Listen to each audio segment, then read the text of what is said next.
To avoid burdening her only living relative, Gu Taozhi entered into a flash marriage with a food delivery rider. But why was this delivery guy so strange? At an exclusive top-tier members-only restaurant, he walked in as if it were his own backyard. A reclusive medical authority, revered and rarely seen, was ordered around by him like a servant. A capital-backed film and television company that had bullied her was acquired by him with a mere snap of his fingers.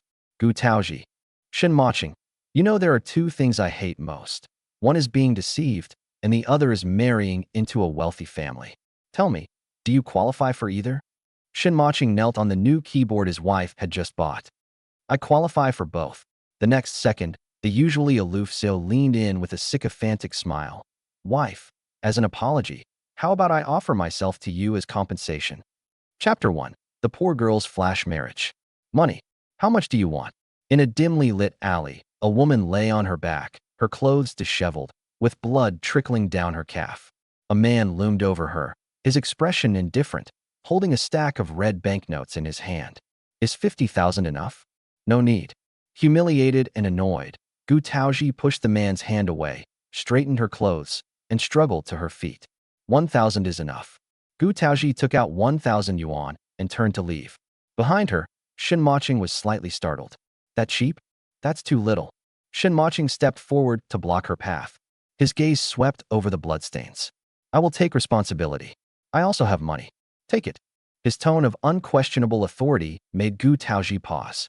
Only then did she take a proper look at the delivery rider before her. Beneath the safety helmet was an impossibly handsome face. He was wearing an expensive suit and leather shoes to deliver food. Was this to appear more respectable and earn better ratings? Was the food delivery industry really this competitive? Still, he seemed to have a strong sense of responsibility. He was probably a good person. Forget it, sir. It's just a minor injury, and I have insurance, so the hospital bills will be reimbursed. Gu Taozhi waved her hand dismissively and sighed in resignation. I only asked for your money to remind you to be more careful when riding in the future. Don't endanger others or yourself. She had been walking when, out of nowhere, this man on an electric scooter had clipped her. She fell to the ground, scraping her leg and drawing blood. But everyone was just trying to make a living, each with their own hardships. She didn't want to make things difficult for a delivery rider. With that, Gu Taozhi turned and walked away without the slightest hesitation. Watching her retreating figure, Shen Mocheng raised an eyebrow. She didn't seize the chance to demand compensation. In his mind, women were the greediest creatures on earth, capable of resorting to any means for profit. Hadn't that woman abandoned him when he was only 6 years old, all for money? Perhaps, the prettier the woman, the better she was at pretending. A moment later, Shen Mocheng's phone rang. President, where are you? The client on the way has also run into trouble and hopes to postpone the signing. Shen Mocheng breathed a sigh of relief. Reschedule it for 9:30 tomorrow morning. Traffic had been heavy, so he had bought an electric scooter from a delivery rider for 50,000 yuan to get to the office. Because he had never ridden one before, and the navigation had led him down this poorly lit alley, he had accidentally bumped into Gu Taozhi. Still, the woman's reaction had caught him off guard. Shen Mocheng lowered his eyes, left the electric scooter parked by the side, and walked out slowly. As he exited the alley, the light brightened. Shen Mocheng narrowed his eyes slightly to adjust, then saw the woman from earlier standing by the roadside on the phone, her expression seeming somewhat troubled. Suddenly, her eyes lit up when she spotted him, and she quickly walked over. Auntie, if you don't believe me, let my boyfriend talk to you. As she spoke, Gu Taozhi made a pleading gesture, mouthing silently, Please, help me out. Dappled sunlight filtered through the roadside foliage, scattering in fragments across the woman's jade-like, flawless face, giving her an ethereal beauty. Shen Mocheng's eyelid couldn't help but twitch slightly. Before Shen Mocheng could agree, Gu Taozhi had already pressed the phone to his ear. Due to the height difference, the girl stood on tiptoe, leaning in close to him. A faint scent of peach blossoms drifted over. Unlike the overpowering intensity of perfume, it smelled more like a natural body fragrance. It was very pleasant. Hello. On the other end of the line was a gentle female voice. After a brief hesitation, he slowly spoke. Hello, Auntie. I'm Gu Taozhi's boyfriend. Gu Taozhi breathed a sigh of relief and bowed to Shen Mocheng repeatedly in gratitude. She took back her phone. Don't worry, Auntie. We're looking at houses and have pretty much decided. Of course, we'll be careful choosing the matrimonial home. Let's go visit you together another day. After hanging up, Gu Taozhi thanked him profusely. Thank you so much. You really helped me out. Without him, she wouldn't have known how to keep up the lie. Her parents had passed away early. Her aunt, only 6 years older, had raised her single-handedly. Even for her sake, her aunt had delayed marriage until the age of 30. After getting married, her aunt, still worried about her, had brought her along to live with them. Although Gu Taozhi gave the family 5,000 yuan each month for living expenses, her uncle still resented her as a burden and wouldn't tolerate her presence. Her aunt, unwilling to let a young girl live alone, had chosen to get a divorce rather than let her move out. The couple had been at each other's throats over this ever since. Not wanting to put her aunt in a difficult position, Gu Taozhi had lied, claiming her boyfriend had already proposed and that she would be moving out soon. Only then had her uncle quieted down for a while. Just then, Shen Mocheng's phone also rang. He answered it with a hint of exasperation. Grandma, this month alone, you've been hospitalized for the 3rd time. If you keep this up, the doctor won't be able to help you cover for your lies anymore. Whatever was said on the other end, Shen Mocheng rubbed his temples in irritation, his gaze suddenly fixing on the girl before him. As long as he remained unmarried, his grandmother would never give up. Rather than choosing from the women she arranged, he might as well pick the one in front of him, someone who didn't know his true identity. That way, when they divorced in the future, there wouldn't be too much trouble. Being stared at made Gu Taozhi feel a little uneasy. Why was he looking at her like that? Grandma, I told you, I'm not going. I already have a girl free. No, I'm getting married very soon. With that, Shen Mocheng hung up directly. He looked at Gu Taozhi and said calmly, Miss, would you mind getting married to me today? Huh. Gu Taozhi was stunned. Chapter 2. Can't understand human speech? If you marry me, I can accompany you to see your aunt and also provide you with a matrimonial home. The man's words startled Gu Taozhi, who then looked at him as if he were a lunatic. What did you say? Shen Mocheng disliked repeating himself. The person who just called me was my grandmother. She's using her health as an excuse to force me into blind dates again, so I need a marriage partner. But we just met. We don't know each other at all. We have no emotional foundation. You're overthinking it. Shen Mocheng interrupted her string of we-s. This girl was truly interesting. She couldn't possibly think he had taken a liking to her, could she? Everything was merely the result of weighing the pros and cons. This is just a marriage of convenience. You get a house and can move out whenever you want, and you have a husband to put your aunt's mind at ease. I get a wife, so my grandmother at home will stop pressuring me into blind dates. It's a win-win. That's all. Catching the implication in the man's words, Gu Taozhi blushed in embarrassment. She had been reading too much into it. But he was right. This marriage would indeed solve all her problems. Not only was it not easy to find a suitable place to rent, but even if she did, where would she find a man to bring home? And once she brought someone home once, there would be a second time. She couldn't keep making excuses about business trips forever. Especially during holidays, there would be no way to keep up the lie. All right, I agree. Are you sure? Shen Mocheng asked. Gu Taozhi took a deep breath, as if pumping herself up, and nodded firmly. I'm sure. 2 hours later, at the Civil Affairs Bureau, Gu Taozhi carefully read through the prenuptial agreement that Shen Mocheng had someone deliver. It was clearly stated that neither party would fulfill marital obligations, and their private lives would not interfere with each other, provided they did not affect the other party.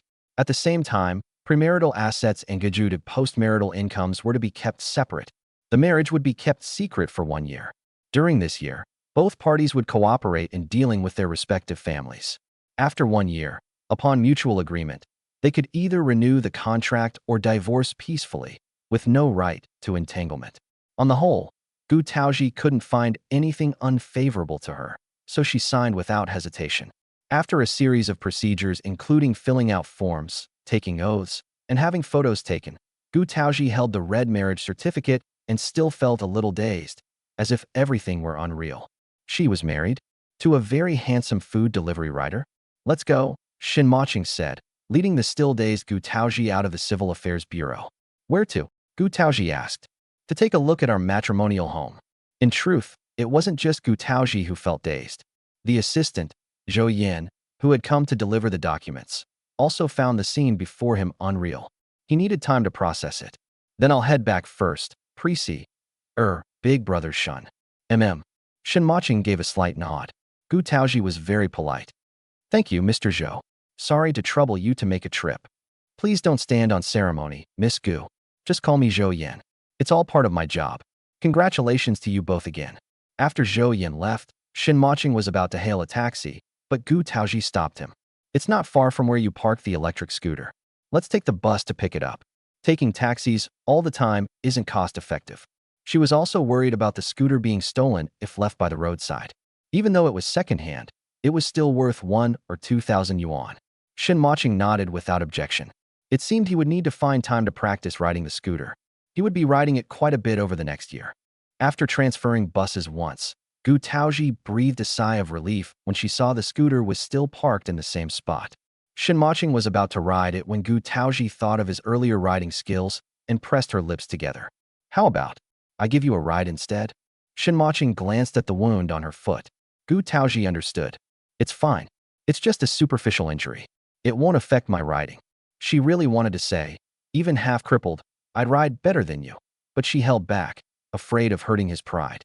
Shen Mocheng yielded the driver's seat. Gu Taozhi got on, twisted the throttle, and the scooter smoothly hit the road. Shen Mocheng's hands did not rest on Gu Taozhi's shoulders, nor did he wrap his arms around her waist. Instead, he gripped the metal rack on the back seat, doing his best to maintain distance between them. But the scent of peach blossoms on Gu Taozhi still drifted into Shen Mocheng's nose with the wind. It made him inhale almost greedily. He really liked this scent. He had never smelled it before. Gu Taozhi also had a favorable impression of Shen Mocheng's gentlemanly behavior. A responsible man who didn't take advantage of girls was rare nowadays. Suddenly, a BMW came speeding from the opposite side of the road and screeched to a halt right in front of them, nearly scraping them. Shen Mocheng's expression darkened slightly. Gu Taozhi, why the hell did you block my number in WeChat? What do you mean by this? Du Xian got out of the car and yanked hard at Gu Taozhi's arm, venting all the frustration of searching for her over the past 2 days. Let go. We've already made things clear. Since we've broken up, there's no need to keep in touch. Just because I wanted hot pot and my mom didn't agree? He had never heard of anyone breaking up over something so trivial. What's so good about that stuff? It's all food for low-class poor people with no status. You eat whatever my mom tells you to eat. You listen to her arrangements. Would she ever harm you? Gu Taozhi was utterly speechless.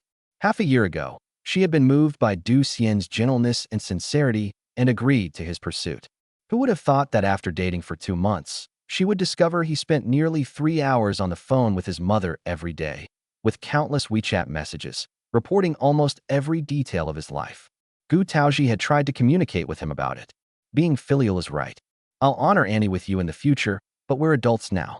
It's understandable to consult elders on major matters, but there's no need to report every little thing in our daily lives.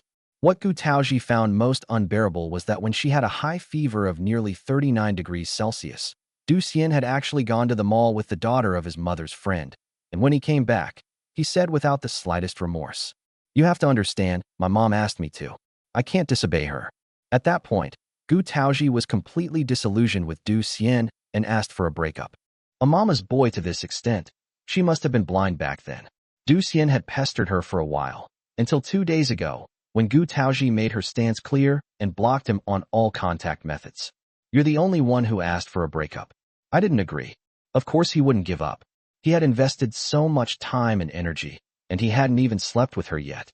How could he let go so easily? Du Xian, I've made myself very clear. I don't want a man who has to listen to his mother about what to eat for dinner or what movie to watch on a date. Please stop pestering me. Let's part on good terms. There's no chance between us. She felt she had already been clear enough. After all, they had been together. She didn't want to say anything too harsh. Unexpectedly, Du Xian had no bottom line. He reached out to grab Gu Taozhi, but a large hand blocked him. Shen Mocheng stepped in front of Gu Taozhi, his eyes dark with gloom. She made herself very clear. You're broken up. Stop pestering her. Can't you understand human speech? Chapter 3. Protected for the first time. The man's imposing manner made Du Xian freeze, but when he saw the yellow safety helmet in Shen Mocheng's hand and noticed how protective he was of Gu Taozhi, he immediately understood. Well, Gu Taozhi.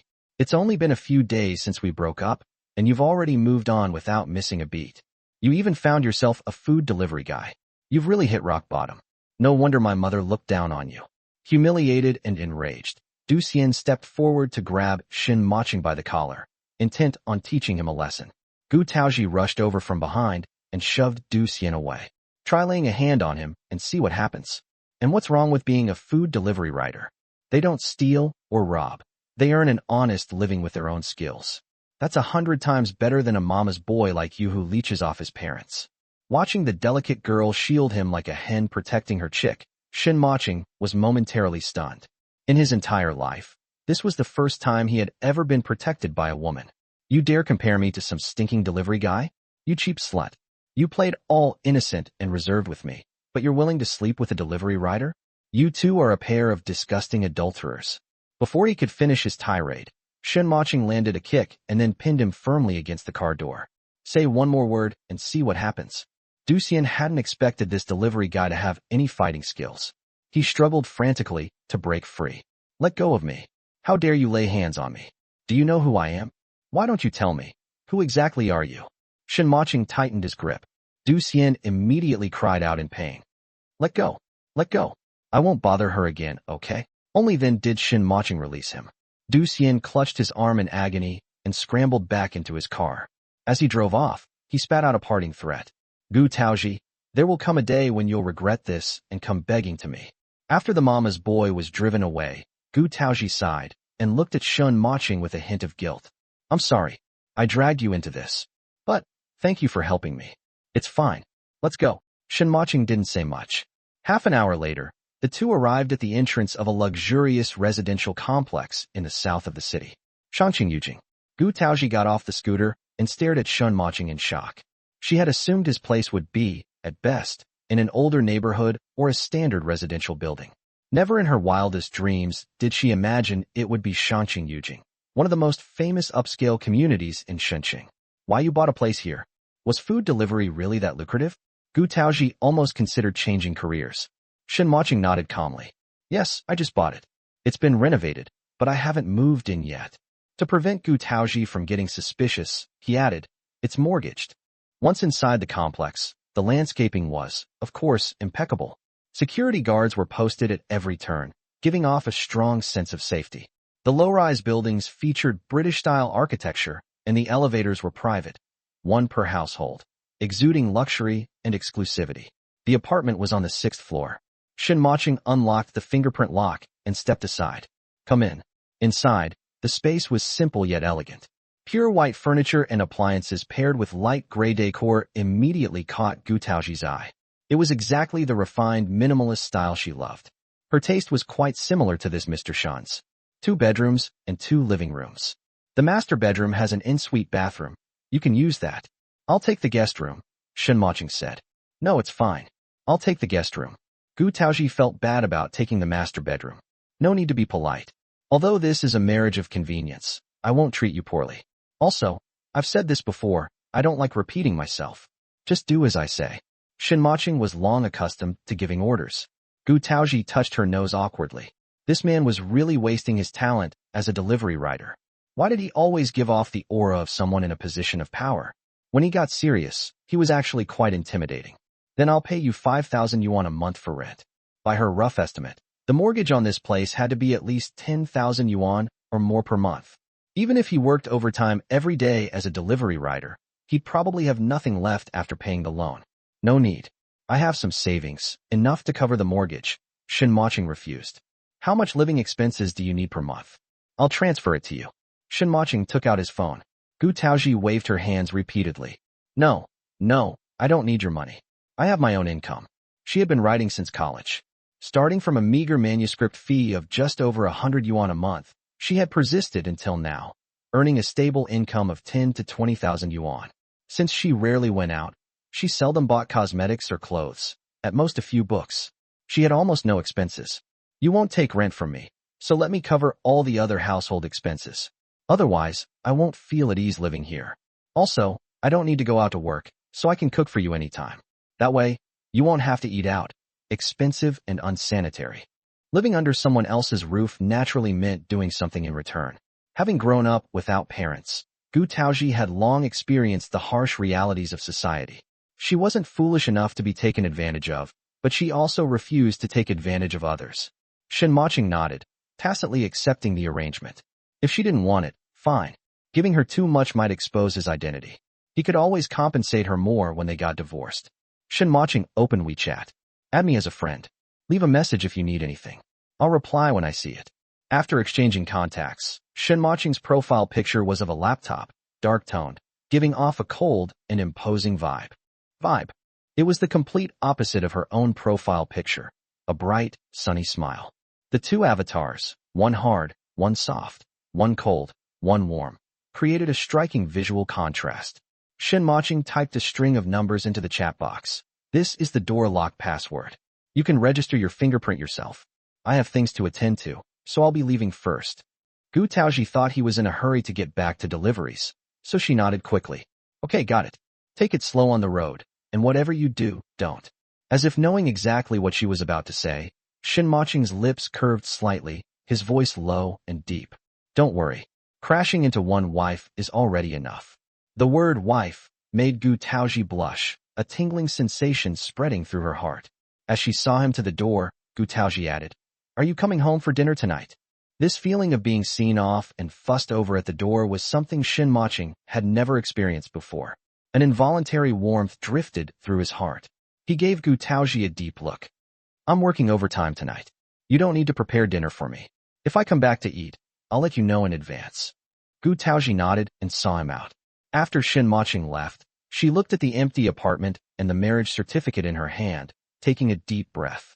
Starting today, for the next year, this would be her home. She checked both rooms.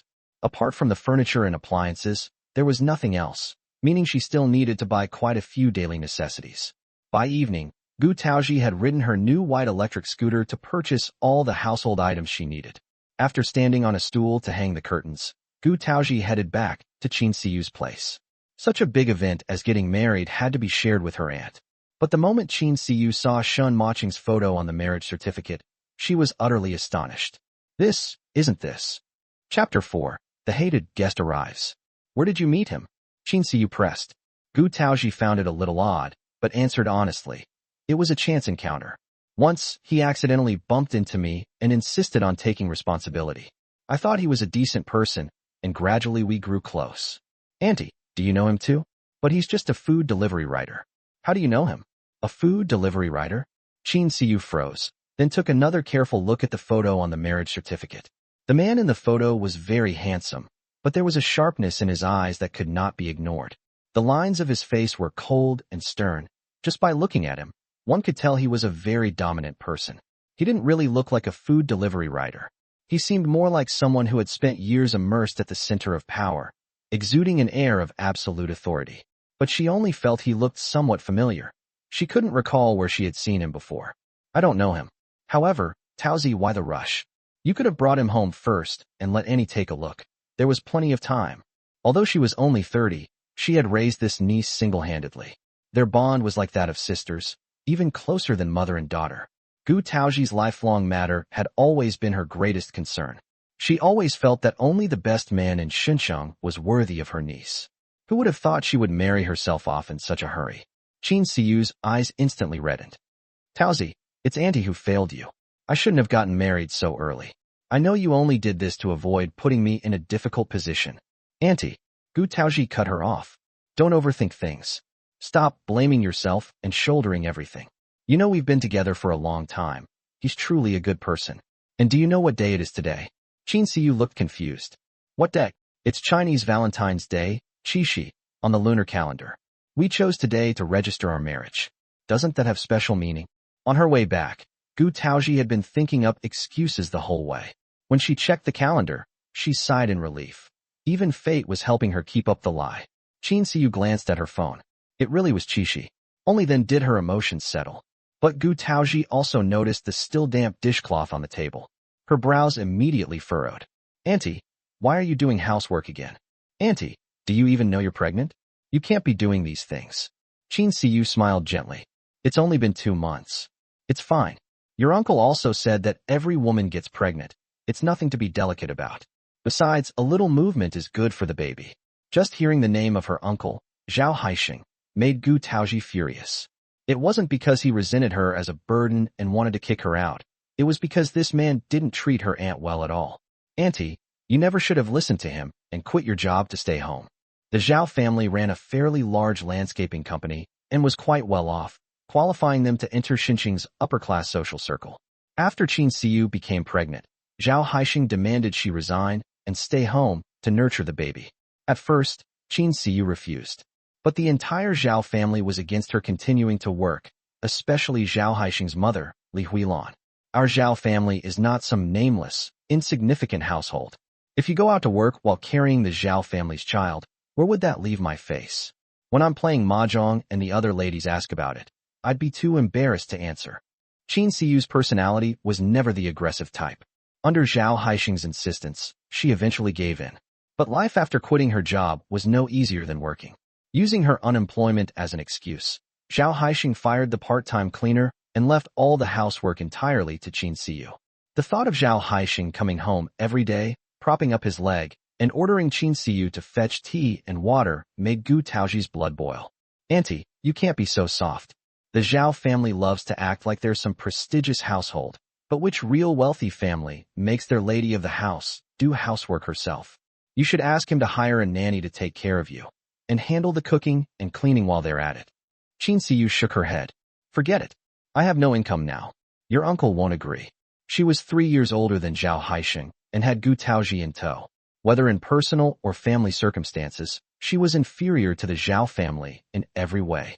To say she felt no inferiority at all would be a lie. But Gu Taozhi insisted, "Auntie, I didn't ask Zhao Haixing to hire a nanny before because I was here. I could help you with everything. But today I'm moving out. I can't rest easy leaving you alone." Qin Siyu was stunned. "You're moving out today?" "Yes." Gu Taozhi briefly explained the situation. Qin Siyu gave her a few more instructions before helping her pack. Gu Taozhi didn't have much. One suitcase was enough. Just as she finished packing, the doorbell rang. The rapid, urgent ringing was like a death knell. Anyone who didn't know better would think something terrible had happened, as if not a single second could be wasted, making one feel suffocated just hearing it. Before the door even opened, Gu Taozhi knew exactly who it was. It was none other than Qin Siyu's mother-in-law, Li Huilan. Opening the door, Li Huilan wore a deeply displeased expression. "Why did it take so long to open the door? You two have nothing to do all day staying at home. Yet opening a door is such an ordeal." Gu Taozhi's face darkened. "Mrs. Zhao, I came the very second I heard the doorbell. From the living room to here, even running would take 5 seconds. That's me. If it were my aunt, would you want her to run? What she's carrying in her belly is your grandson." Chapter 5. You have some nerve. Li Huilan shot Gu Taozhi a glare, walked in carrying her LV bag, and immediately spotted the suitcase on the floor. "Whose suitcase is that?" "Mine," Gu Taozhi said. "You're finally moving out?" Li Huilan's tone concealed a hint of secret delight. "Yes." Gu Taozhi nodded calmly. Li Huilan was very satisfied, but still couldn't resist putting on airs and delivering a few lectures. "Taozhi, I'm not saying this as an elder to be harsh, but if you were a minor, then staying here would be one thing. Our Zhao family has a large estate. We wouldn't mind the cost of your food and drink. But at your age, you should be independent. Living at your aunt's house is terribly inconvenient. What's more, although our Zhao family is wealthy, money doesn't blow in from the wind." Faced with Li Huilan's distorted version of reality, Gu Taozhi wanted to retort, but to avoid making things difficult for her aunt, she held her tongue. Qin Siyu, however, could not stay silent. "Mom, what kind of talk is that? Before Haixing and I got married, we made things clear. My one condition was that Taozhi would live with us, and Haixing agreed at the time. She is my most important family member. Whether she's of age or not has nothing to do with it. Furthermore, since we got married, even now that I've resigned, I have been covering all household expenses. Taozhi even gives me 5,000 yuan a month for living costs. Yes, we do live in the Zhao family's house, but after the marriage, not a single cent from the Zhao family has been spent on utilities, property fees, or Haixing's food, clothing, and daily necessities. Before getting married, she had been a supervisor at a company and had some savings." Li Huilan curled her lip in disdain and spoke in a sarcastic, mocking tone. "I understand you, as the aunt, wanting to dote on your niece, but there's no need to tell barefaced lies. She's unemployed. Where would she get 5,000 yuan? Even if she's spending your money, since you've married into the Zhao family, your money belongs to the Zhao family. At the end of the day, isn't she still eating and living off the Zhaos? Taozhi is not unemployed." Qin Siyu stepped in front of Li Huilan, Her voice raised several notches. She was accustomed to backing down, willing to endure for the sake of the child and the family, and never bothered to argue. But Gu Taozhi was her bottom line, an absolute, untouchable line. Her profession is an author. Heh. Li Huilan let out a scornful laugh. An author? Jiang Yao? Jin Yong? Some great, prestigious writer? What a nice-sounding title. In reality, she just stays home doing nothing all day and slaps a writer label on herself. Fine, I can't be bothered to argue with you. Call her an author if you want. What bullshit author? Was that even a real job? As long as the girl moved out, it was fine. Living in her house, eating her food, and constantly going against her son, what a nuisance. Moreover, this little girl was sharp-eyed. If she found out her son had someone else on the side, it would only lead to trouble. Mom, you. Qin Siyu tried to say more, but Gu Taozhi stopped her. In most people's eyes, an unknown author was no different from being unemployed. There was no need to explain herself to outsiders. At the very least, she had never eaten a single grain of rice from the Zhao family. Her conscience was clear. Mrs. Zhao, whether I'm some great writer or not doesn't matter. What matters is that I'm moving out. My aunt is pregnant, and I can't rest easy leaving her alone at home. She needs someone to take care of her. Gu Taozhi insisted that the Zhao family hire a nanny. Even if they wouldn't do it for her aunt's sake, they should at least do it for the baby in her womb. Unexpectedly, Li Huilan rolled her eyes. It's only been 2 months. We don't even know if it's a boy or a girl. What's there to take care of? Which woman doesn't give birth? If it turned out to be a boy, that would be one thing. But if it was a girl, she wouldn't even be worth the cost of a nanny. Gu Taozhi narrowed her eyes slightly, her voice turning a few degrees colder.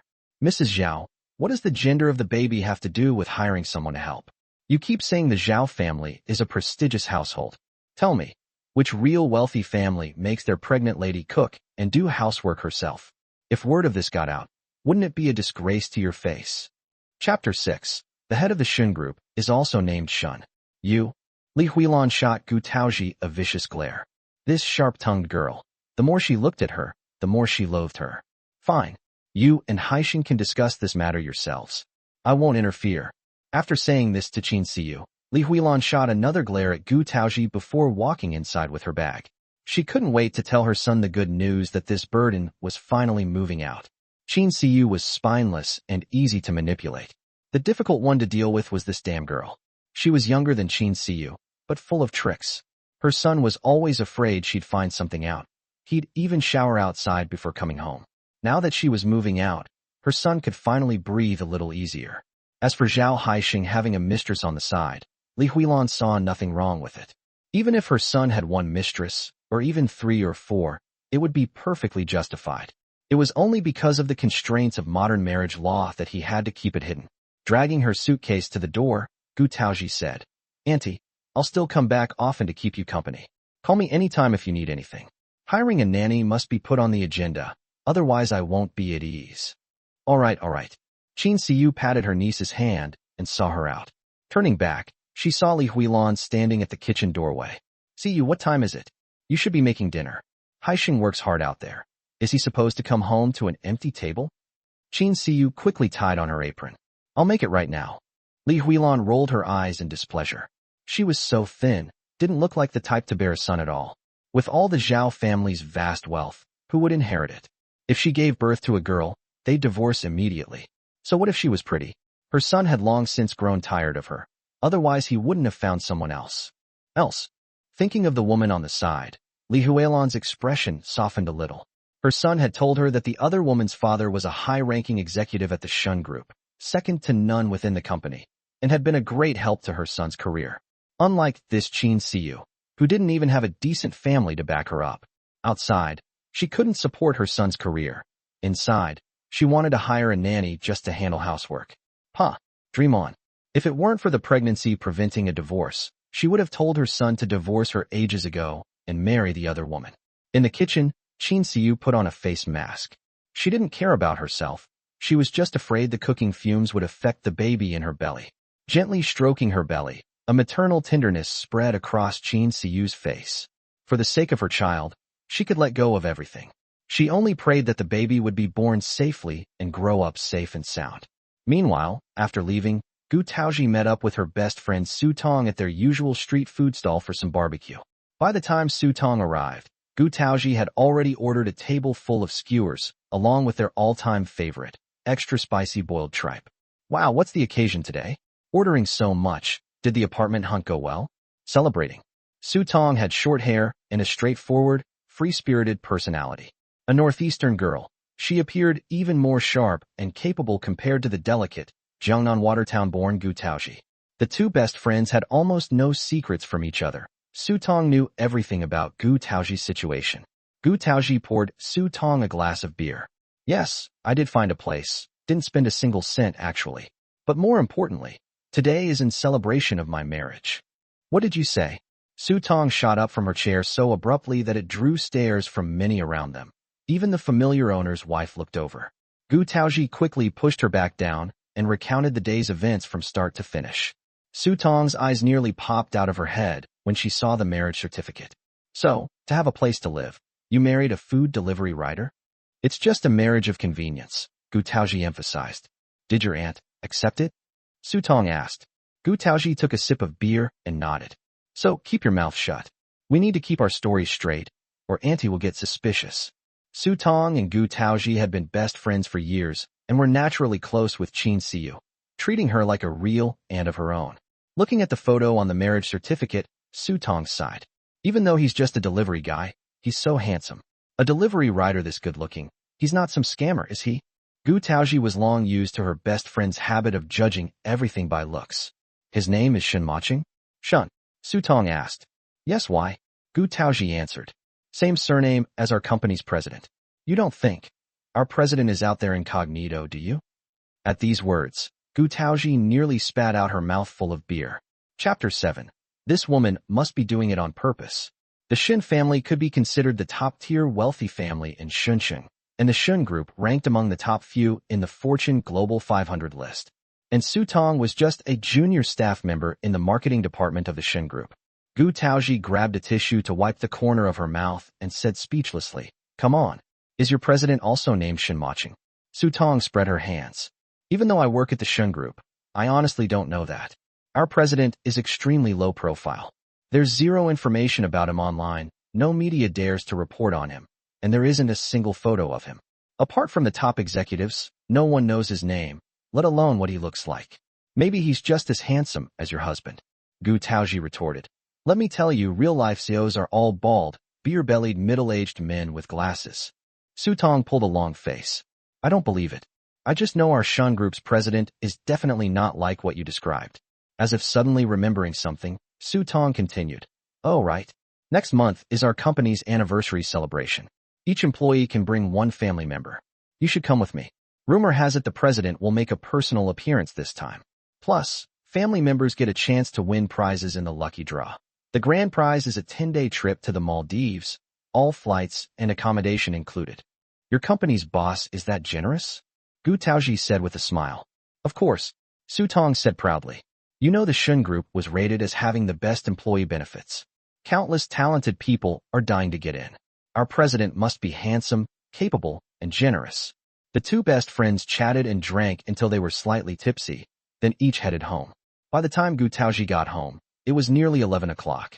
Opening the door and walking in, she saw Shen Mocheng leaning against the sofa, a laptop resting on his legs. Where were you? Shen Mocheng put down the computer and asked.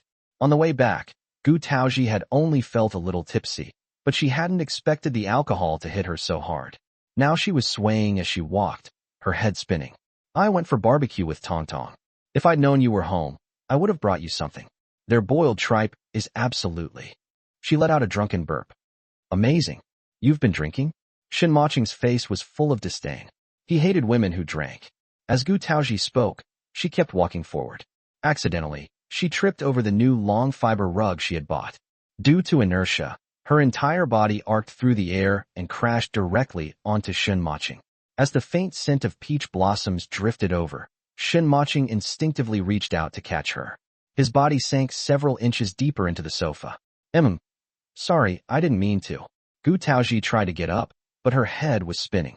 Flailing her hands in panic, she accidentally brushed against a certain part of him, and her small hand even gave it an inadvertent press. Shen Mocheng let out a muffled groan. Gu Taozhi. His face darkened. and his voice was somewhat hoarse. You don't move. With that, he pinned down her two flailing hands and took a deep breath, finally suppressing his body's reaction. This damn woman. He wrapped one arm around Gu Taozhi and flipped over, pinning the woman beneath him on the sofa. Shen Mocheng, Gu Taozhi gasped in shock. Looking at the soft, delicate body beneath him, deeply sunk into the sofa, Shen Mocheng gritted his teeth. Are you doing this on purpose? Gu Taozhi only felt the world spinning. Combined with the effects of the alcohol, her already dizzy mind became even more muddled. She couldn't hear what he was saying at all. She just felt a constant ringing in her ears. So noisy. Shen Mocheng, stop making noise. My head hurts. I'm so sleepy. I want to sleep. You dare fall asleep. Ignoring his threat, Gu Taozhi, exhausted and drowsy, slowly closed her eyes. Using the man as a body pillow, she fell asleep. Shen Mocheng's temple throbbed. He removed the arms wrapped around him, stood up, crossed his arms over his chest, and stood in front of the sofa, looking down at her from above. This damn woman. After touching him, she hadn't even offered an explanation. She had just fallen asleep. A nameless fire burned in Shen Mocheng's chest, but since the target of his frustration was fast asleep, he could only swallow it down. Gu Taozhi, go back to your room and sleep. No response. He nudged her arm again. Gu Taozhi, if you sleep here, no one's going to care if you catch a cold. Damn it. Shen Mocheng paced back and forth in irritation. Forget it. Whether she caught a cold or not was her own business. What did it have to do with him? He loosened his tie and went straight back to his room, closing the door behind him. 10 minutes later, the door opened. Shen Mocheng, now changed into his pajamas, stepped out with a dark expression. Resigned to his fate, he picked up the woman from the sofa. His eyes betrayed naked reluctance, but his movements were gentle. He carried her to the master bedroom, tucked her in, and then returned to his own room. This woman, she must have touched him on purpose. She must have. Chapter 8. Don't develop feelings you shouldn't have. On her first night at Shangqing Yujing, Gu Taozhi slept exceptionally well. When she opened her eyes in the morning, it was already nearly 7 o'clock. She rubbed her aching temples, having no memory of what had happened after she got home the previous night. Looking down at herself, she was still wearing yesterday's clothes, which reeked of alcohol. Gu Taozhi quickly got up to shower and change. The alcohol must have hit her hard. She probably just crashed as soon as she got back. After the shower, she felt much better. Coming out of her room, Gu Taozhi noticed the door across the hall was still firmly shut, and his leather shoes were still by the entrance. She quietly slipped into the kitchen and began preparing breakfast. By the time it was almost 8, Shen Mocheng opened his door and was greeted by the aroma wafting from the kitchen. Mr. Shen, you're awake. Breakfast will be ready soon. Shen Mocheng saw that the dining table was nearly full, even more dishes than what the chef at the old family residence would prepare. He asked, all of this, you made it? Gu Taozhi, wearing heat-resistant gloves, brought out the last clay pot. Yes. I wasn't sure if you preferred Chinese or Western style, so I made a little of both. Give it a try and see if it suits your taste. Shen Mocheng gave her a deep look. Is this your way of apologizing for last night's behavior? Gu Taozhi set down the clay pot, a look of complete confusion on her face. What behavior? What happened last night? Shen Mocheng let out a cold scoff. You're trying to weasel out of it? Gu Taozhi tried hard to recall, but her mind was blank. Mr. Shen, I had dinner with my best friend last night and drank a bit too much. I came back, went straight to my room, and fell asleep. I don't remember anything else. What behavior are you talking about? Although her alcohol tolerance was average, her drinking manners were excellent. When she got drunk, she usually just slept. She never did anything outrageous. Shen Mocheng gritted his teeth in frustration. This woman was saying she came back drunk and just went asleep? She didn't remember touching him at all. Mr. Shen, what exactly happened last night? Gu Taozhi pressed. Figure it out yourself. Shen Mocheng threw out those 3 words, then scooped up a spoonful of minced pork and preserved egg congee and brought it to his mouth. For words, soft, glutinous, fragrant, and fresh. Shen Mocheng was somewhat surprised. This woman was only 24, yet she had such excellent culinary skills. He ate a soup dumpling and some tossed salad. He had to admit that these seemingly simple ingredients tasted even better than those prepared by the professional chefs at the old residence. Seeing that he was eating with satisfaction, Gu Taozhi was delighted. She eagerly picked up the serving chopsticks and helped him dish up some food. If you like it, Mr. Shen, eat more. You're welcome to come home for dinner in the evenings, too. That way, She wouldn't feel like she was just mooching off his place. It would make her feel much more balanced. You don't need to deliberately try to please me. Between us, it's just a marriage of convenience. I don't want you developing feelings you shouldn't have. Thinking of all the women who had thrown themselves at him since he was young, and to avoid being pestered in the future, Shen Mocheng felt he should make things clear. Besides, it was for her own good. After all, it was impossible for him to take a liking to her. Or rather, to any woman, for that matter. Shen Mocheng's words made Gu Taozhi pause. Mr. Shen, you've misunderstood. I admit, you are very handsome. With your looks, you certainly have the right to make girls flock to you. But I'm not part of the looks club. I wouldn't fall for someone just because of their face. And I just broke up with my ex-boyfriend. There's no way I'd easily give my heart again. Everything I do for you isn't about pleasing you, it's gratitude. Gratitude for giving me a temporary home, and gratitude for agreeing to go see my aunt with me. Perhaps, in your eyes, this is just a mutually beneficial arrangement. But to me, I'm still taking advantage of you financially. After all, a place like this couldn't be rented for 7 or 8,000 yuan. So, you don't need to keep the words marriage of convenience hanging from your lips every day. Rest assured, I won't cling to you after 1 year. Gu Taozhi spoke openly and frankly, but Shen Mocheng's brows furrowed as he listened. What did she mean? Still hung up on her ex-boyfriend? That's why she wouldn't start a new relationship. With a clatter, Shen Mocheng set down his spoon, his face darkening. I'm full. Gu Taozhi. What now? Which part of what she said was wrong? Shen Mocheng put on his vest. As he was heading out the door, Gu Taozhi asked, when are we going to meet each other's families? Shen Mocheng thought for a moment. Let's go see your aunt first. There's no rush on my family's side. To avoid exposing his identity, he needed to make some preparations on his grandmother's end first. The day after tomorrow. I'm off that day, Shen Mocheng added. All right, the day after tomorrow it is. If you have something come up, just let me know, Gu Taozhi said very reasonably. It won't. Once my schedule is set, I rarely change it. His itinerary was arranged 2 days in advance. Unless something major came up, it wouldn't be changed lightly. 6 p.m. Shen Mocheng ended the meeting on time and left work to head home. The secretarial pool was stunned. Why is the president leaving so early today? Didn't he used to work overtime until who knows when? Who knows? It couldn't be that he got married, could it? Chapter 9. He's even better than she imagined. No way. The president is so cold and frosty. What woman could possibly land him? Ha. Ha ha. Half an hour later, the driver pulled over on a side street 2 blocks away from Shangqingyujing. Shen Mocheng put on his delivery rider vest, grabbed his helmet, and got out of the car. Remounting the electric scooter, he rode into the residential complex. The driver sighed with emotion. Assistant Zhou, in just 1 day, the president is already riding like a pro. Zhou Yin raised an eyebrow. Of course, in this world, there is nothing our president can't learn. On the other side, Shen Mocheng opened the door and walked in. The first thing he noticed was the smell of home-cooked food.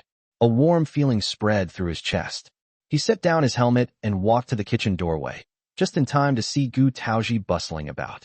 Mr. Shen, you're back. Seeing Shen Mocheng, Gu Taozhi greeted him. Go change first. Dinner will be ready soon. Shen Mocheng replied flatly. When he came out of the bedroom again, 6 dishes and 1 soup were already laid out on the table. A balanced mix of meat and vegetables, looking perfect in color, aroma, and taste. If there's anything you can't eat or don't like, let me know. No, I'm fine with everything. Shen Mocheng picked up his chopsticks and put a bite of stir-fried seasonal vegetables into his mouth. It was really delicious.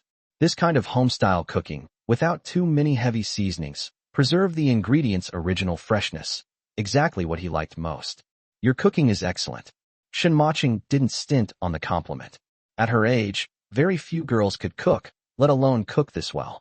Thank you. I learned it all from my aunt. Qin Siyu's cooking was superb, so naturally, Gu Taozhi was no slouch either. Tomorrow at noon, I'll come pick you up. We'll go see your aunt first, and visit my grandmother another time. Gu Taozhi nodded. Okay, I'll buy the gifts. You don't need to prepare anything, Shen Mocheng continued. I should be the one preparing the gifts. Gu Taozhi felt bad about letting him spend money, especially since it was just a marriage of convenience. It's fine. When visiting elders, etiquette is proper. It won't cost much. The two ate and chatted like an ordinary couple, the atmosphere quite pleasant. When the conversation turned to the novel Gu Taozhi was writing, Shen Mocheng even offered some excellent suggestions. Gu Taozhi never expected that this proud, cold, and domineering man would have such a talkative side. The next day happened to be the weekend. Around noon, Shen Mocheng walked through the door laden with bags and boxes. Taozhi looked at all the big brand nutritional supplements. A rough estimate put the total at least 4 or 5,000 yuan. Why did you buy so much? Downstairs, Zhou Yin, who had just driven off, was very satisfied with his handiwork. The president had said not to buy anything too expensive to avoid exposing his identity. He had spent just over 5,000. Pretty cheap, right? Shen Mocheng also felt it was a bit much. He wasn't short on money, but he was afraid Taozhi would get suspicious. After all, he was just a food delivery rider. Didn't you say your aunt is pregnant? These are all supplements suitable for pregnant women. Thank you. What else could Taozhi say? She pulled out her phone and transferred 6,000 yuan to Shen Mocheng. That should be enough. Shen Mocheng heard his WeChat notification chime. When he opened it, it was a transfer from Taozhi. What's the meaning of this? Afraid of hurting his pride, Taozhi quickly explained, please don't misunderstand. I know the mortgage on this place is a lot of pressure. I can't help you with much else, and I don't want to add to your burden. Shen Mocheng tapped decline. In his entire life, he had never spent a woman's money. No need to keep such a precise tally. I told you, even though this is a marriage of convenience, I won't treat you poorly. I got a bonus this month. I'm not lacking this bit of money. Since he put it that way, Taozhi dropped the idea of paying him back.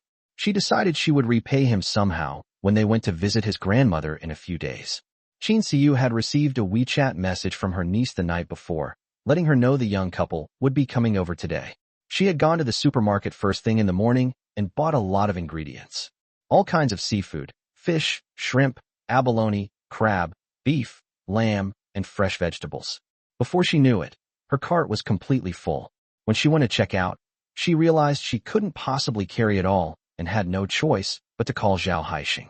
Can you come pick me up? There's way too much stuff. I can't carry it all. The supermarket is practically around the corner. Just take a taxi home. It's finally the weekend. Can't you let me sleep in for once? Qin Siyu stared at the disconnected call and sighed. She had no choice but to ask a supermarket staff member to help load everything into a taxi outside. The supermarket really wasn't far from home, just a few minutes' drive. Of course, the taxi driver couldn't help her carry the items up to her door, so Qin Siyu had to call Zhao Haixing again.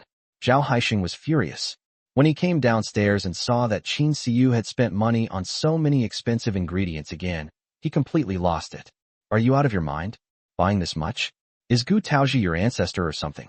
What does our Zhao family owe her? Chapter 10. Remember to give a dowry of 300,000. Qin Siyu's expression was not good, but she still explained in a low voice. Isn't this the first time I've brought my husband back home? This place is like her parents' home. I can't just cook a few simple dishes. Then you don't need to buy something so expensive. How much did this cost? Do you think I, Zhao Haixing, am a sucker? Zhao Haixing said, making sarcastic remarks as he walked. They said they were there to pick up Qin Siyu, but they only helped her carry a small portion of the bags. Most of the bags were still in Qin Siyu's hands. I spent my own savings, Qin Siyu retorted. Your own savings? Qin Siyu, when you married me, you didn't have a single penny of dowry. You only brought Taozhi, who does nothing. Now you're telling me you have savings. I admit I didn't have a dowry, but your family didn't give any bride price either. Besides, after the marriage, Taozhi gave me 5,000 yuan a month for living expenses. Where did I get any meals from your family? The two argued as they entered the house, and Qin Siyu slammed the door shut in anger. Peach brought her husband home today, and I'm in a good mood. I don't want to argue with you. If you want to stay home, then stay home. If you don't want to, you can go out. Anyway, he's always out socializing and not home, so one more day won't make a difference. It'll save us from arguing and making a fool of ourselves in front of our nephew-in-law. This is my home. As if venting his anger, Zhao Haixing slammed the bag down heavily. The Qin Siyu of the past was gentle and charming, with the unique allure of a mature woman, making him feel a tingling sensation all over his body just by looking at her. How did she become like this after marriage? She's lost all her femininity and only knows how to spend money all day. By the way, what does Taozi's husband do? Zhao Haixing asked. A food delivery worker. Qin Siyu replied truthfully. What? Zhao Haixing's jaw almost dropped to the ground. Are you crazy? With Taozi's looks, I could easily introduce her to someone just as good-looking as her. You want her to find a delivery guy? Are you even her aunt? Qin Siyu moved the ingredients into the kitchen little by little, saying as she tidied up, Taozi's feelings are her own business. Besides, what's wrong with being a delivery driver? He earns his money through his own abilities. As long as Taozi is happy, that's all that matters. Zhao Haixing slammed the bedroom door shut in anger. What a stupid woman, not even half as good as Vivi. Thinking that she would finally be able to meet her nephew-in-law, Qin Siyu didn't want to argue with him. She put on a mask and began to wash various ingredients. Around noon, the doorbell rang. Qin Siyu was cooking, so she called Zhao Haixing to open the door. Zhao Haixing locked himself in his bedroom, busy making phone calls to Shen Weiwei, completely ignoring her. Helpless, Qin Siyu could only turn off the stove and open the door herself. "Auntie, we're back." Gu Taozhi entered empty-handed. All the gifts were carried by Shen Mocheng behind her, in large and small bags. "Auntie, let me introduce you. This is my husband, Shen Mocheng. Mocheng, this is my auntie." When she called him husband, Gu Taozhi almost bit her tongue. She was still a little unaccustomed to it. Shen Mocheng put down his things. "Hello, auntie. I should have come to see you sooner, but I was busy with work. I hope you can forgive me." Gu Taozhi was shocked. She had witnessed this man's arrogance and aloofness before, but for him to say such things was truly. It made her look at it in a new light. Qin Siyu smiled as she looked at her handsome nephew-in-law, feeling extremely satisfied. "It's good that you're back. Your aunt can come see you anytime. Work is important. When you come back next time, you're not allowed to buy anything. This stuff costs so much money." Looking at the gifts scattered all over the floor, Qin Siyu felt a pang of heartache. After all, he earns his money through hard work. "It's not much money, Andy. I heard from Taozi that you're pregnant, so this is to help you recover." Shen Mocheng called Gu Taozhi by her nickname. He called out smoothly, but Gu Taozhi blushed slightly upon hearing it. One has to admire his acting skills. If you didn't know better, you'd really think the two were a couple who had been together for a long time. The food was served, and everyone finished eating. Zhao Haixing sized up Shen Mocheng and asked bluntly, "I heard you deliver food." Admittedly, he is quite handsome, but what use is a man's appearance if he's just a gigolo? Qin Siyu's expression changed, and she glared at him, but Zhao Haixing pretended not to see it. Shen Mocheng's expression remained unchanged as he calmly replied, "That's right." Zhao Haixing crossed his legs. "It's not that I'm materialistic, but as you know, the Zhao family has a certain status in high society. Taozi is like my own daughter. To be honest, the two of you together are really not a good match." Gu Taozhi almost vomited when she saw his face. At this point, does she consider her own daughter? They didn't treat her like this when they kicked her out. Qin Siyu gave Zhao Haixing a subtle warning shove, but Zhao Haixing did not back down. "You can speak your mind directly," Shen Mocheng replied calmly, his expression remaining unchanged. "All right, since you put it that way, I won't beat around the bush anymore." Zhao Haixing crossed his legs, adopting the airs of an elder. "Although I'm just Taozi's uncle, her parents passed away early, so I'm her closest relative. Marriage is a big deal, and I can't let her down. Your wedding has to be on the agenda. If you have no objections, let's hold it at the Shenzhen Grand Hotel." The Shenzhen Grand Hotel belongs to the Shun Group and is one of the top 5-star hotels in Shenzhen and even in the whole country. As for the bride price, considering your work environment, as your elder, I don't want to put you in too much of a difficult position, so I'll just give you 300,000. Chapter 11. What if I agree? Zhao Haixing. Qin Siyu could no longer contain herself. Zhao Haixing retorted confidently, "What? Did I say something wrong? What family doesn't hold a wedding ceremony for their daughter? Don't they ask for a bride price? Are you going to give away your daughter for nothing? Besides, holding a wedding is also a good opportunity for him to collect a bunch of red envelopes, and he can recoup the ones he gave away before. When Qin Siyu gives birth in the future, we'll hold another full-month celebration and then make a profit."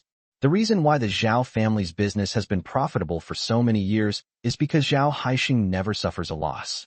Qin Siyu glared at Zhao Haixing. "You didn't even raise Taozi. What right do you have to ask for a bride price on behalf of her parents? You raised Taozi, didn't you? You were both her father and mother. Did you raise her for nothing?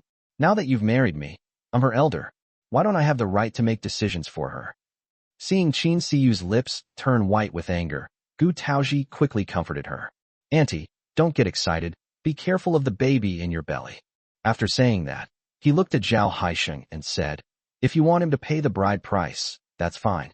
But as my maternal uncle, shouldn't he also prepare a dowry?" Zhao Haixing's expression immediately changed. "Taozi, you have someone you like, and your uncle supports that. But you can't just turn your back on your husband's family after you get married. If you suffer any grievances in your husband's family in the future, won't you still have to rely on me to support you?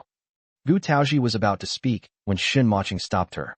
He glanced at Zhao Haixing, who was in his 40s. His face was shrewd and his eyes were calculating.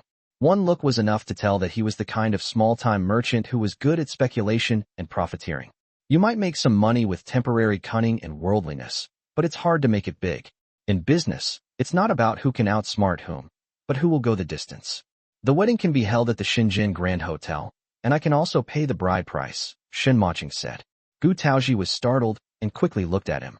Shen Mocheng gestured for her to calm down, then continued speaking to Zhao Haixing. I'm just a food delivery guy. I don't have any connections. I've never even been inside a big hotel in Shenzhen. You can book a table there. Don't worry about the price. We'll hold the wedding whenever you get a reservation. Zhao Haixing confirmed again, not considering the price. Yes, don't worry about the price. I'll pay for it. Once you've booked a table, have your aunt contact me, and I'll bring my bank card with me, Shen Mocheng assured him. As for the bride price, Peach is right. If there is a bride price, there must be a dowry. Whatever dowry you provide, I will double the bride price. Zhao Haixing excitedly stood up from the sofa. You mean the bride price will double? Shen Mocheng nodded calmly. That's right. Qin Siyu looked at Gu Taozhi in shock. How could a delivery man like him have money to double Zhao Haixing's pay? Moreover, does he even know anything about the Zhao family? Although the Zhao family is not a top-tier wealthy family, it is not a problem for them to come up with a few million. Shen Mocheng said he would double it without even thinking about it. Gu Taozhi had no idea what Shen Mocheng was up to, so she could only shake her head slightly and secretly tug at Shen Mocheng's sleeve. Shen Mocheng looked at him with a smile, the emotions in his eyes seeming genuine. Zhao Haixing was in an extremely pleasant mood and even made empty promises to Shen Mocheng. Don't worry, Mocheng. If your uncle's company has any suitable positions, he will definitely arrange one for you as soon as possible. No need. I'm very satisfied with my current job, Shen Mocheng refused. Zhao Haixing wasn't angry. Instead, he spoke in the tone of an elder and gave a long lecture on principles. Taking advantage of Zhao Haixing's good mood, Gu Taozhi brought up the matter of hiring a nanny. She thought Zhao Haixing would make some excuses, but to her surprise, he readily agreed. Don't worry, she's your aunt, and she's also my wife.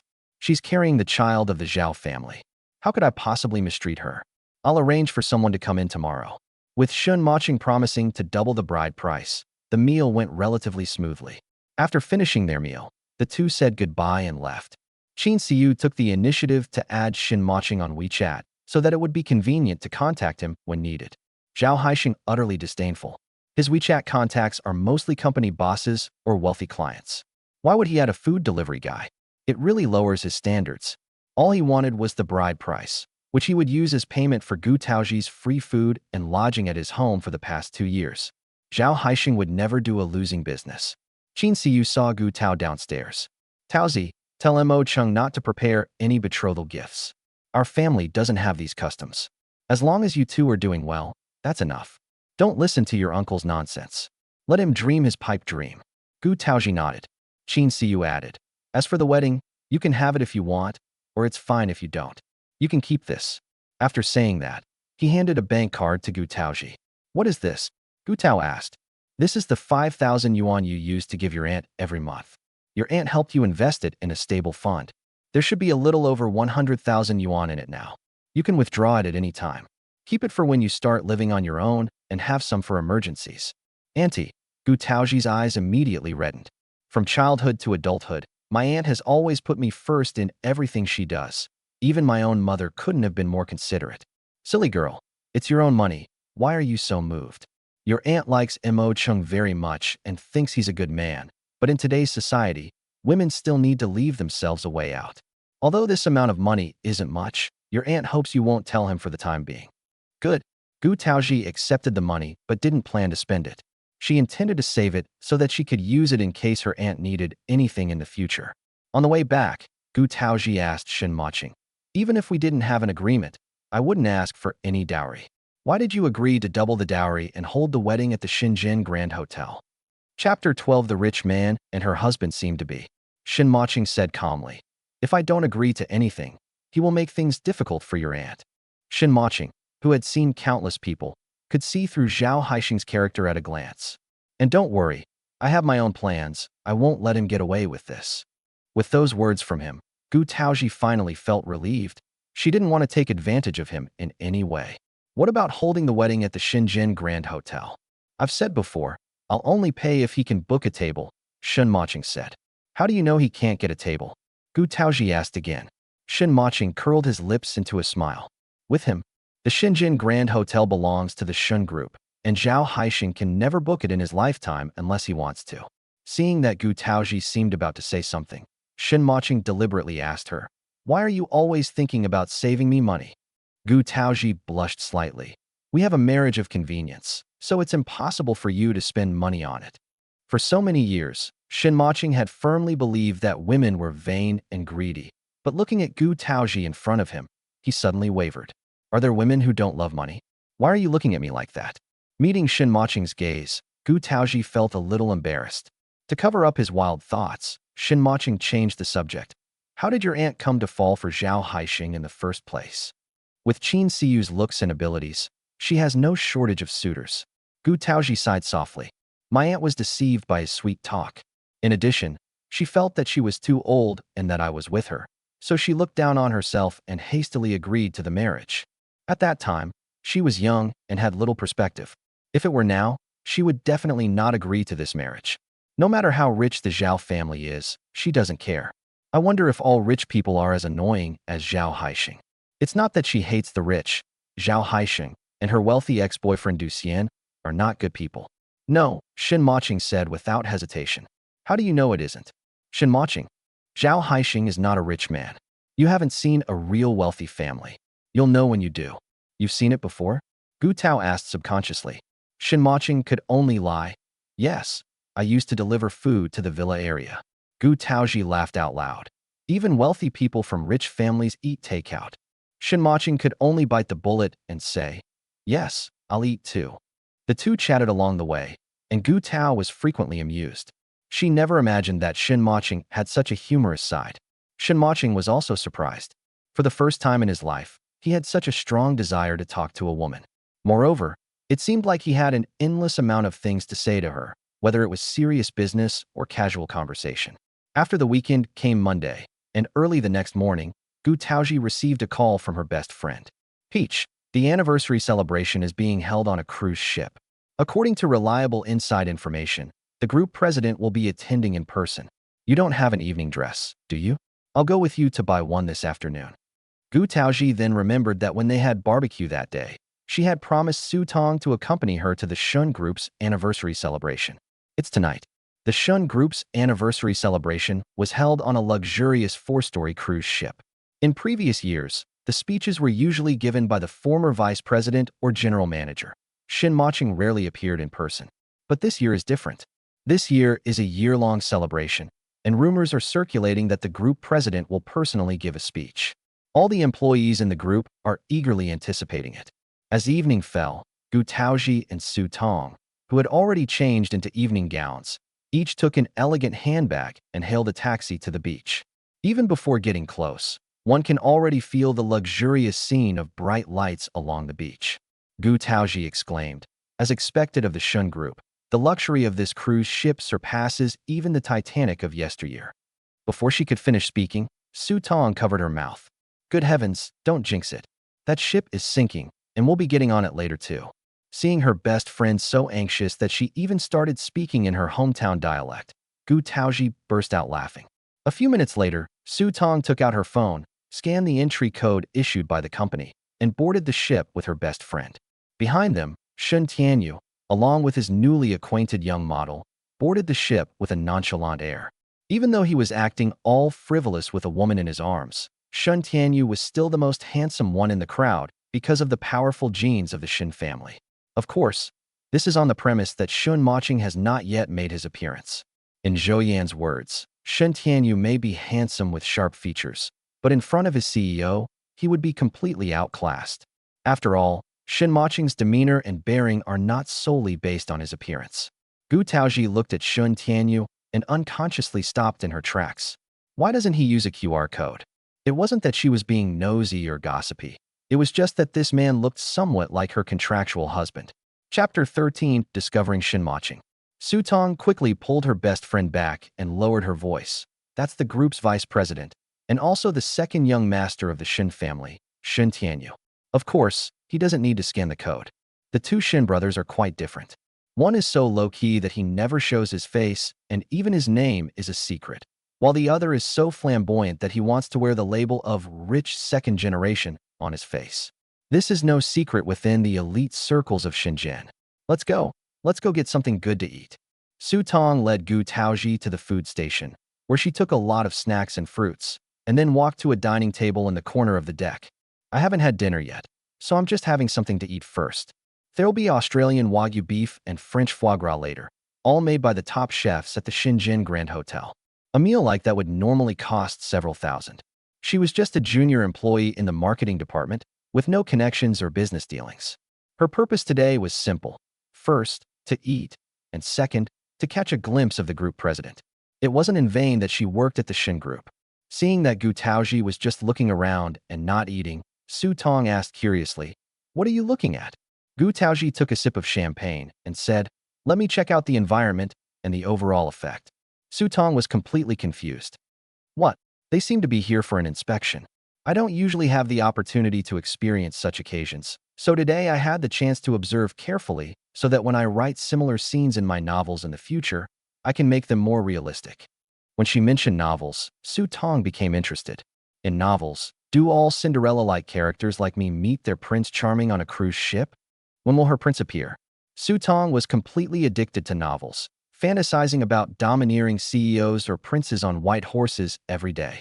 While listening to her best friend's conversation, Gu Taozhi glanced at a certain spot and muttered, "There's no Prince Charming, but there is a mama's boy." Huh. Su Tong was taken aback and followed Gu Taozhi's gaze. Not far away, Du Xianzheng was embracing a woman, their bodies entwined in a tender and intimate display. Su Tong recognized the woman in his arms. She was Lin Fangfang, from the same department as her. Lin Fangfang was a scheming woman who had been targeting Su Tong ever since Su Tong caught her having an affair with the department head. A mama's boy and a scheming woman actually got together. Su Tong felt like vomiting. Seemingly noticing the gaze, Du Xian looked up, saw Gu Taozhi, and paused for a moment. What's this woman doing here, dressed so beautifully? Could it be? Du Xian suddenly thought of a possibility.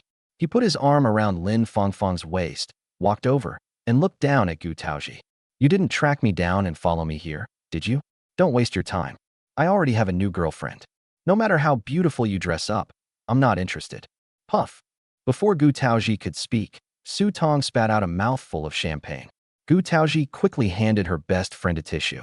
Su Tong coughed and laughed. Taozhi, where did you find such a perfect man? He's not only a mama's boy, but also a gullible one. It's not easy to find someone who has both of these traits in one person. Gu Taozhi couldn't help but laugh out loud as well. When Du Xian was dating Gu Taozhi, she also met Su Tong and heard her sarcasm, which made her look very ugly. Lin Fangfang glanced at Gu Taozhi with disdain, never expecting that Du Xian's ex-girlfriend was actually her nemesis's best friend. Birds of a feather flock together. Ah Xian, so she's your ex-girlfriend? That's right. After meeting you, I realized that breaking up with her was the right thing to do. Du Xian spoke to Lin Fangfang, but his gaze remained fixed on Gu Taozhi, trying to discern jealousy and resentment in her expression. Unfortunately, Du Xian was disappointed. Gu Taozhi did not react at all, as if she had heard something that had nothing to do with her. Undeterred, Du Xian took out a blue velvet box from his pocket and opened it in front of Gu Taozhi. Fangfang, this is a gift I prepared for you. It goes perfectly with your dress. Do you like it? He wanted to provoke Gu Taozhi and make her regret it. Lin Fangfang was immediately delighted. The diamond necklace inside looked to be worth at least tens of thousands of yuan. She knew Du Xian came from a wealthy family, but she never imagined they were this rich. She was glad she had chosen the right person. Ah Xian, you're so kind to me. Help me put it on. She glanced at Gu Taozhi triumphantly, her smugness undisguised. Su Tong was speechless for a moment. Lin Fangfang is really cunning. She hooked up with the marketing manager and then got involved with Du Xian. The mama's boy is unaware that he's been cheated on, and he even has the nerve to smugly show off like this. He's really brainless. Hey you two, are you just trying to get noticed? You're a mama's boy and a green tea girl. What are you doing pretending to be all lovey-dovey in front of us? Lin Fangfang's eyes narrowed. Su Tong, Who are you calling a green TB asterisk TCH? Su Tong crossed her legs and said, I'll curse anyone who responds. Lin Fongfong, a piece of junk that my best friend doesn't even care about. You treat her like a treasure. I just want to know, what are you so smug about? Lin Fongfong was almost furious. Su Tong, dare you say that again? The two started arguing back and forth, attracting the attention of many onlookers. Gu Taozhi was about to tell Su Tong that there was no need to let these two affect her mood when she inadvertently caught a glimpse of a figure on the deck upstairs. Isn't that Shen Mocheng? Hello. Without a second thought, Gu Taozhi chased after him. Chapter 14. Everyone is waiting for President Shen to show up. Gu Taozhi left in a hurry. In Du Xian's view, this behavior was due to jealousy of his kindness towards Lin Fongfong, and he couldn't bear the stimulation, which led him to leave. Seeing that his girlfriend was still arguing with Su Tong, Du Xian left and went to find Gu Taozhi. If she agrees to follow him obediently without regard to status, he might be willing to reserve a place for her. After all, it would be hard to find another woman like Gu Taozhi in the entire city. Who doesn't love a beautiful woman? Keeping her around for fun is a good idea. On the other side, Gu Taozhi walked up the white staircase. The cruise ship had 4 floors in total. During her journey, there were quite a few people who came up to chat with her because of her outstanding appearance, but Gu Taozhi ignored them all. Was that Shen Mocheng just now? If so, why would he be here? While she was thinking, Gu Taozhi had already reached the 4th floor stairwell, where 2 bodyguards in dark suits stopped her. Miss, please stop here. The 4th floor is a private area. Private area? Gu Taozhi stopped in her tracks. Did she just see it wrong? It was just a silhouette that looked a lot like Shen Mocheng. By the way, that second young master of the Shen family looks a lot like Shen Mocheng. Could it be that I saw him? Feel sorry. Gu Taozhi nodded, turned around and went downstairs, but accidentally bumped into someone. Excuse me. She was about to apologize when she realized that the person she had bumped into was the friend who had delivered the documents to Shen Mocheng last time. Mr. Zhou, what a coincidence. What are you doing here? When Zhou Yin saw Gu Taozhi, his foot slipped, and he almost tumbled down the stairs. Miss Gu, what are you doing here? My friend works for the Shen Group, and I came with her, Gu Taozhi said frankly. Zhou Yin almost cried. This is ridiculous. The CEO's disguise is about to be exposed. I'm also an employee of the Shen Group. Zhou Yin was so nervous, he almost bit his tongue. I still have work to do, so I won't keep Miss Gu any longer. Let's invite Brother Shen to have dinner together another day. Gu Taozhi smiled and nodded. Okay, you go ahead with your work. We'll reschedule for another day. Okay. Zhou Yin appeared calm on the surface, but was actually extremely anxious inside. After Gu Taozhi left, Zhou Yin rushed up to the 4th floor to look for her, but Gu Taozhi stopped at the corner, looked back, and saw that the bodyguards did not stop Zhou Yin from going up. Isn't this a private area? Is Zhou Yin a high-ranking member of the Shen Group? Otherwise, how could they get into the 4th floor? Where's the CEO? Where's the CEO? Zhou Yin went up to the 4th floor and started asking the bodyguards one by one, his face covered in cold sweat. The president just went downstairs with several senior executives. He'll be speaking soon, one of the bodyguards replied. Zhou Yin rushed downstairs in a panic, trying to make a phone call, but unfortunately the signal was bad at sea and he couldn't get through. Mr. President, if you take the stage, your disguise will be exposed. Who would have thought that the CEO's wife would be on this ship, facing certain doom? At this moment, Shen Mocheng was already standing behind the curtain of the stage on the 1st floor, waiting for the general manager to finish speaking so that the host could invite him to the stage. Shen Tianyu, standing beside him, swirled the wine glass in his hand and let out a disdainful snort. At the same time, Gu Tao went down to the 2nd floor and looked down at the general manager who was talking eloquently on the 1st floor. As expected of a senior executive of the Shen Group, his words were inspiring and highly motivating. Therefore, there is a reason why the Shen Group ranks among the top in the world. If a general manager is like this, one can only imagine how outstanding their president must be. Gu Taozhi felt like she had caught Su Tong's attention, staring intently at the stage, and even felt a little excited to meet this mysterious CEO. When the host announced that Mr. Shen would be invited to the stage after the general manager's speech, the employees and guests on all 3 floors went wild.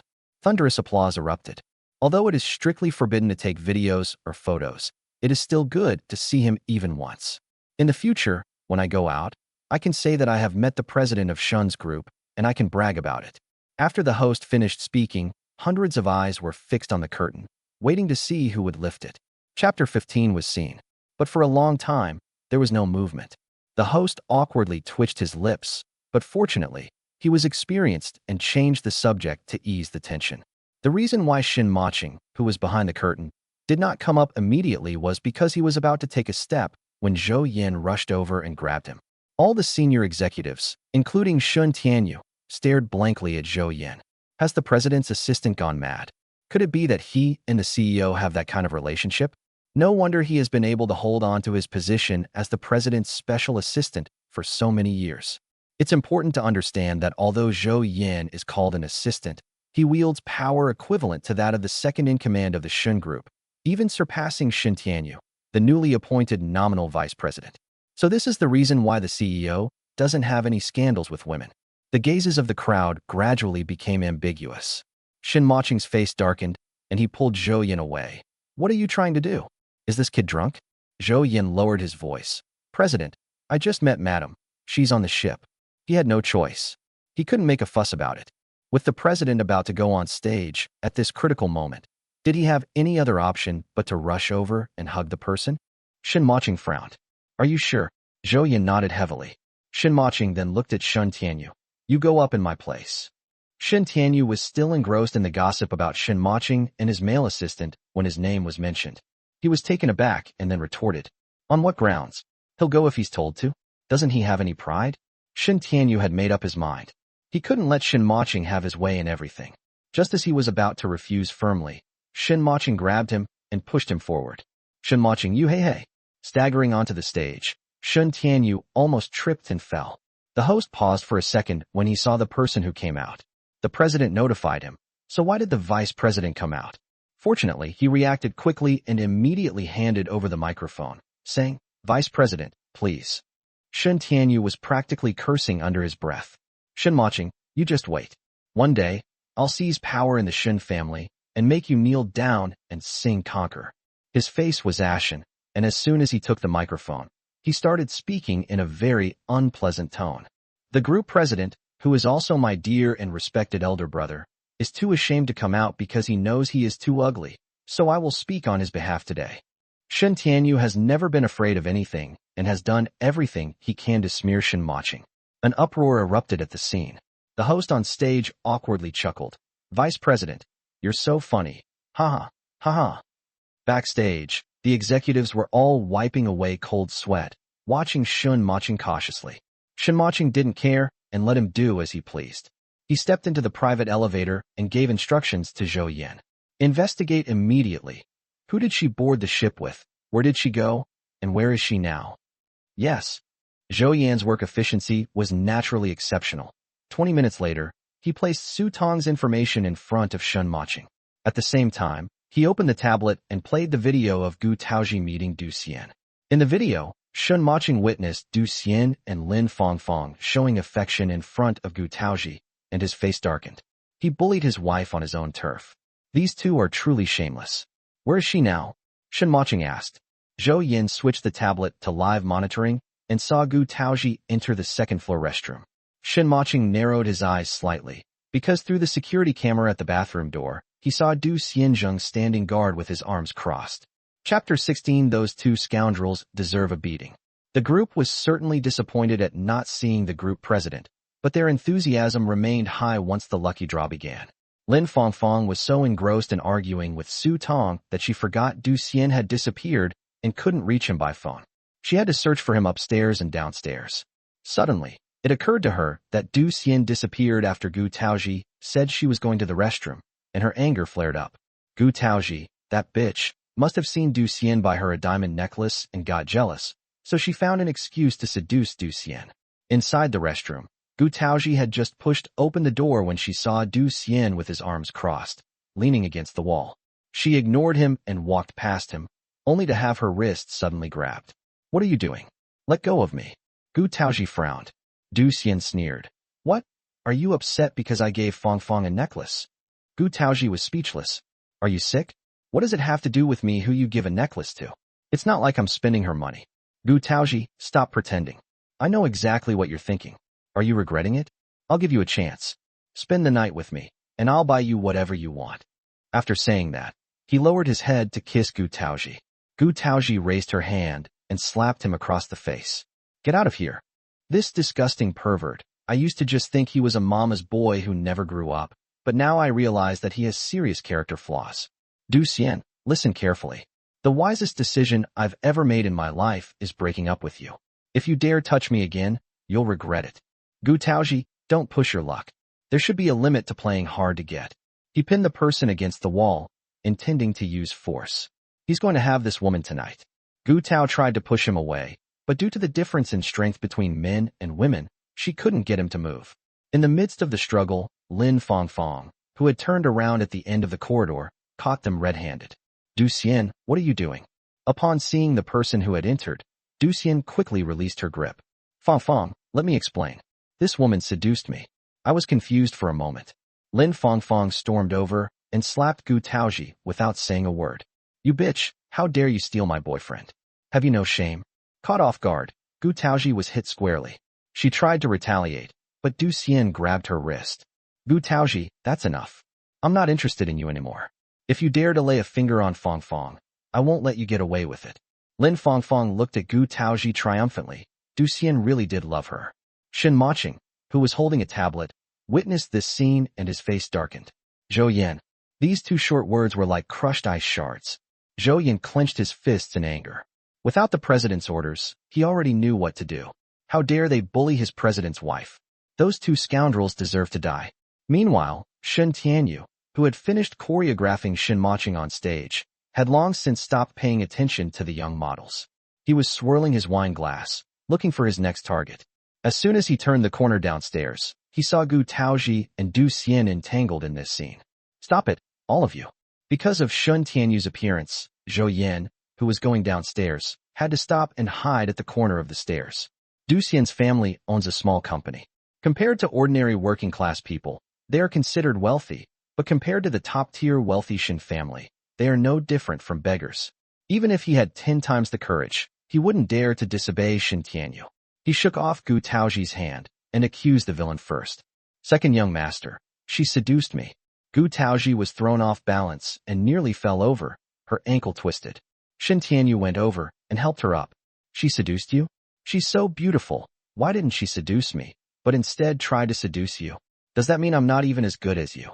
Du Xian quickly explained. No, it's not, second young master. It's a misunderstanding, a misunderstanding. How could I compare to you? Before Du Xian could finish speaking, Su Tong, who had come to find Gu Taozhi, happened to see this scene at the end of the corridor. She rushed over like a gust of wind and shoved Du Xian away. Seeing the slap mark on Gu Taozhi's face, she immediately flew into a rage and pointed at Lin Fangfang, questioning her. Her? You dare hit her? Lin Fangfang tilted her head back, defiantly saying, That's right, I hit her. What can you do to me? This kind of slut who seduces other people's boyfriends. I wouldn't be too much for her if I beat her to death. As he spoke, he raised his hand again, as if to teach Gu Taozhi a lesson. Su Tong wasn't going to tolerate her. She grabbed the arm that the girl was turning back with her left hand and pulled her hair with her right hand, dragging her in front of her. You dare hit my peach? You're asking for death. Su Tong slapped Lin Fangfang's face repeatedly with both hands, making Shen Tianyu's mouth twitch and instinctively cover his own face. He had been with dozens, even hundreds of women, all of whom were extremely gentle and charming. Su Tong was definitely the first one who dared to hit him in front of him, and hit him so brutally. Du Xian was the first to react and stepped forward to join in, but unexpectedly, Su Tong's long fingernails grabbed his face. You two are addicted to bullying people, aren't you? My best friend is gentle, but I, Su Tong, am not someone to be trifled with. When she gets angry, nothing can stop her, not even the king of heaven himself. She cornered Du Xian and Lin Fangfang and beat them senseless. Stop! Stop! You crazy woman! Lin Fangfang screamed and tried to fight back, but she was no match for Su Tong. Du Xian tried to help, but ended up getting scratched instead of benefiting from it. Chapter 17, This old lady will not change her name or surname. Lin Fangfang screamed. Call the police. I'm calling the police. Su Tong, I'm going to sue you. You just wait. With a criminal record, the Shen family will definitely fire you. Just you wait. Gu Taozhi pulled Su Tong back, saying, Stop hitting her, we shouldn't argue with a dog. Su Tong rolled up her sleeves, still wanting more. Fine, I'll fire you.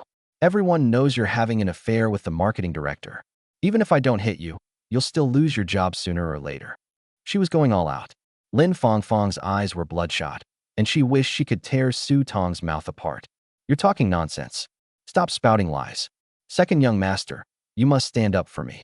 She not only hit me, but also slandered me. All right, Shen Tianyu was getting a headache from Lin Fangfang's nagging. Have you made enough noise? If you keep this up, you're all fired. Gu Taozhi said to Shen Tianyu, second young master. This matter is because Du Xian forcibly molested me first, and Lin Fangfang then took action. There is evidence in the surveillance footage. Even at the police station, my best friend was acting in self-defense to protect me. She was afraid of affecting Su Tong's job. After all, the benefits and compensation offered by Shen's group were unmatched in the entire city of Shenzhen. Shen Tianyu sized up Gu Taozhi with ill intent. Want to plead for your best friend? Sure, I'll give you a chance. Opportunity my ass. Su Tong yanked Gu Taozhi away and continued cursing while pointing at Shen Tianyu. Shen Tianyu, you big pervert. How dare you make a move on my best friend? Believe me or not, I'll castrate you. She was no longer afraid of anything. Since she had already hit the man, the marketing director would definitely not let her off the hook. Offending one person was the same as offending two. She couldn't let Taozhi compromise with this pervert for her sake. Shen Tianyu gritted his teeth in anger. You crazy woman, which department are you from? How dare you talk to me like that? You're asking for death. Su Tong patted her chest proudly. This old lady remains true to her name and surname. Su Tong from the marketing department. At worst, I'll just get fired. Who's afraid of who? Lin Fangfang forgot the pain and gloated as she added insult to injury. Second young master, I can vouch for her. She is indeed Su Tong from the marketing department. How dare she disregard you? Such an employee who is disrespectful and lawless does not deserve to stay in the Shen group. Su Tong brought this upon herself, so she wouldn't mind sending her on her way. Shen Tianyu was furious and had no time to flirt with Gu Taozhi anymore. He planned to fire Su Tong as soon as he got to the company tomorrow and make sure she couldn't find a job in the entire city of Shenzhen. Very well, Su Tong, you've got guts. You just wait. Anyone who dares to offend Shen Tianyu will not have a good ending. In the corner, Zhou Yin, who hadn't dared to show himself, glanced at the surveillance camera above his head and silently thought to himself, President, as you can see, I don't have a chance to appear. Su Tong, having vented her anger and satisfied herself, arrogantly dragged Gu Taozhi away to the dining area to get steak and caviar, where they feasted. Why not eat it if it's free? She's going to be fired tomorrow anyway, so she has to make sure she gets her money's worth today. Besides, such top-quality ingredients are not something a commoner like her can afford normally. The saying goes, those who have nothing to lose are not afraid of those who wear shoes. Her feet are cleaner than anyone else's, so what is there to be afraid of? Peach, eat up. What are you standing there for? Tong Tong, I'm going to talk to Shen Tianyu and clear things up. She didn't want her best friend to lose her job because of her, and she didn't believe Shen Tianyu could do anything to her. No. Su Tong stopped him. You don't understand that lecherous Shen Tianyu. He'll seduce any pretty girl he sees. If you go to him, he'll definitely threaten you and grope you. Even she, a woman, was captivated by her best friend's looks, let alone that lecherous Shen Tianyu. So you're just going to wait until tomorrow to get fired? It won't be easy to find a job like the Shen group again. Besides, that Shen Tianyu doesn't look like a good person. I'm afraid he'll cause trouble for you after you're fired, and it'll be hard to find a job in the future. Gu Taozhi was anxious. Don't be impatient. The usually anxious Su Tong was unusual this time, comforting Gu Taozhi. Let me tell you, Peach, that Lin Fangfang is having an affair with our married department director. I caught them in the act. They've been wanting to silence me for a long time, but this wouldn't have happened. I won't be staying at this job for long anyway. I was thinking of seeing what the group president is like before I resigned, but unfortunately, I won't have the chance anymore. This is her biggest regret today. So what are your plans for the next step? Gu Tao asked. With Shen Tianyu seeking revenge above and Lin Fangfang causing trouble below, Su Tong's job is definitely in jeopardy. Su Tong was carefree and didn't take the matter to heart at all. Didn't you say my imagination is perfect for writing novels? Why don't I write one and give it a try? Maybe it'll become a hit. Gu Taozhi was amused by her.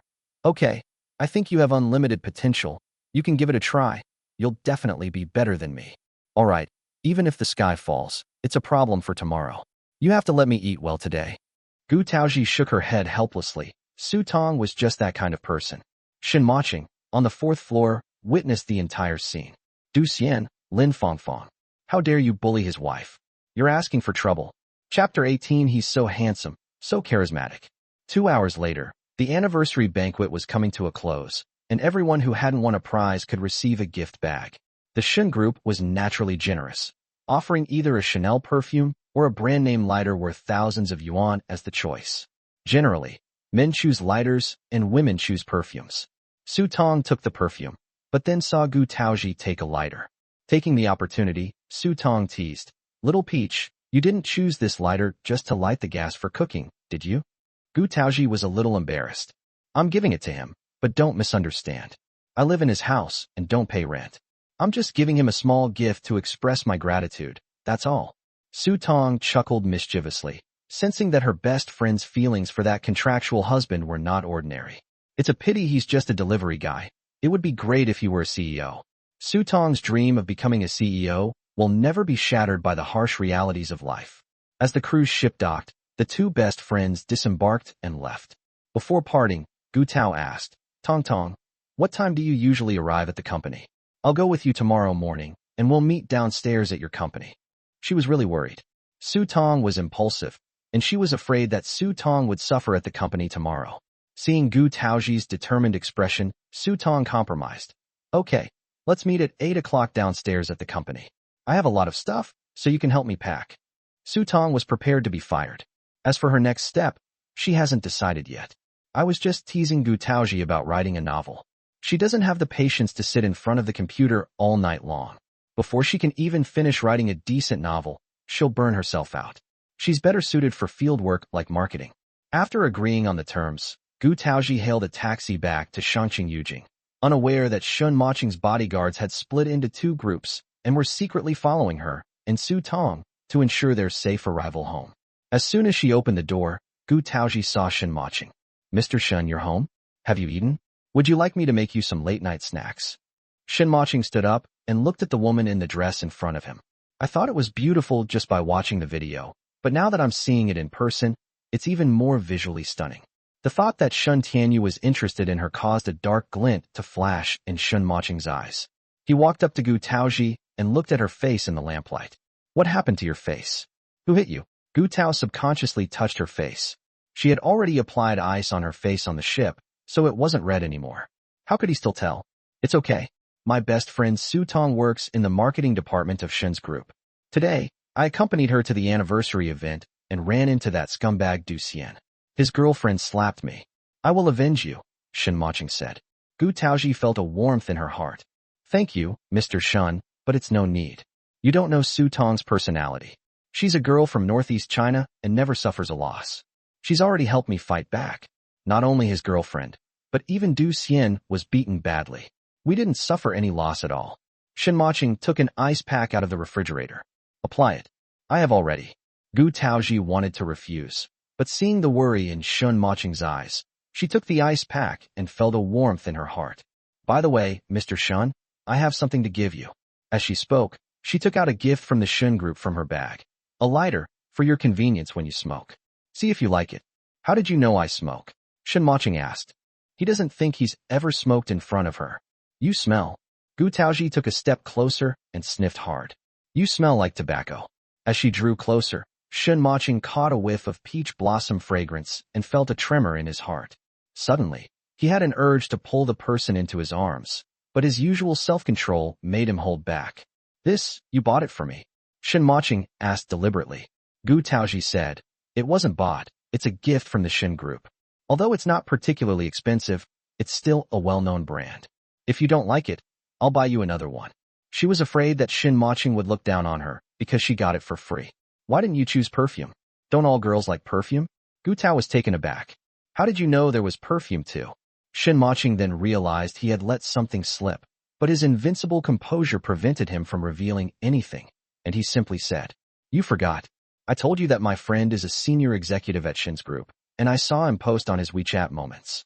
Only after he said that did Gu Taozhi remember. "Was it Mr. Zhou who helped you deliver your documents last time?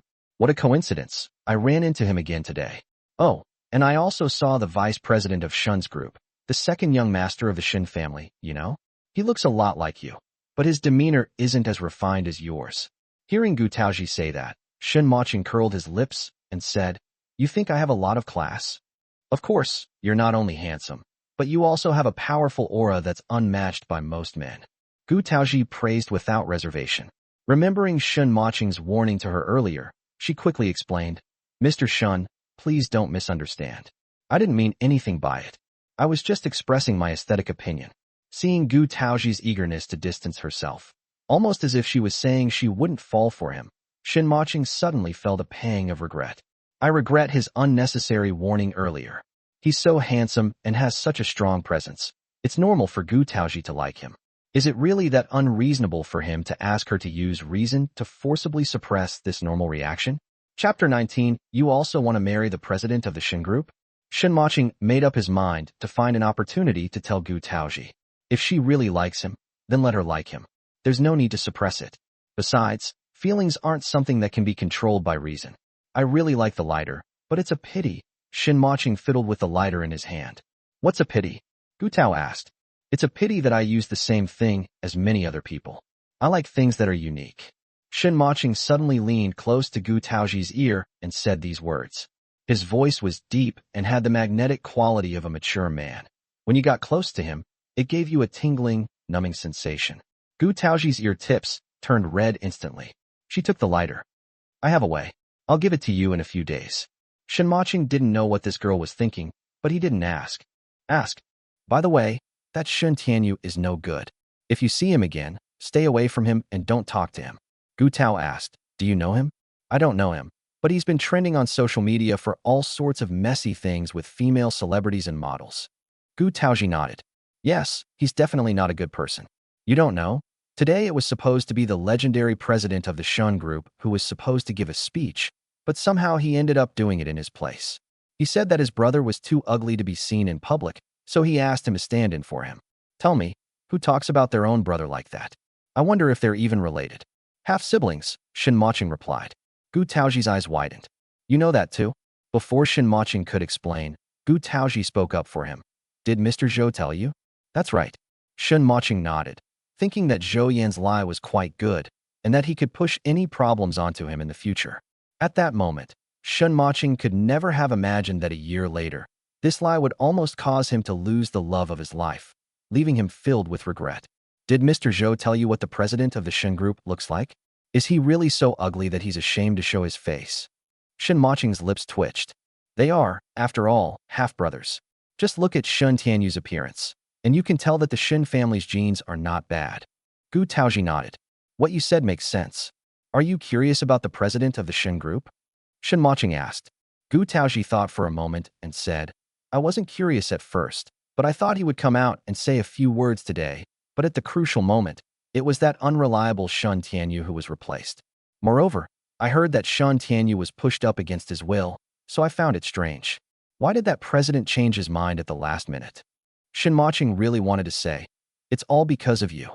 What kind of person do you think the president of the Shen Group is?" Shen Mocheng suddenly wanted to know her answer. Gu Taozhi said with a smile, "A very capable and extremely mysterious rich man. Someone that ordinary people like us can never come into contact with in our entire lives." Tong Tong said that every woman in Shenzhen wants to marry the president of the Shen Group. Shen Mocheng narrowed his eyes slightly. "You want to marry him in the future, just because he's rich?" Gu Taozhi thought for a moment and said, "San Mao once said that if you don't like someone, you won't marry them even if they are a millionaire. If you like someone, you will marry them even if they are a billionaire. In short, you still need money?" Shen Mocheng's tone was icy. He originally thought Gu Taozhi was different from those women, but he didn't expect that her standard for choosing a husband was still based on money. "However, if I could meet my Jose, all I would need is enough money to eat. Besides, I don't eat much, and I can eat even less in the future." Gu Taozhi didn't notice Shen Mocheng's tone and laughed as she said what San Mao had said next. Shen Mocheng's originally gloomy face froze for a second. Then, like clouds parting to reveal the sun, his expression brightened. "All right, let's not talk about that anymore. Mr. Shen, would you like some late-night snacks?" Gu Tao asked again the question she had just asked when she entered the room. "No, I've already eaten out," Shen Mocheng said. He ate something on the cruise ship and didn't feel hungry. "Okay, I'll go back to my room to rest now." You should go to sleep early too. Good night. Gu Taoji got up and walked towards her room. You're going to bed so early? Shen Mocheng seemed to want to chat a little longer. I think I'm still a bit hungry. I'd like to eat something else. Gu Taoji was taken aback, then smiled faintly. Then, how about the wontons? Good. What you eat isn't important. What's important is keeping people here so you can talk to them more. Shen Mocheng was also puzzled. It seemed that after meeting Gu Taoji, he had become a chatterbox and had endless things to say in front of this woman. It wasn't until very late that he let Gu Taoji go to sleep. Watching her close the door, he stood at the door for a long time, feeling inexplicably pleased. The next morning, Gu Taoji got up early as usual to make breakfast. After spending this time together, she had figured out Shen Mocheng's tastes and made things to suit his preferences. Shen Mocheng became more and more satisfied with his food and even felt that he had gained weight. He decided to go to the gym this afternoon. He can increase his exercise, but he can't stop eating. After seeing Shen Mocheng off, Gu Taoji quickly tidied herself up and hurriedly went out, riding her electric scooter to Shen's group. She had considered asking Shen Mocheng to ask Zhou Yan for help, but considering Shun Tianyu's status, Zhou Yan, no matter what kind of senior executive he was just an employee. She didn't want to end up getting herself involved if she couldn't help Su Tong. After all, Shun Tianyu looked like a petty, vindictive person, and she didn't want to implicate Shen Mocheng's friends. The only person in the entire Shen group who could keep Shun Tianyu in check was that mysterious president, but no matter how hard Gu Taoji racked her brains, she couldn't figure out how to meet him. Forget it, let's meet up with Tong Tong first. Chapter 20. Leave Gu Taoji's phone number. The Shen Group headquarters is located in the most prosperous CBD of Shenzhen. The 69-story building was designed by a famous French architectural team and has become a landmark building in Shenzhen. Gu Tao locked her electric scooter and was about to take out her phone to check the time when she heard Su Tong's voice. Peach. Su Tong got out of the taxi. Gu Taoji pointed to the building with 2 rows of security guards at the entrance. Tong Tong, can I go in? I can take you, Su Tong said. If anyone tries to stop her, she'll say that Gu Taoji is a client of the group. After all, she works in the marketing department, so it's not unusual for her to bring clients to the group.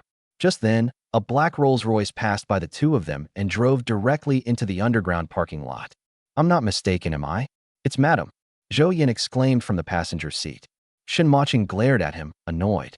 Don't be so jumpy. Zhou Yan ignored him and jumped up from the passenger seat. President, did you expose yourself and your wife come to interrogate you?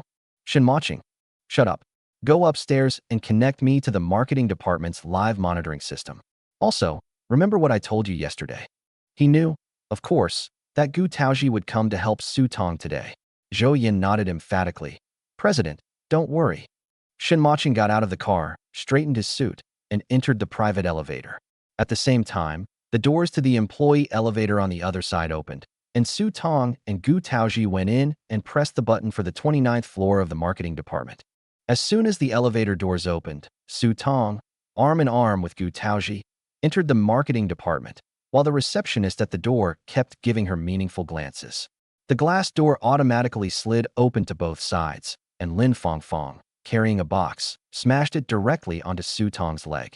The hard cardboard instantly turned Su Tong's fair calf red. Su Tong, you've been fired.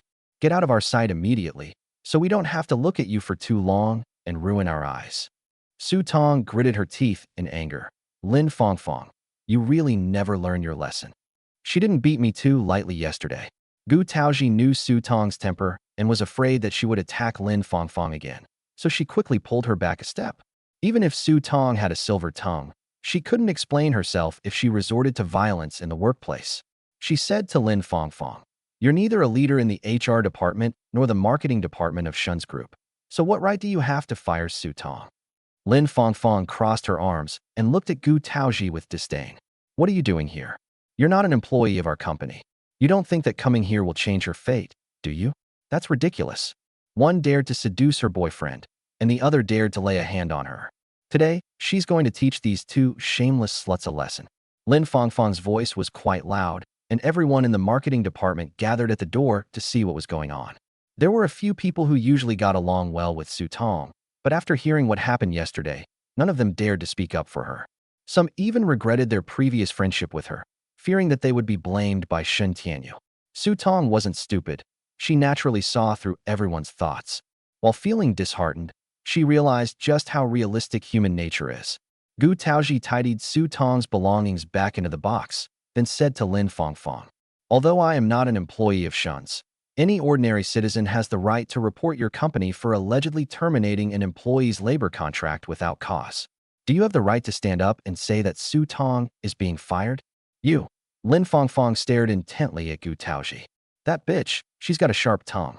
She doesn't have that right, but I certainly do," came the voice of Wang Dishing, the marketing director, from inside the glass door.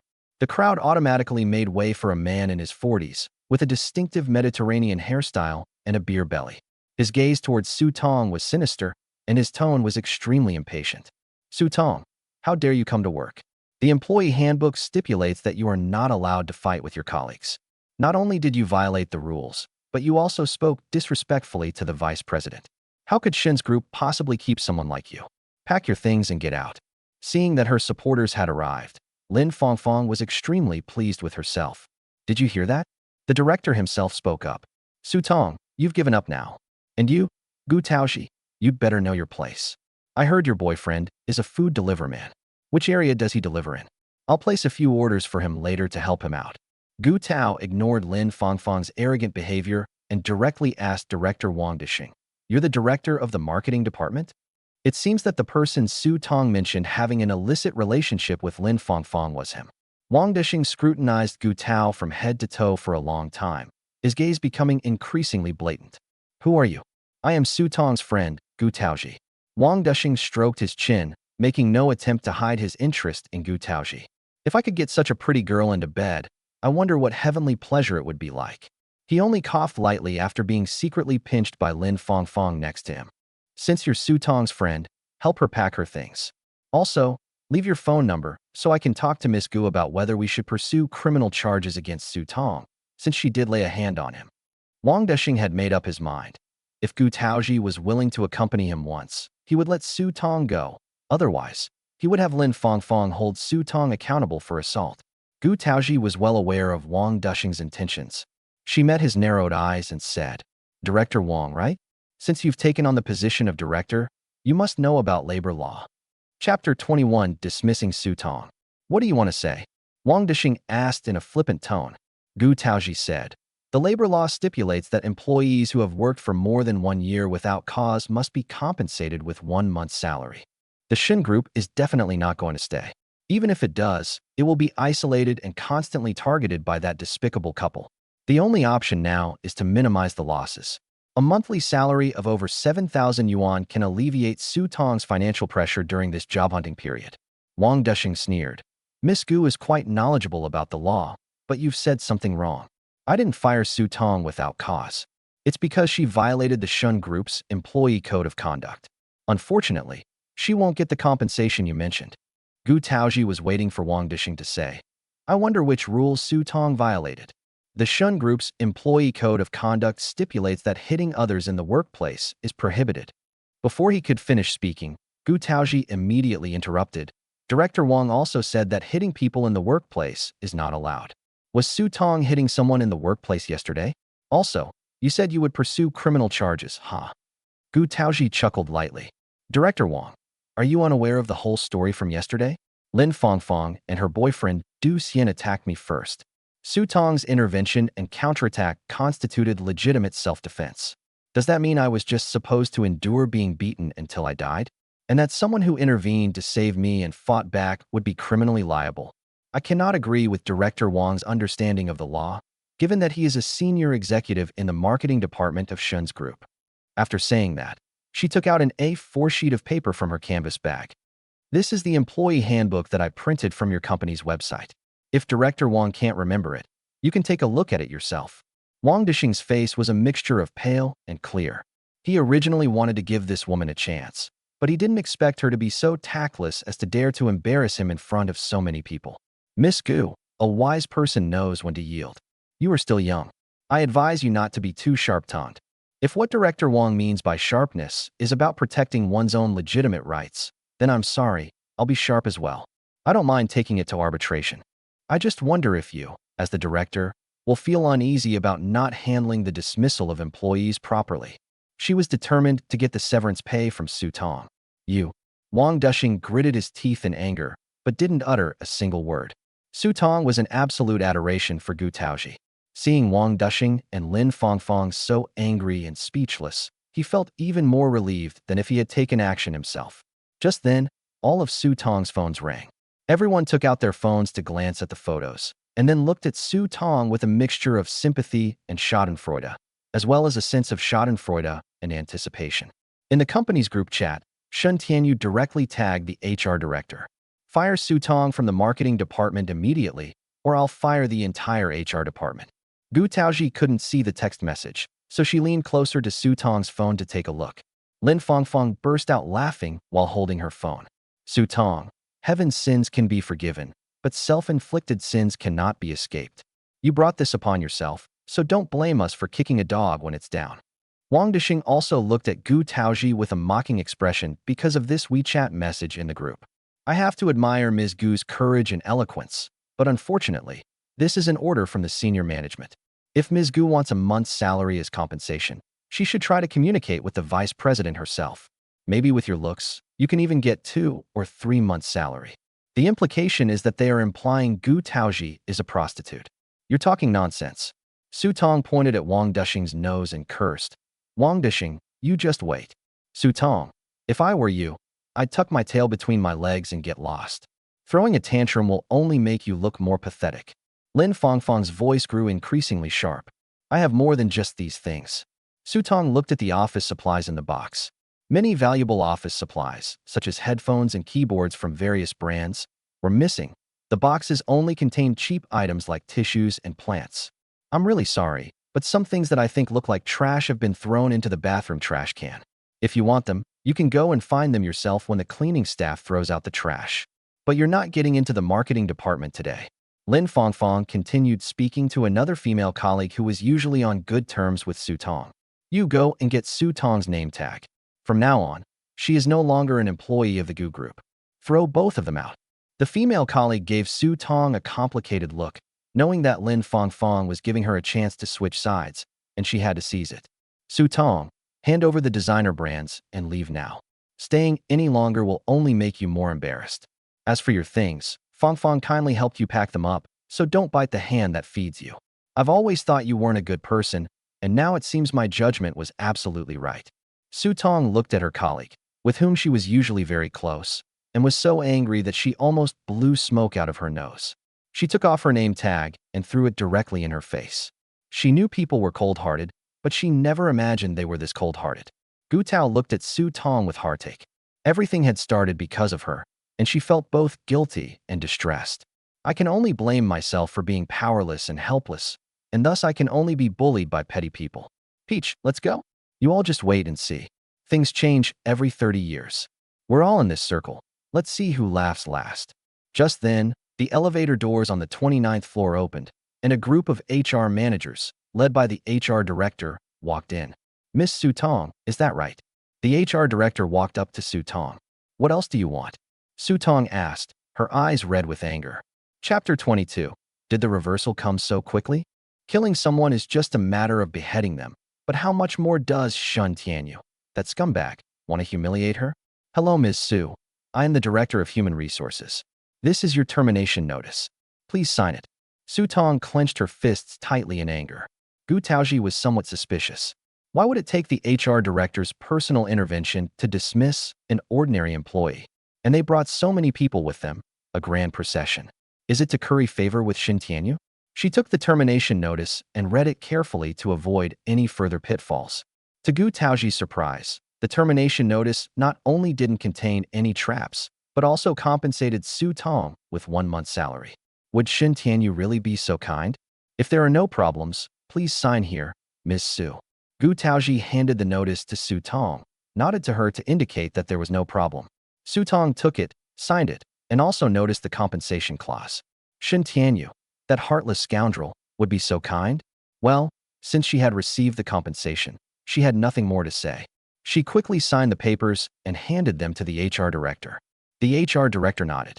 The compensation will be deposited into Ms. Su's salary card within 3 working days. Please check your account. Humph, the vice president is just too kind, Lin Fangfang sneered. Su Tong ignored her completely. Now can I leave? The HR director stopped her again. Ms. Su, please wait a moment. What do you want now? The HR director smiled and produced a personnel contract from the Shen Group. Ms. Su has worked diligently in the marketing department over the years. She is experienced, capable, and has many resources and clients. I have heard all of this. On behalf of the Human Resources Department of Shen's Group, I would like to invite Ms. Su to serve as the marketing director of Shen's Group. Ms. Su, please feel free to make any requests. What?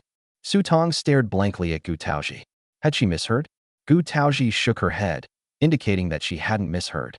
Not only was Su Tong shocked, but almost everyone present was stunned. This reversal came too suddenly. Didn't they say that Su Tong offended Vice President Shen Tianyu? The vice president just spoke up in the company's group chat.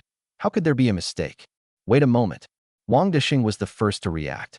If we hire her as the marketing director, what about me? The HR director produced 2 termination notices. One notice was issued by the president's office, dismissing Wang Dexing from his position as marketing director of Shen's Group. The other notice was issued by the Human Resources Department, dismissing Lin Fangfang from her current position and stating that neither of them would be rehired. This is impossible. Wang Dexing looked at it carefully, hoping to find traces of forgery on the termination letter. Director Wang. Oh no, I should call you Mr. Wang now. This is stamped with the president's office seal, and it has the president's personal signature. What don't you believe? The HR director's smile was laced with malice. He had long disliked Wang Dexing, but unfortunately they were directors from different departments, holding equal positions, and he had no right to discipline him. Today he finally got to hold his head high. This feeling is incredibly exhilarating. Why? I've worked at Shen's Group for many years. Even if I haven't made any great contributions, I've certainly put in a lot of hard work. I'm a veteran of the group. Why can you fire me just like that? I'm going to find the president and ask him personally. The HR director gave a cold snort. Mr. Wang, I'm really sorry. You won't be able to see the president, but you will be able to see the investigators from the relevant departments? What do you mean? Wang Dexing's eyes darted around nervously. You are suspected of accepting bribes and betraying the company's interests. The evidence has been handed over to the relevant departments. As soon as he finished speaking, the elevator doors opened again, and several investigators from relevant departments walked in wearing uniforms. Which one of you is Wang Dexing? That's him, Su Tong said, pointing with satisfaction. The person who came showed his credentials and said, "We are from the Economic Investigation Division of the Shenzhen Municipal Public Security Bureau. You are suspected of several economic crimes, and we are summoning you to come back to the bureau with us to cooperate with the investigation." After saying that, he waved to the people behind him. Take them away. Wang Dexing was completely dumbfounded. His whole body slumped like a wilted eggplant, offering no resistance whatsoever. The sudden reversal caused Lin Fangfang to stagger back a step. How so? She was clearly the victor. She had clearly trampled Gu Taozhi and Su Tong underfoot. So what happened in just a few minutes? She took out her phone and checked again. The notification Shen Tianyu had just sent was still clearly displayed in the group chat. So how could it be? Before she could say anything, the people who were about to take Su Tong's work pass immediately switched sides. When inside, haphazardly packed Lin Fangfang's things into a box and threw it at her feet. Lin Fangfang, now that you've been fired, you should leave quickly and stop making a fool of yourself here. You, that bitch, she was just helping me deal with Su Tong, but now that she's in trouble, she immediately turns her back on me. Su Tong watched with a cold smile. What does it mean to be proven wrong quickly? She didn't have time to think about why there was such a reversal. She just wanted to enjoy herself. Gu Taozhi had no time to watch the show. She carefully examined every clause of the contract handed to her by the HR director, fearing that Shen Tianyu might come up with some other tricks to mess with her. But even at the last signature, she couldn't find anything suspicious. She handed the contract to Su Tong, saying, "You can sign it." Chapter 23. How many steps does it take to turn a CEO into a tyrant? Su Tong signed the document in front of Lin Fangfang, while admiring her pale and ashen face. Am I now the marketing director? That's right, Director Su, congratulations. I hope to see you again in the future. The HR director extended his hand. Su Tong generously shook hands in return. I must take care of you, but there's something I might need your help with first. Please feel free to speak, Director Su. The HR director was very kind to Su Tong. He certainly understood the situation. The vice president had singled out someone for dismissal, but the president's office issued a document rehiring them immediately after their departure, and they even skipped several levels to become the marketing director. It was obvious who was behind Su Tong. Su Tong curled her lips into a wicked smile. As the marketing director, I demand that she be fired immediately. She pointed to the female colleague who had previously been on good terms with her, but had just helped Lin Fongfong kick her when she was down. The female colleague panicked immediately. Tong Tong, listen to me. Are we that close? You call me Tong Tong. Let me think. What did you just say? You always thought I wasn't a very good person. No. Tong. No. Director Su, please let me explain. I was also instigated by that bitch Lin Fongfong.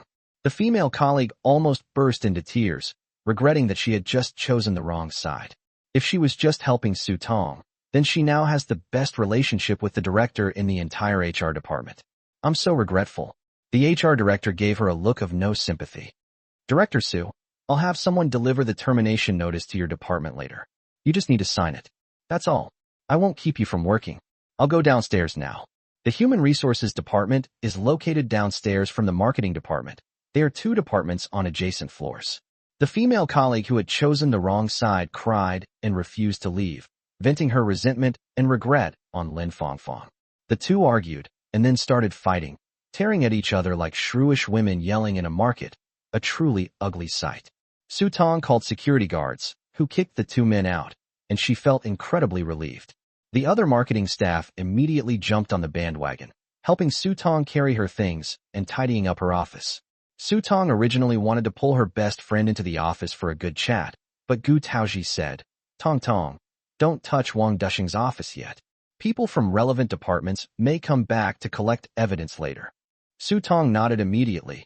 You're so thoughtful. Tell me, what exactly happened today? Peach is smarter and quicker-witted than her. She considers everything very carefully. She's full of questions right now. Gu Taozhi's expression turned slightly stern. For some reason, she felt that this matter seemed to be vaguely related to Shen Mocheng.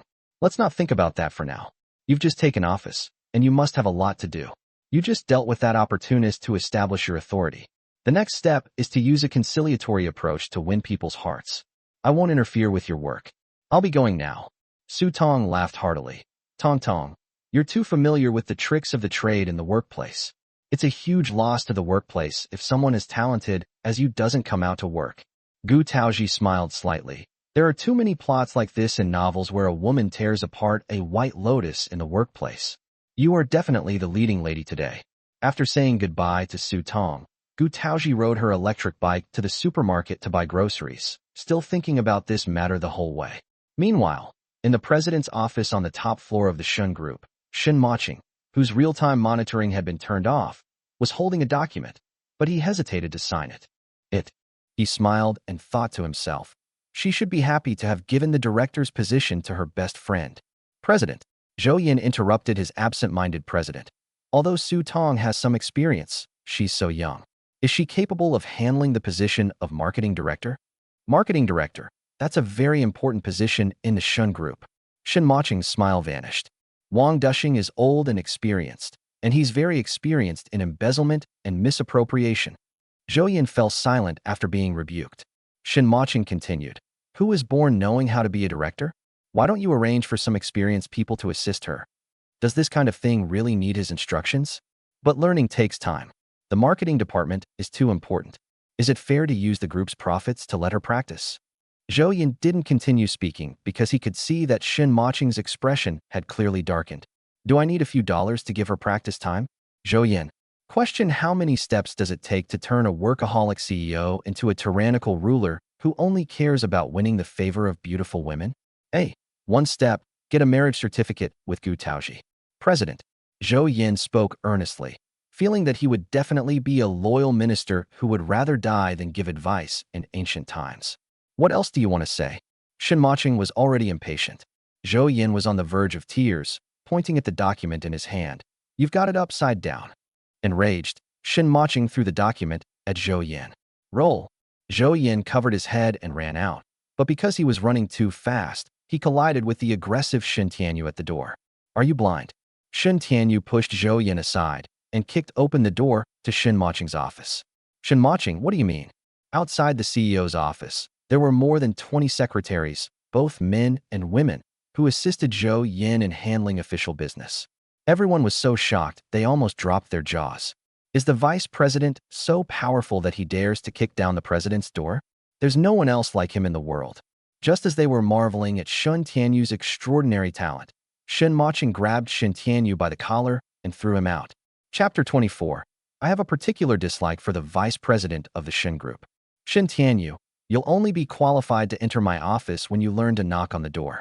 You can embarrass yourself, but don't let outsiders say that the Shen family has no manners. Shen Mocheng's tone was indifferent, yet utterly cold. Shen Tianyu got up from the ground, feeling that he had lost all face and dignity, and looked at Shen Mocheng with murderous intent. Very well, Shen Mocheng, you're promoting the person I was going to fire. You wouldn't happen to have your eye on that Su guy, would you? Fine, you've got guts to go against me. We'll see. A wise man doesn't fight a losing battle. He's no match for Shen Mocheng, and if he continues to entangle himself, he'll only lose face. In the instant he turned around, he heard Shen Mocheng say to Zhou Yin, the compensation for Director Su Tong for that month will be deducted from Vice President Shen Tianyu's salary. In addition, Vice President Shen Tianyu's year-end bonus will be cancelled. Yes, Zhou Yin had never been so happy to carry out an order as he was this time. Shen Mocheng, I'll fuck your grandpa.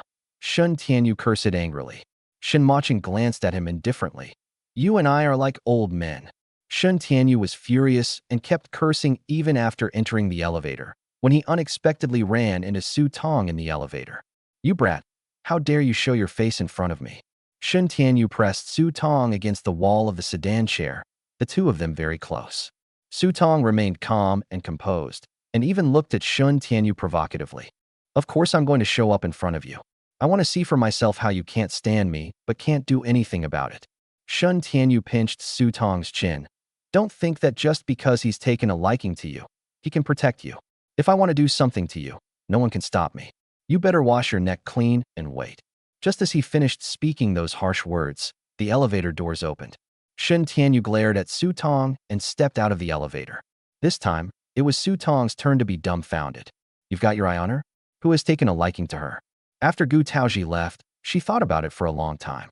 Although she was impulsive and not as quick-witted as Taozhi, she figured it out after a while. The only one who could give orders to the directors of various departments was the president's office. In the president's office, the only person who can have absolute authority and dare to directly oppose Shen Tianyu is the president of the Shen group. In other words, the person helping her behind the scenes is the mysterious CEO of the Shen group. Thinking about it this way, that Shen Tianyu mentioned must also be the president. You've got your eye on her? Su Tong was completely bewildered. How could this be? That evening, Taozhi prepared a lamb spine hot pot base and a lot of fresh ingredients, which Shen Mocheng used to start cooking when he returned. This was the first time the two of them had eaten hot pot together. Taozhi took the helmet from his hand. Mr. Shen, please go wash your hands and change your clothes. The pot will be boiling soon. Shen Mocheng nodded, went back to his room, and came out again wearing loose loungewear. Taozhi couldn't help but take a few more glances. She's a walking clothes hanger. She looks good in everything she wears. Plus, the quality of these clothes is really good. They must be expensive. The two sat down facing each other at the dining table. The rising steam from the pot softened Shen Mocheng's originally cold and stern features. Taozhi started putting vegetables into the pot while speaking. I went to Shen's group today. Shen Mocheng knew she would bring it up, so he wasn't surprised at all. Why don't you ask me what I'm going to do? Tao asked. Shen Mocheng, like an obedient schoolchild, immediately asked, what are you going to do? Taozhi couldn't help but laugh at his serious expression. I originally went to help Tong Tong, but I encountered a strange thing. Then, she recounted what had happened that day, while observing Shen Mocheng's expression. Why do you think Tong Tong was suddenly promoted to director? Shen Mocheng took a bite of mutton. The mutton, after being specially treated and marinated, loses its gamey smell, becomes tender and fragrant, and tastes absolutely amazing. Perhaps your friend is exceptionally capable and has already been noticed and groomed by senior leaders. Shen Mocheng's expression remained unchanged, and his tone was casual and nonchalant, as if this matter had nothing to do with him at all. Seeing his expression, Taozhi dispelled her doubts. She thought about it all afternoon. She had initially thought that Mr. Zhou, Shen Mocheng's friend, had helped her behind the scenes in some way, but now it seemed that wasn't the case. Shen Mocheng knew his performance was fine, so he smoothly changed the subject. You didn't run into that Shen Tianyu, did you? No, Gu Taozhi said. That's good. Wherever you see him, stay away from him. Gu Taozhi smiled, pursing her lips. I understand. Shen Mocheng seems to have a particular aversion to the vice president of the Shen group. Just then, Shen Mocheng's phone rang. A moment later, he hung up the phone and said to Gu Taozhi, Grandma isn't feeling well and wants me to go back. You can eat by yourself, don't wait for me. Gu Taozhi immediately stood up. How about I go with you? Isn't her existence just to help him deal with his elders at home? Maybe next time. Shen Mocheng refused. He couldn't bring people back now since things weren't settled at home yet. Gu Taozhi didn't think much of it. He said whenever he wanted, since she didn't have to go to work and had free time. After changing his clothes, Shen Mocheng went out. An hour later, a black Rolls-Royce drove into a detached villa. Chapter 25 Madame Shen. When Shen Mocheng got out of the car, he saw the butler, Uncle Zhong, rushing towards the main house. He instructed his servants to carry the tonics from the carriage inside, and then strode into the house. Perhaps because he walked so fast, before old Madame Shen could even put one leg on the soft chair, she had already started groaning. Oh, I'm so unlucky. I raised my grandson with great difficulty, and now, on my deathbed, I won't even get to see what my granddaughter-in-law looks like. Uncle Zhong, standing to the side, also wiped away his tears. Madam, please don't say that. If I really have to go, I will go before you. Once I get there, I will make all the arrangements before you come back. It's just a pity that I won't be able to see the future young mistress. I won't be able to leave in peace. The other servants also looked hesitant and timid. Anyone who didn't know better would have thought that old Madame Shen had some serious illness. Shen Mocheng's lips twitched. Grandma, there's no need for that. The doctor said that all your health indicators are normal, and if there are no accidents, you may live past 100. The old lady wasn't angry when she was exposed. She jumped up from the soft chair and looked at her again. She was no longer sickly and was full of energy. You unfilial descendant, with your current attitude, even if I live to be 200, I will never see my granddaughter-in-law. The Shen family is truly a misfortune. One of her grandsons is disgusted by women, while the other is attracted to them. If this continues, when will she ever see her great-grandson? Shen Mocheng knew that once this topic was started, it would be hard to stop, so he took out the marriage certificate from his pocket. Grandma, I'm already married. My life is so miserable. The old woman was sobbing and complaining when she suddenly stopped. What did you say? Shen Mocheng presented the marriage certificate to her. The old lady snatched it away, her hands trembling slightly. You said on the phone last time that you were getting married. Was that true? You weren't lying to me? Is this certificate real? Shen Mocheng said helplessly. Grandma, the marriage certificate can be found at the Civil Affairs Bureau. You can send someone to check it at any time. The old lady opened the ID card with surprise. Is it a woman? Shen Mocheng. Grandma, I don't like men. Besides, can a man get a marriage certificate? It's good that it's a woman. It's good that it's a woman. The old lady smiled so much that the wrinkles on her face looked like flowers blooming. Uncle Zhong immediately took the reading glasses, and the old lady put them on, carefully looking at the girl in the photo. Gu Taozhi, a good name. The girl had a very clean and pure aura, which she liked. Where are they? Why didn't you just bring them back? She didn't want to delve into how her grandson, who didn't even have a girlfriend, suddenly got married. As long as such a person existed, even if it was a fake marriage, she would make it real for him. Shen Mocheng pondered for a moment, then removed the part about the agreement and spoke the rest as it was. In short, she didn't know who I was. Madame Shen frowned disapprovingly. Mo Cheng, the key to a good marriage is honesty and openness. You'll regret this in the future. Shen Mocheng didn't take it seriously. Grandma, aren't you afraid she only married me for my money? Besides, I'm not a poor person pretending to be rich. If she finds out the truth one day, she'll probably be overjoyed. Having money is always better than not having money. Moreover, even excluding the shares of the Shen Group, his personal assets far exceed what can be described as simply rich. That's a number that a normal person couldn't earn in 10 lifetimes. In short, if Grandma wants to see people, she has to cooperate with me. The old lady slapped her grandson. You brat, how dare you threaten me? Shen Mocheng didn't argue. If Grandma thinks so, then so be it. The grandmother and grandson chatted for a few more minutes before the old lady urged them to leave, saying, You're newlyweds. Hurry back and be with your wife. After her grandson left, the old lady sighed. Uncle Zhong, who was standing nearby, assumed she was worried about her granddaughter-in-law's character and family background, and said, "Should I go and check it out?" The old lady waved her hand. "Look at Mocheng's attitude. He's so wary. It's obvious he hasn't fallen in love with that girl yet, so he must have already investigated everything that needed to be investigated. Then what are you still worried about? The young master is not a person without sense of propriety." The old lady recalled the girl in the photo. "I don't think that girl is materialistic or a snob. If she finds out the truth someday, I'm afraid that brat won't be able to keep her." Now that they've only registered their marriage and can't hold a wedding, the old lady is still feeling uncertain. "I can't let my hard-won granddaughter-in-law run away again. Give the order. Keep your mouth shut. No one is allowed to talk about the young master's marriage. I have my own plans." "Yes," Zhongbo replied. For the next period of time, Shen Mocheng continued to go to and from get off work on time, turning down many unnecessary social engagements, just so he could go home and eat the meals cooked by Gu Taozhi. The people who eat it are satisfied, and the people who make it are also very happy. For Gu Taozhi, she at least had a reason to live here with a clear conscience. She enjoys her simple and peaceful life, spending her days writing, tidying her room, and cooking.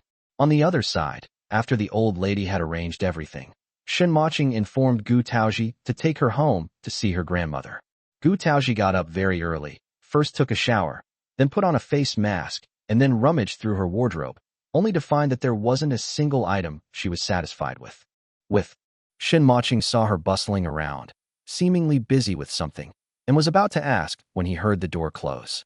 Chapter 26. Uncle Zhong can't say his lines. After leaving Shangqing Yujing, Gu Taozhi went to a hair salon to get her hair treated, then went to a shopping mall to buy a new outfit and various gifts. With bags and packages full of stuff, she didn't get home until almost noon. "Mr. Shen, do you think this outfit suits me?" Gu Taozhi asked Shen Mocheng as soon as she entered the room. Shen Mocheng put down his phone, looked at the person in front of him, and his eyes lit up. A light pink short-sleeved shirt paired with a white striped A-line skirt looks gentle and quiet yet elegant, perfectly highlighting her clean and refined temperament. "It's beautiful. You went out of your way to buy it?" "Yes." "Are you worried that my grandma won't like you?" "Yes." Gu Taozhi answered matter-of-factly. Their agreement clearly states that their existence is to help each other deal with their elders at home. If she fails to do so, wouldn't she be neglecting her duty? If Shen Mocheng replaces her then, not only will no one be there to help her go back to see her aunt, but she'll also have to find a new place to live. This matter is just as important to her as her career. Shen Mocheng naturally didn't understand Gu Taozhi's thoughts. In his opinion, the reason why this woman was so nervous about meeting her grandmother was because she valued him as a person. In the first few days after they got together, his biggest fear was that Gu Taozhi would fall in love with him and then cause endless entanglement on the day they divorced. That's why I gave her a cold and harsh reminder. But now, after spending this time together, Shen Mocheng doesn't know why, but he can no longer bring himself to say those cold warnings. He even feels a little smug because Gu Taozhi values him. Since Mr. Shen thinks it's acceptable, then let's go with this outfit. "Don't worry, I'll do my best to make grandma like me." Gu Tao smiled sweetly, and Shen Mocheng, looking at her, unconsciously curled his lips as well. Hearing her call him Mr. Chen again, he corrected her. "Don't call me Mr. Chen anymore, call me Mocheng." The title Mr. Shen sounds too distant and too polite. He doesn't like it. Gu Taozhi nodded. "You're right. I have to call you Mocheng, otherwise it would be terrible if I gave myself away in front of grandma." "Okay, I'll go pack my things first. Call me when we leave." Shen Mocheng really wanted to say, "I'm not asking you to change how you address grandma, but just call me Mocheng all the time." But looking at her busy figure, I felt that there was plenty of time, and we could talk about it later. At this moment, Shen Mocheng had a thought. Perhaps it wouldn't just be a year, but life would be like this from now on, and that would be good too. Around noon, Shen Mocheng and Gu Taozhi went out and hailed a taxi. After a winding and circuitous journey, the car arrived at a residential area to the north half an hour later. The residential area is a very ordinary residential building. Although it is not as luxurious as Shangqing Yujing, it is not old either. Shen Mocheng carried things in one hand and took Gu Taozhi's hand with the other. Her soft, boneless little hand was held in his palm, which made him feel very content. Gu Taozhi felt a little embarrassed and struggled for a moment. "Don't move. Grandma likes to stand by the window and look outside." Since he said that, Gu Taozhi had no choice but to let him lead her into the elevator. Inside the house, The old lady was already impatient. Upon hearing the knock on the door, she hurriedly went to urge Uncle Zhong. Quick, go open the door. Uncle Zhong quickly replied, Yes, madam. The old lady was speechless for a moment. What old lady? You stupid old man. You are my husband and Shen Mocheng's grandfather. If you expose him later and scare away my granddaughter-in-law, what are you going to do to compensate me? Uncle Zhong nodded hurriedly, annoyed at his own clumsy tongue. The door opened, and Shen Mocheng led Gu Taozhi in. Grandpa, Grandma, this is Gu Taozhi. She bought these for you. Okay, come in quickly. The old lady said, okay, 3 times in a row. Hello, Grandpa and Grandma, Gu Taozhi said politely. Having seen countless people, Madame Shen immediately recognized that Gu Taozhi was a discerning young woman, more than enough to match his stubborn grandson. The old lady briefly inquired about the situation of Gu Taozhi's relatives, and after listening to her, she comforted her and patted her hand. Good child, I'll arrange for you to meet your aunt sometime. She raised you all alone, which wasn't easy for her. Neither of you has had it easy. Fortunately, you're no longer alone. You both have someone to rely on now. The Shen family is your support. If you encounter any difficulties, you can come to Grandma, and Grandma will help you. Remember that. Although she wouldn't ask the old lady for help when she was in real trouble, those words still warmed her heart. Thank you, Grandma. Seeing the old lady and Gu Taozhi getting along harmoniously, Shen Mocheng was very pleased. Uncle Zhong was getting ready to cook when Gu Taozhi said, Grandpa, let me help you. Uncle Zhong stood up instinctively. How could I trouble you? Before he could finish speaking, he felt a sharp pain in his thigh as the old lady pinched him, and Uncle Zhong quickly changed his words. I mean, young mistress. The pain returned to my thigh. Zhongbo was on the verge of tears. Couldn't they have assigned him a role with no lines? He's been a servant his whole life, and now he's the young master's grandfather. It's all happening so suddenly. His mindset hasn't quite caught up yet. Chapter 27. Dowry of 400,000, bride price of 800,000. Just as the Shen family was enjoying a harmonious time, Zhao Haixing, who rarely returns home, said his first words to Qin Siyu. I'm preparing a dowry of 400,000 yuan for Taozhi. You should tell the delivery guy to bring a bride price of 800,000 yuan. That's what we agreed on the other day. He originally wanted to ask for an exorbitant amount, but he was afraid that asking for too much would scare away the deliverer man, and he would end up losing everything. Zhao Haixing, are you crazy for money? Qin Siyu almost didn't recognize the man in front of her. Shen Mocheng is just a food deliverer man. Even if he has saved some money over the years, how much could he have saved? How can you ask for 800,000 yuan so easily? Zhao Haixing immediately flew into a rage.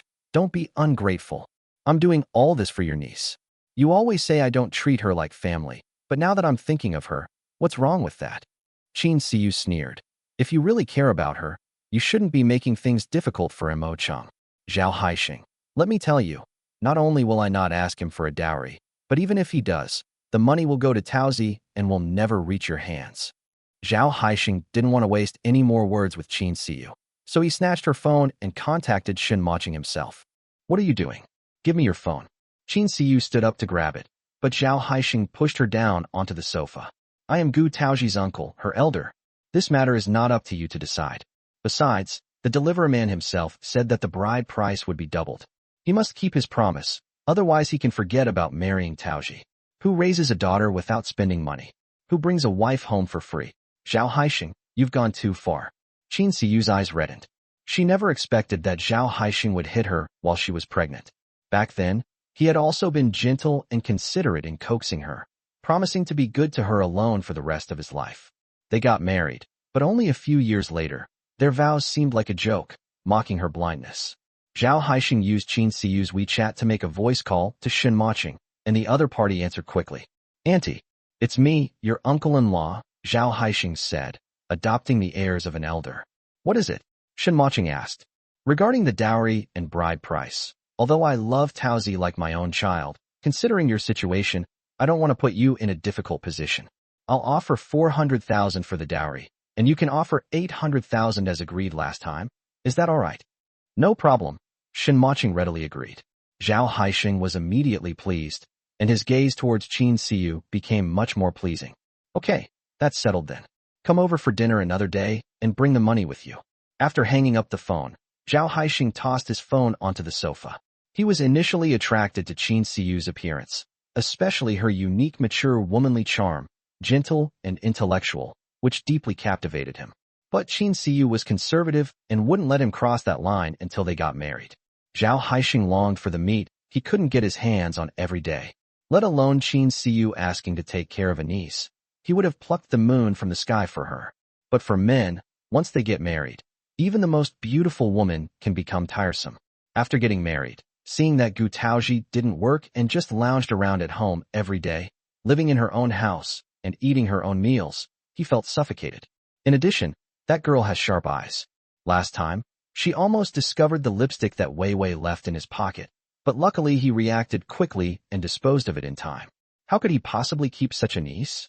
He thought that after driving her away, he would have less contact with her, but unexpectedly, he was able to make a fortune by taking advantage of her marriage. Zhao Haixing was delighted to think that he could turn 400,000 into 800,000 in no time. I never expected this food delivery guy to have some savings. I should have prepared 500,000 yuan earlier. Zhao Haixing felt that he was still too kind. Qin Siyu lay on the sofa, clutching her stomach, her face pale, and the affection she had for Zhao Haixing gradually faded from her eyes. If you dare to accept this money from Mocheng, I'll never forgive you. Zhao Haixing was completely oblivious to his wife's unusual behavior and put on his suit to leave. Where are you going? Qin Siyu felt increasingly uncomfortable in her stomach. Zhao Haixing slammed the door shut. I have a business dinner. I won't be back tonight. Zhao Haixing, my stomach. Before she could finish speaking, the door slammed shut. She was panting, feeling a sharp pain in her lower abdomen, and her face was almost bloodless. Sister Wang, Wang Xinrong, who was cooking in the kitchen, heard the noise and came out with a spatula. Only then did she see Qin Siyu lying on the sofa, unable to get up. Madam, what's wrong? I have a stomachache. Call an ambulance. After Zhao Haixing agreed to arrange a nanny for Gu Taozhi last time, he told his mother, Li Huilan. Li Huilan initially disagreed, but Zhao Haixing said he could benefit from Gu Taozhi's marriage, so she reluctantly nodded and arranged for Wang Xinrong, who was nearly 50 years old, to come in and be responsible for cooking and cleaning. Li Huilan gave clear instructions. In addition to doing their own job well, they should also keep a close eye on Qin Siyu and report any problems to her immediately. So when Wang Xinrong picked up the phone, he didn't call an ambulance immediately, but instead called Li Huilan. Chapter 28. Arriving at the hospital in half an hour. My wife has a stomachache and asked me to call an ambulance. Wang Xinrong reported immediately after the call connected. Stomachache? Why would my stomach suddenly hurt? Li Huilan's voice came through the phone. I just had a few words with my husband, and after he left, I suddenly had a stomachache. Li Huilan snorted coldly. She must have made some demands to Haixing, and when he didn't agree, she tried to threaten him with the baby in her belly. Ignore her. She's making a fuss over nothing all the time. It's your turn to draw a card. A hurried voice came from the phone, and Li Huilan, who was playing mahjong, lost her patience. All right, we can talk about it later. While Wang Xinrong was dawdling on the phone with Li Huilan, Qin Siyu was already sweating profusely from the pain. She gritted her teeth, barely managed to sit up, reached for the phone that Zhao Haixing had left on the sofa, and dialed Gu Taozhi's number. Peach, come quick, Auntie's tummy hurts. After receiving the call, Gu Taozhi was so frightened that she lost all color in her face. She said goodbye to Madame Shen and rushed to Qin Siyu's house with Shen Mocheng as soon as possible. At this moment, Wang Xinrong saw that Qin Siyu's groin was starting to bleed, and he panicked. Fearing she would be held responsible, she immediately called an ambulance. When she tried to call Li Huilan again, no one answered. When Gu Taozhi and Shen Mocheng arrived, the ambulance also arrived. The two got in the ambulance and went to the hospital with Qin Siyu. Qin Siyu was hurriedly pushed inside by the gynecologist and nurses. Gu Taozhi cornered Wang Xinrong in the corridor and interrogated her about what had happened. Unable to contact Li Huilan, Wang Xinrong panicked and blurted out the whole story. Gu Tao was furious. She clenched her fists tightly and took out her phone to call Zhao Haixing. At this moment, Zhao Haixing was enjoying Zheng Weiwei's company. Haixing, I'm pregnant too, and Qin Siyu is pregnant too. Whose child do you value more? Zhao Haixing held Zheng Weiwei in his arms and said, Baby, you are the one I love the most. If it weren't for the fact that women can't bring up divorce during pregnancy, I would have divorced her long ago. I know you've been wronged. For my sake, just bear with it a little longer. After she gives birth, I'll divorce her and marry you. I want to make you the happiest woman and give our child the best education. Then the child in Qin Siyu's belly. Zheng Weiwei asked while drawing circles on the man's body with her finger.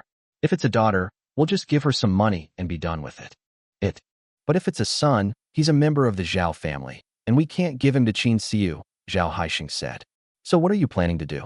You're not going to make me raise Qin Siyu's son, are you? Don't even think about it. Zhao Haixing quickly smiled and reassured her. Baby, don't worry.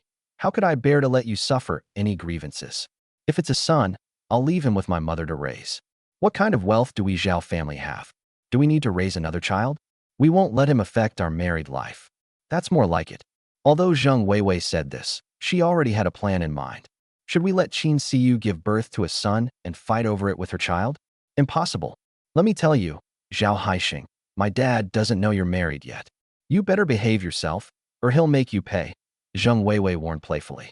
Zhao Haixing was already itching to get his hands on her charming and alluring appearance, and reached out to explore inside her clothes. Don't worry, Weiwei, you're the one I love most. I'll never let you down in this lifetime. Talk to Dad about whether I can get the next season's orders from the Shen Group. Zheng Weiwei felt a tingling sensation all over her body from his touch. You're so annoying. All you ever do is covet the little bit of power my dad has. My darling, you're still the one I miss the most. As they were talking, Zhao Haixing couldn't contain himself any longer and was about to roll around with her when the ringing of his cell phone broke the gloom in the room. Zhao Haixing glanced at the incoming call and answered it irritably. What is it, Peach? Calling him at this time is really disappointing. Since that brat came to his house, she hasn't done a single good thing that pleases him. Zhao Haixing, you get to the hospital right now. If I don't see you in half an hour, you'll be sorry. Are you crazy, Gu Taozhi? I'm your aunt's husband. How dare you talk to your elder like that? Children who aren't raised by their mothers are terrible. Zhao Haixing vented his anger at being interrupted on Gu Taozhi. Just as he was about to hang up, he heard Shen Mocheng's cold and warning voice. Your aunt is in the hospital, and the child's condition is not good. If you don't see him in half an hour, you don't want to see the 800,000 yuan dowry. Shen Mocheng really wanted to send someone to find out where Zhao Haixing was and have his bodyguards arrest him directly, but he was afraid of exposing his identity. The only way he could do this was to threaten Zhao Haixing with his weakness, which would make it impossible for Zhao Haixing not to show up. After hanging up the phone, Zhao Haixing put on his pants and walked out. Zheng Weiwei wouldn't let him leave, so Zhao Haixing kissed her. Honey, I'm not going to see Qin Siyu. I'm going to make money. Gu Taozhi's dowry is worth 400,000 yuan. Once I get the money, I'll buy you a bag and a diamond necklace. Then you have to come back to my place tonight, Zheng Weiwei said. Don't worry, stay home and wait for me. I'll definitely be back before dark. Only after Zhao Haixing's assurance did Zheng Weiwei let the person leave. Chapter 29 Gynecologist Mei Jianshan. When Zhao Haixing arrived at the hospital, Gu Taozhi saw him and, without saying a word, rushed over and shoved him. Gu Taozhi, are you crazy? You dare to lay a hand on me. Zhao Haixing was about to strike back when Shen Mocheng stopped him. Seeing the ruthlessness and gloom in the man's eyes, Zhao Haixing inexplicably flinched. When did this stinky food delivery guy develop such an aura? Zhao Haixing, you bastard. My aunt is carrying your child. You just abandoned her and slammed the door behind you. If anything happens to her, I'll make you pay with your life. Gu Taozhi cried until her eyes were red, feeling that even beating Zhao Haixing to death wouldn't be enough to vent her anger. She and her aunt have relied on each other for so many years. Her aunt is her only family. Shen Mocheng pulled her into his arms and comforted her. It's all right, Taozhi. Your aunt will be fine. Both the adults and the children will be safe. Seeing Gu Taozhi like this, Zhao Haixing also became a little worried.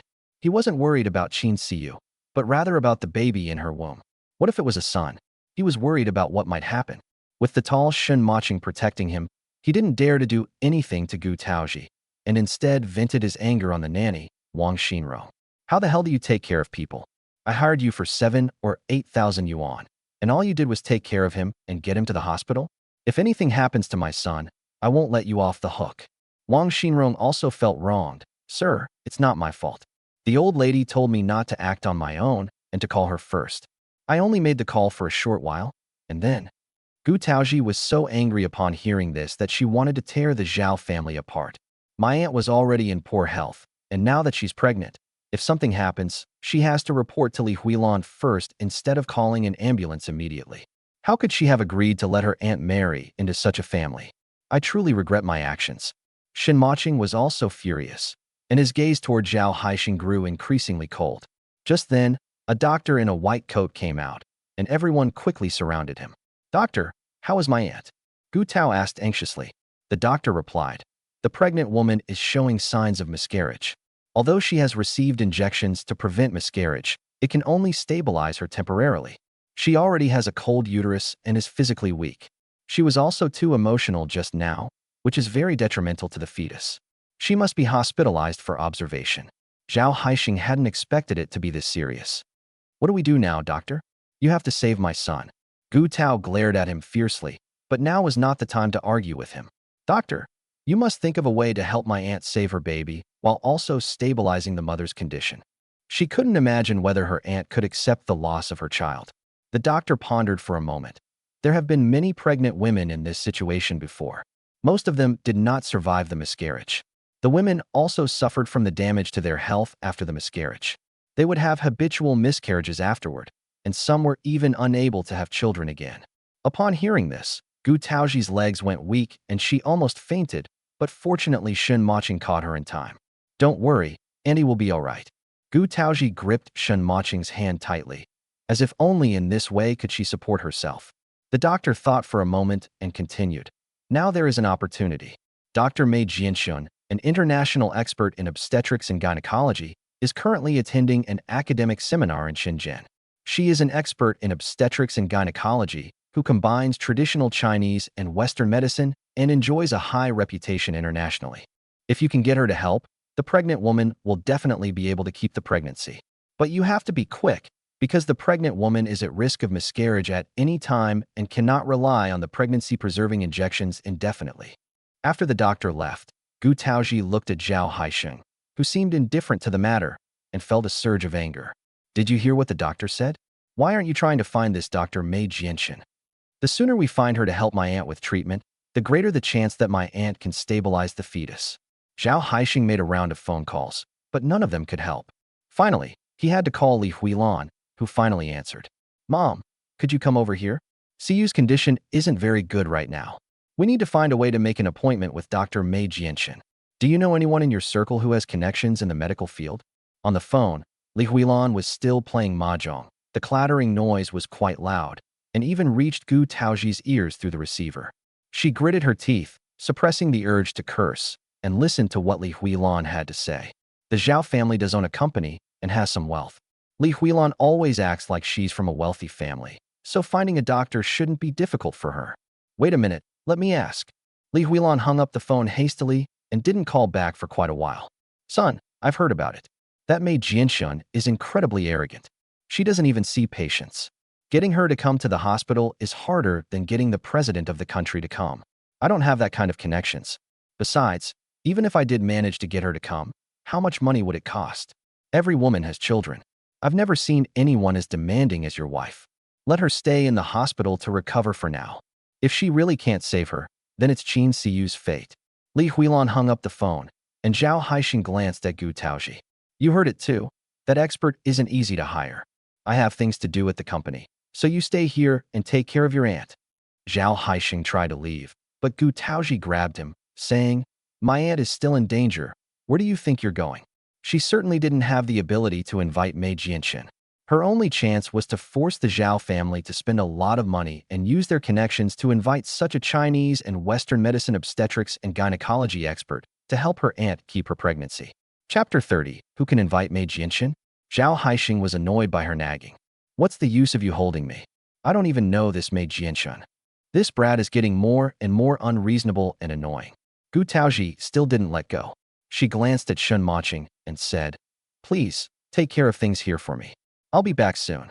Shen Mocheng glanced at Qin Siyu, who was unconscious on the hospital bed, and nodded.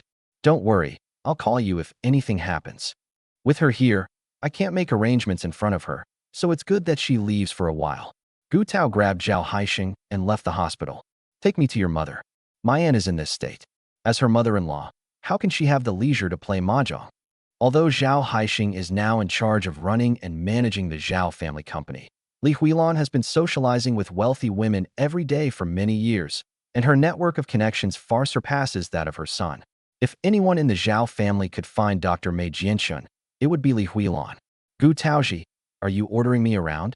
Without Shen Mocheng watching him like a hawk, Zhao Haixing suddenly felt that he could control this brat again. Yes, if you don't take me to see your mother today, I'll follow you wherever you go, and you won't get anything done. Gu Taozhi's gaze was icy, and her words were anything but a joke. You, Zhao Haixing was furious. You're really sick in the head. Zhao Haixing grumbled and cursed, but in the end, he had no choice but to take her to find Li Huilan. Meanwhile, a black Audi A8 followed quietly behind Zhao Haixing's car, keeping a low profile. The two men in the car were Shen Mocheng's bodyguards, who had been ordered to secretly accompany his wife and protect her safety, while Shen Mocheng was making a phone call at the end of the hospital corridor. I agreed to Dr. Mei's proposal to invest in the traditional Chinese medicine hospital last time. I need to see her at the obstetrics and gynecology hospital within an hour. Meanwhile, Gu Taozhi followed Zhao Haixing to the clubhouse, where Li Huilan and 3 other wealthy women were playing mahjong in a private room, thoroughly enjoying themselves. Mom, Taozhi is looking for you. I have something to do at the company, so I'll have to go now. Zhao Haixing was still thinking about Zheng Weiwei. When he came out, he promised to go back early. If he went back late, that little vixen would make a fuss again. Li Huilan lifted her eyelids slightly. Why are you looking for me instead of taking good care of your aunt at the hospital? Gu Tao suppressed her anger. Now was not the time to settle scores with Li Huilan. The most important thing at the moment was to force her to do everything she could to find Dr. Mei Jianxun. Mrs. Zhao, my aunt's condition is very bad right now. Li Huilan continued playing mahjong without stopping. The other 3 wives glanced at the little girl and, seeing that she wasn't wearing any designer clothes, assumed she was just a poor relative from the countryside. Every family has relatives like that. There's nothing they can do but spend some money to send them away each time they come. If your condition is bad, call a doctor. What's the point of telling me? Li Huilan snorted coldly, completely disregarding Qin Siyu's life or death. Mrs. Zhao, my aunt is your daughter-in-law, and she's pregnant with your grandson. The doctor said she could miscarry at any time. I asked the doctor what to do, and he gave me some advice, Gu Taozhi said loudly. What suggestion? Li Huilan asked instinctively. Gu Taozhi had been waiting for this question. The doctor said that if we could find Dr. Mei Jianxun to help with the pregnancy, there would definitely be no problem. It's just a pity that she is an internationally renowned gynecologist, and ordinary people can't afford to hire her. But she was referring to ordinary people. Mrs. Zhao, you can't possibly not even afford to hire a doctor, can you? To strike a snake, one must strike its vital spot. Li Huilan, who considers herself a member of high society, values the Zhao family's reputation above all else. The reason she came to the mahjong table to find Li Huilan was because she was certain that Li Huilan couldn't bear to lose face in front of outsiders. After all, these wealthy ladies at the mahjong table have nothing better to do than gossip all day long. If word gets out, it will be bad for the Zhao family and Li Huilan's reputation. As expected, under the watchful eyes of the other 3, Li Huilan forced herself to speak. He's just a doctor. Is it worth you coming to my mahjong table and yelling at him? I know Mrs. Zhao isn't an ordinary person, so hurry up, your daughter-in-law and the baby in her belly are waiting. Gu Tao pressed on, insisting that Li Huilan come up with a solution. Li Huilan was forced into this situation, and reluctantly took out her phone and made a call. Beside the mahjong table, the other 3 wealthy women were no longer in a hurry to play. They were all waiting to see if Li Huilan could really invite Dr. Mei Jianxun. My friend has a very prestigious position in the medical field. There's nothing he can't do if I ask. Li Huilan spoke while waiting for the call to connect. Unexpectedly, after the call was connected, the first few pleasantries went well, and the two seemed to have a close relationship. However, when the topic of asking Dr. Mei Jianxun to make a house call came up, he repeatedly refused, saying that he could not help. Li Huilan angrily hung up the phone. Gu Taozhi's expression grew increasingly solemn. Although Li Huilan is selfish and annoying, she is the most capable person she knows. If even she can't get anyone to come, then who else can she ask? To save face, Li Huilan made several more phone calls, but was rejected each time. Seeing herself being laughed at by the other 3 wealthy women, Li Huilan became furious and vented all her resentment on Gu Taozhi. She called the club's security guards, who kicked Gu Taozhi out. What bad luck! You ruined a perfectly good mahjong game. Gu Taozhi stood outside the clubhouse in a disheveled state. She didn't care about Li Huilan's attitude towards her, but what should she do next to get Dr. Mei Jianxin's help? Chapter 31 Mei Jianxin's attitude towards Shen Mocheng. Just as Gu Taozhi was anxiously waiting for Shen Mocheng to call her, Shen Mocheng called. Come back, Dr. Mei is here. Gu Taozhi even doubted her ears until she took a taxi back to the hospital and saw the hospital leaders surrounding the corridor in layers, and then she believed it was true. The hospital director and other department heads bowed and scraped before the middle-aged Dr. Mei, showing her the utmost respect. Dr. Mei, I never expected to have the honor of meeting you today. Yes, Dr. Mei, it's great that you could visit our hospital despite your busy schedule. You should definitely give us junior staff some guidance later. Shen Mocheng and Zhou Yin stood at the door of the ward. When they saw Gu Taozhi return, Shen Mocheng called her over. Why is Dr. Mei here? Who sent her? Gu Tao asked. She felt like she was dreaming. Having already prepared his explanation, Shen Mocheng readily admitted it. I asked Xiao Zhou for help. His group is the organizer of this Shenzhen International Traditional Chinese Medicine Research Conference. He had previously received Dr. Mei Jianxin. Gu Taozhi quickly thanked Zhou Yan. Mr. Zhou, thank you so much. Zhou Yan scratched his head sheepishly. Sister-in-law, don't be so polite. Just call me Xiao Zhou, like Brother Shen does. Brother Shen's business is my business. I'll do whatever he needs. If he can't do it, it means he has a problem with his workability. Okay, then I won't stand on ceremony, Xiao Zhou. Come over for dinner another day when you're free. Zhou Yan glanced at Shen Mocheng's expression. Dinner at the CEO's house? Should the CEO's wife cook? Why do I feel a chill down my spine? Okay, ha ha ha. Zhou Yan dared not say he would go, nor dared he not go. He could only laugh it off. Seeing that the hospital leaders were still pestering Mei Jianxin endlessly, Shen Mocheng walked forward with a stern face. He coughed once, and Mei Jianxin immediately waved for everyone to disperse. Not daring to delay for even a second longer, he then went into the ward to examine and treat Qin Siyu. Seeing that Mei Jianxin, whom everyone respected, dared not utter a single word in front of Shen Mocheng, and even dared not look him in the eye, Gu Taozhi felt a little strange. Lying on the hospital bed, Qin Siyu leaned against the headboard and said, Thank you for your help, Dr. Mei. She has been awake for a while now, and the attitude of the hospital leaders shows Dr. Mei's status in the medical field. I wouldn't dare. Mei Jianxin nodded quickly. She was a patient designated by the president of the Shen Group, so she had to come over as quickly as possible, even if she had to borrow 2 legs. How could she dare to complain about it? A crowd had gathered at the entrance, but because Mei Jianxin was taking Qin Siyu's pulse, the entire ward was so quiet you could hear a pin drop.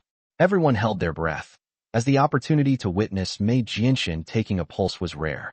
A dozen minutes later, Mei Jianxin took out silver needles to disinfect them, gave Qin Siyu a simple traditional Chinese medicine treatment, wrote a prescription, and walked to the door to respectfully nod to Shen Mocheng.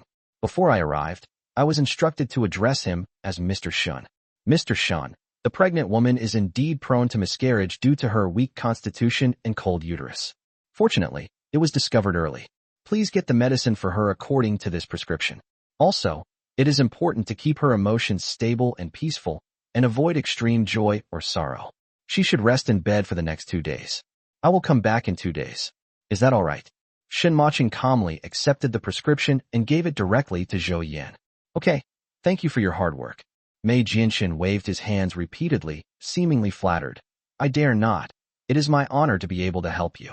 Okay, go ahead and do your thing. Shen Mocheng waved his hand, and Zhou Yan immediately saw her off. Dr. Mei, I'll take you back. Everyone stared wide-eyed at Shen Mocheng, treating Mei Jianxin like a servant, their eyes nearly popping out of their sockets. What's going on here?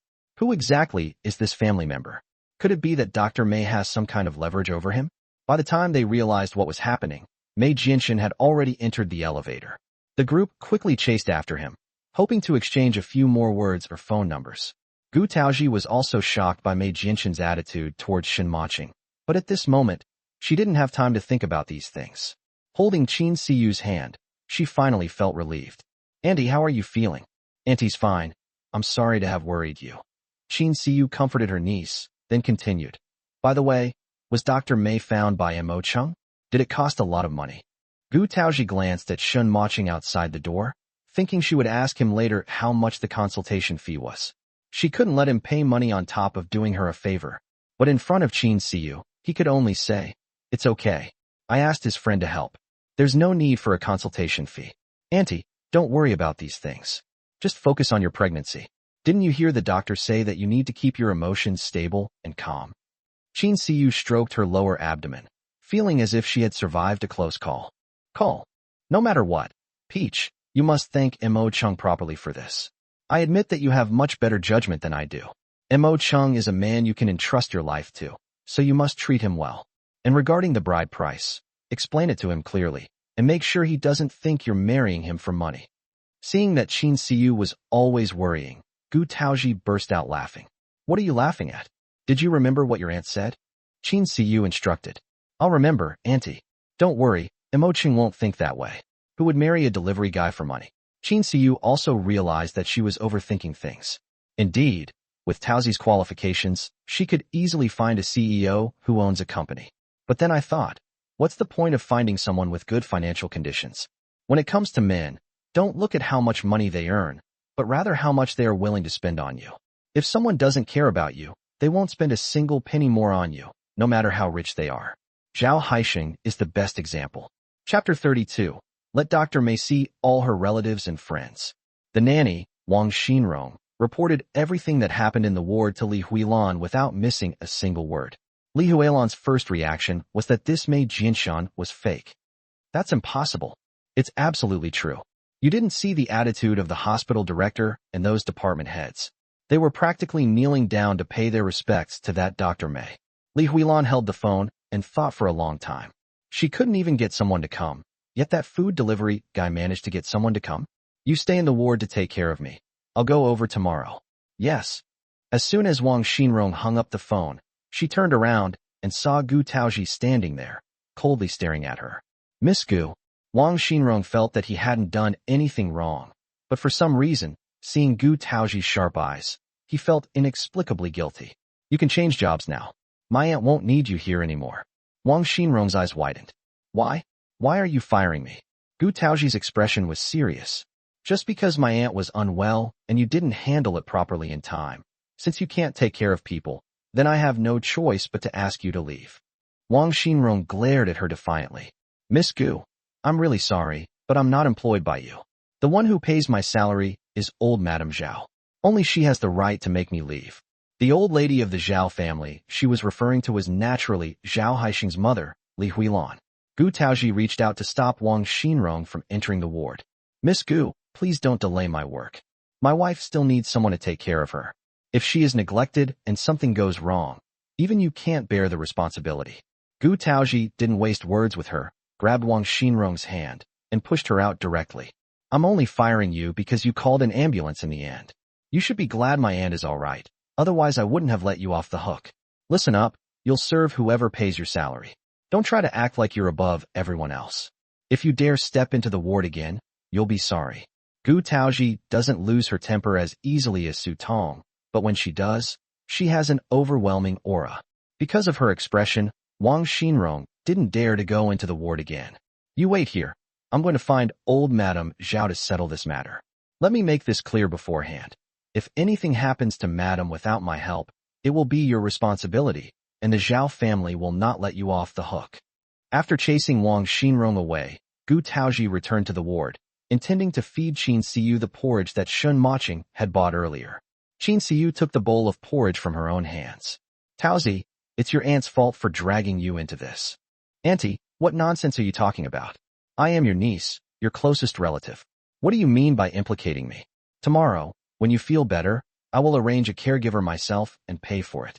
I don't feel comfortable having Wang Xinrong by your side. Qin Siyu nodded. You go back, I'm fine on my own. I'll call a nurse if anything happens. You go back and spend some time with Mocheng. I'll stay here with you tonight.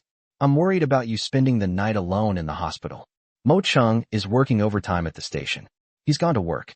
I'll be alone when I get home. Gu Taozhi certainly couldn't leave Qin Siyu alone. Qin Siyu sighed inwardly. Thinking of her husband, who hasn't even made a phone call, let alone offered to stay by her side, her heart has turned cold. Shen Mocheng did indeed go to work overtime, but not to a food delivery station. He returned to the Shen group to handle some business. Knowing that Gu Taozhi would definitely be at the hospital taking care of him tonight, he didn't plan to go home. Without Gu Taozhi around, Going home felt pointless. There was no one to talk to, so it was better to stay at the company and work overtime. Realizing his own thoughts, Shen Mocheng was startled. Since moving out of the old house after becoming an adult, I've spent every night alone, occasionally working all night or getting together with a few brothers, and I never feel bored. What's going on now? Without Gu Taozhi, she wouldn't even want to go home. For the first time in his life, he felt lonely. Not wanting to get caught up in these emotions, Shen Mocheng opened his laptop, intending to numb himself with work. The next morning, Gu Taozhi got up very early. After buying breakfast for Qin Siyu, she returned to the ward and saw Li Huilan and Zhao Haixing standing there with fruit and supplements. Upon seeing Gu Taozhi, Li Huilan lost her hostility from yesterday and became very kind. Peach, you worked so hard yesterday. It's a good thing you were here. Otherwise I wouldn't know how to take care of the patient. Looking at her pretentious act, Gu Taozhi almost threw up her dinner from last night. Mom, Qin Siyu greeted. Li Huilan quickly sat down beside the hospital bed. Siyu, how are you feeling now? I heard that Mo Cheng found Dr. Mei Jinshan for you. Qin Siyu nodded. Thanks to Mo Cheng and Taozhi, otherwise my pregnancy might have been in danger. As she spoke, she glanced at Zhao Haixing. Zhao Haixing pursed his lips, showing no remorse whatsoever. Fortunately, everything is all right now. I have some free time during the day, so I'll stay here and take care of you. Yes, let Haixing keep you company tonight. Taozhi, you've had a long night. Go back and get some rest. Li Huilan thought for a moment, then continued. I heard that Dr. Mei Jinshan is coming again tomorrow. I'm feeling a bit unwell, so could you ask her to take my pulse and see what kind of traditional Chinese medicine I can take to regulate my body? By the way, your second aunt and her daughter-in-law also have quite a few gynecological problems, and 2 of my friends are also coming with their families tomorrow. Please tell Dr. Mei that since they're here, she should take a look at them. Chapter 33. Without Gu Taozhi, Qin Siyu would be easy to manipulate. Li Huilan's words made Gu Taozhi want to throw the breakfast she had just bought in her face. I've seen shameless people, but I've never seen anyone this shameless. This isn't a visit to see my aunt. They've come to take advantage of Dr. Mei Jinshan's presence. It's one thing to take it all for yourself, but to bring along all your extended family and relatives? Do you think Dr. Mei is just a sanitation worker at the community clinic, someone you can order around at will? Gu Taozhi could imagine how Li Huilan would boast to others that she had invited Dr. Mei Jinshan, thereby raising her own status. That's utterly shameless. Qin Siyu's expression darkened when she saw her mother-in-law's demeanor. Mom, did you come to see me today, or are you taking this opportunity to have Dr. Mei examine you? Having her thoughts exposed, Li Huilan's voice immediately rose several octaves. What are you saying?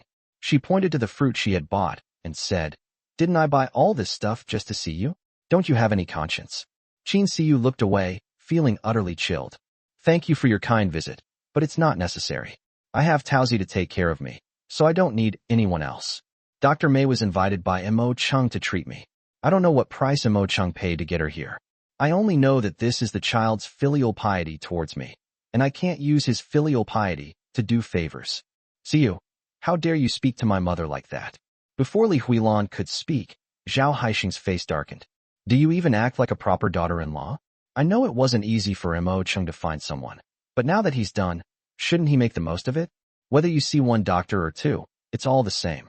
These doctors are so hard to find, and they're only treating you? Don't you think that's a waste? Besides, this kind of thing shouldn't even require my mother to ask. If you had any filial piety, you should have taken the initiative to have Mom come over and have Dr. Mei take her pulse and do a checkup. Mom is so old, shouldn't you, as her daughter-in-law, always keep her health in mind? Besides, the people Mom invited are all real relatives and friends. There are no outsiders. You are also a member of the Zhao family. Aren't Mom's relatives and friends also your relatives and friends? Qin Siyu met Zhao Haixing's gaze, her eyes devoid of their usual warmth, filled only with boundless coldness. This gaze startled Zhao Haixing. Over the years, he knew better than anyone how gentle and considerate Qin Siyu was. What he liked most about her in the beginning was her tender and gentle nature. When did that gentleness disappear, turning into the cold, indifferent person before me, someone who makes me feel chilled just looking at them? How could Gu Taozhi tolerate them bullying Qin Siyu like this? When he spoke, he no longer called her uncle-in-law, because he was unworthy. Zhao Haixing, if you were truly filial, you would have asked Dr. Mei to take your mother's pulse yourself long ago. Haven't you always boasted about how wealthy and powerful the Zhao family is? How come you can't even afford to hire a doctor? You, as her son, don't care about your mother's health, so why should you expect my aunt to care? Your mother raised you, but she didn't raise my aunt. Zhao Haixing was both innocent and embarrassed by the rebuke. Gu Taozhi, how dare you speak to your elders like that? Peach is right, Qin Siyu said, still speaking softly, but the firm refusal in her tone left no room for doubt. In short, Dr. Mei will only treat me. If you really want to fulfill your filial duty, then you should hire someone else yourself. Gu Taozhi threw the fruit that the mother and son had bought out of the ward. Whoever wants to see a doctor should do so themselves. Don't try to morally blackmail me with my aunt's words.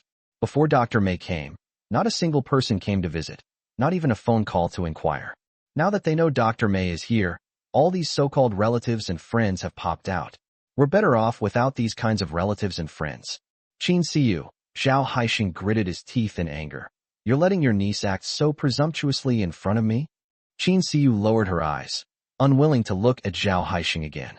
You don't act like an uncle-in-law at all. I think Peach has been very polite to you. Li Huilan was furious.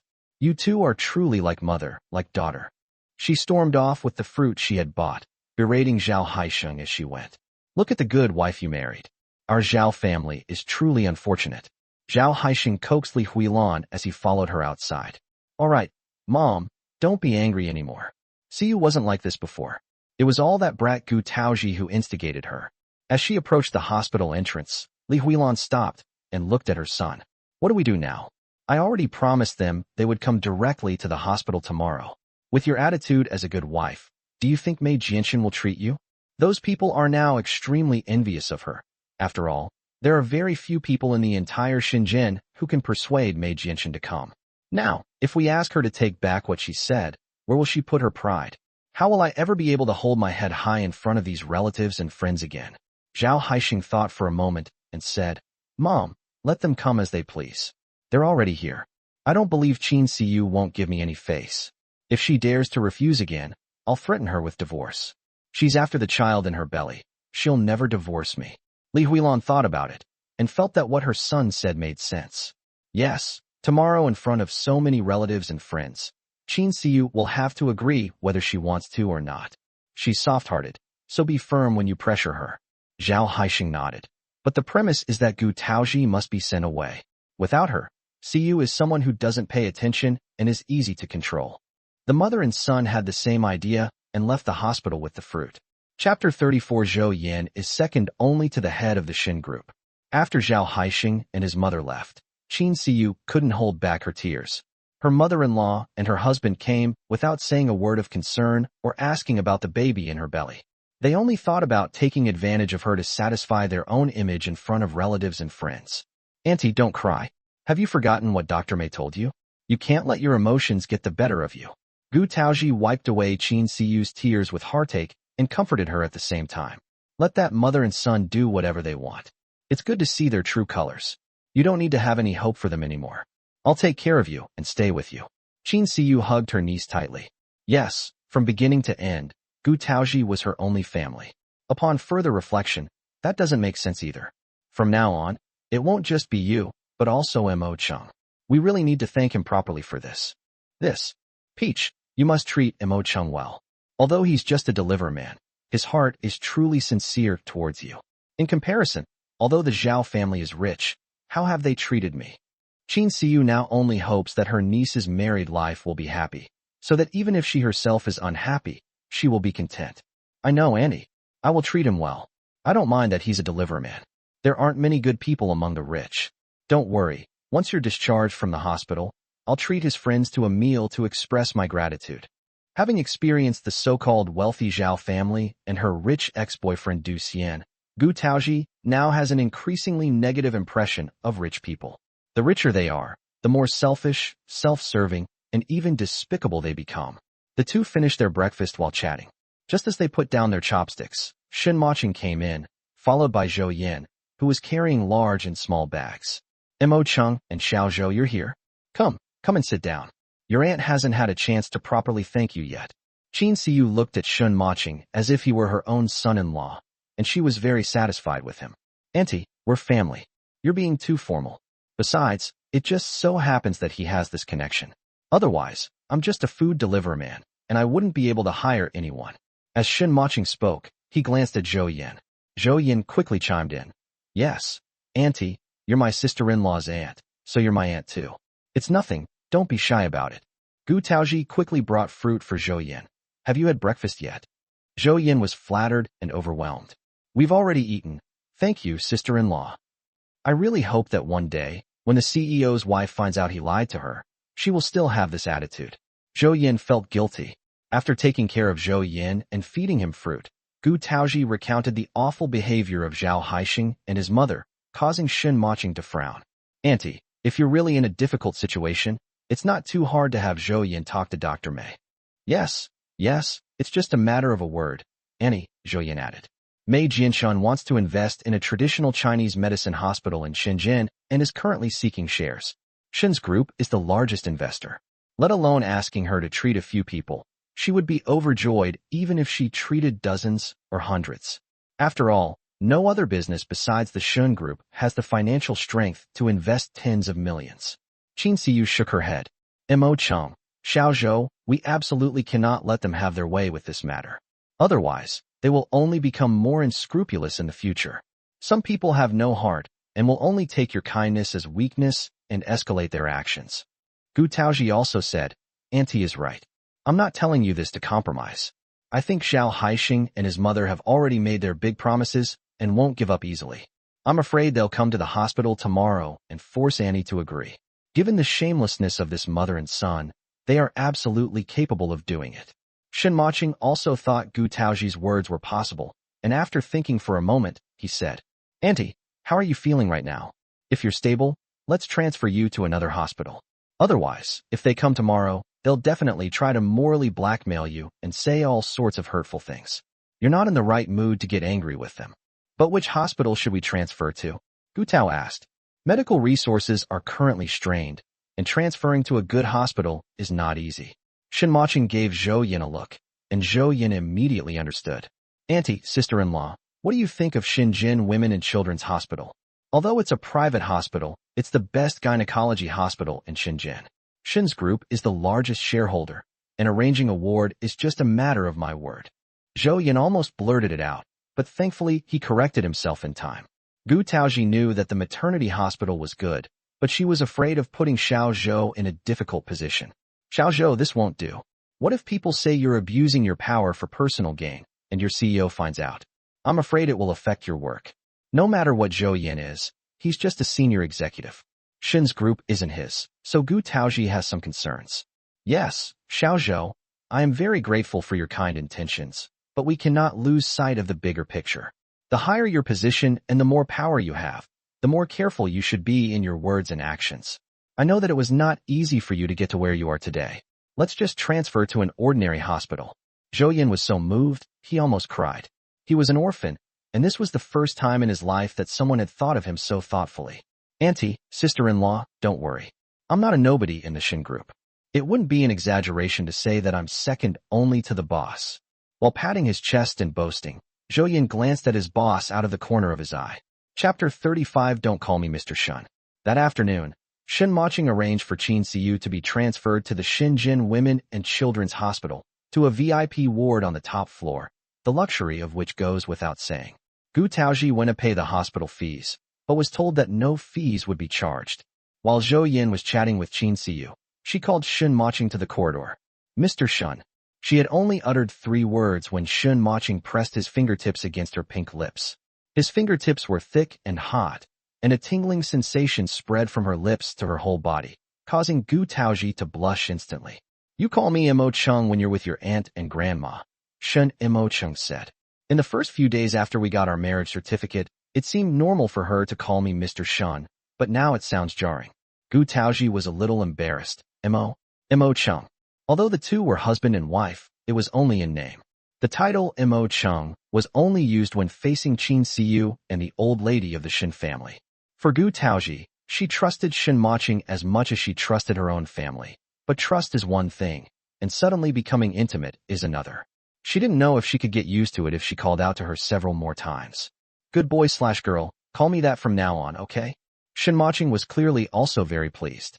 He took a deep sniff, and every time he got close, the peach blossom scent on this little girl intoxicated him. Okay, I got it. Oh, right.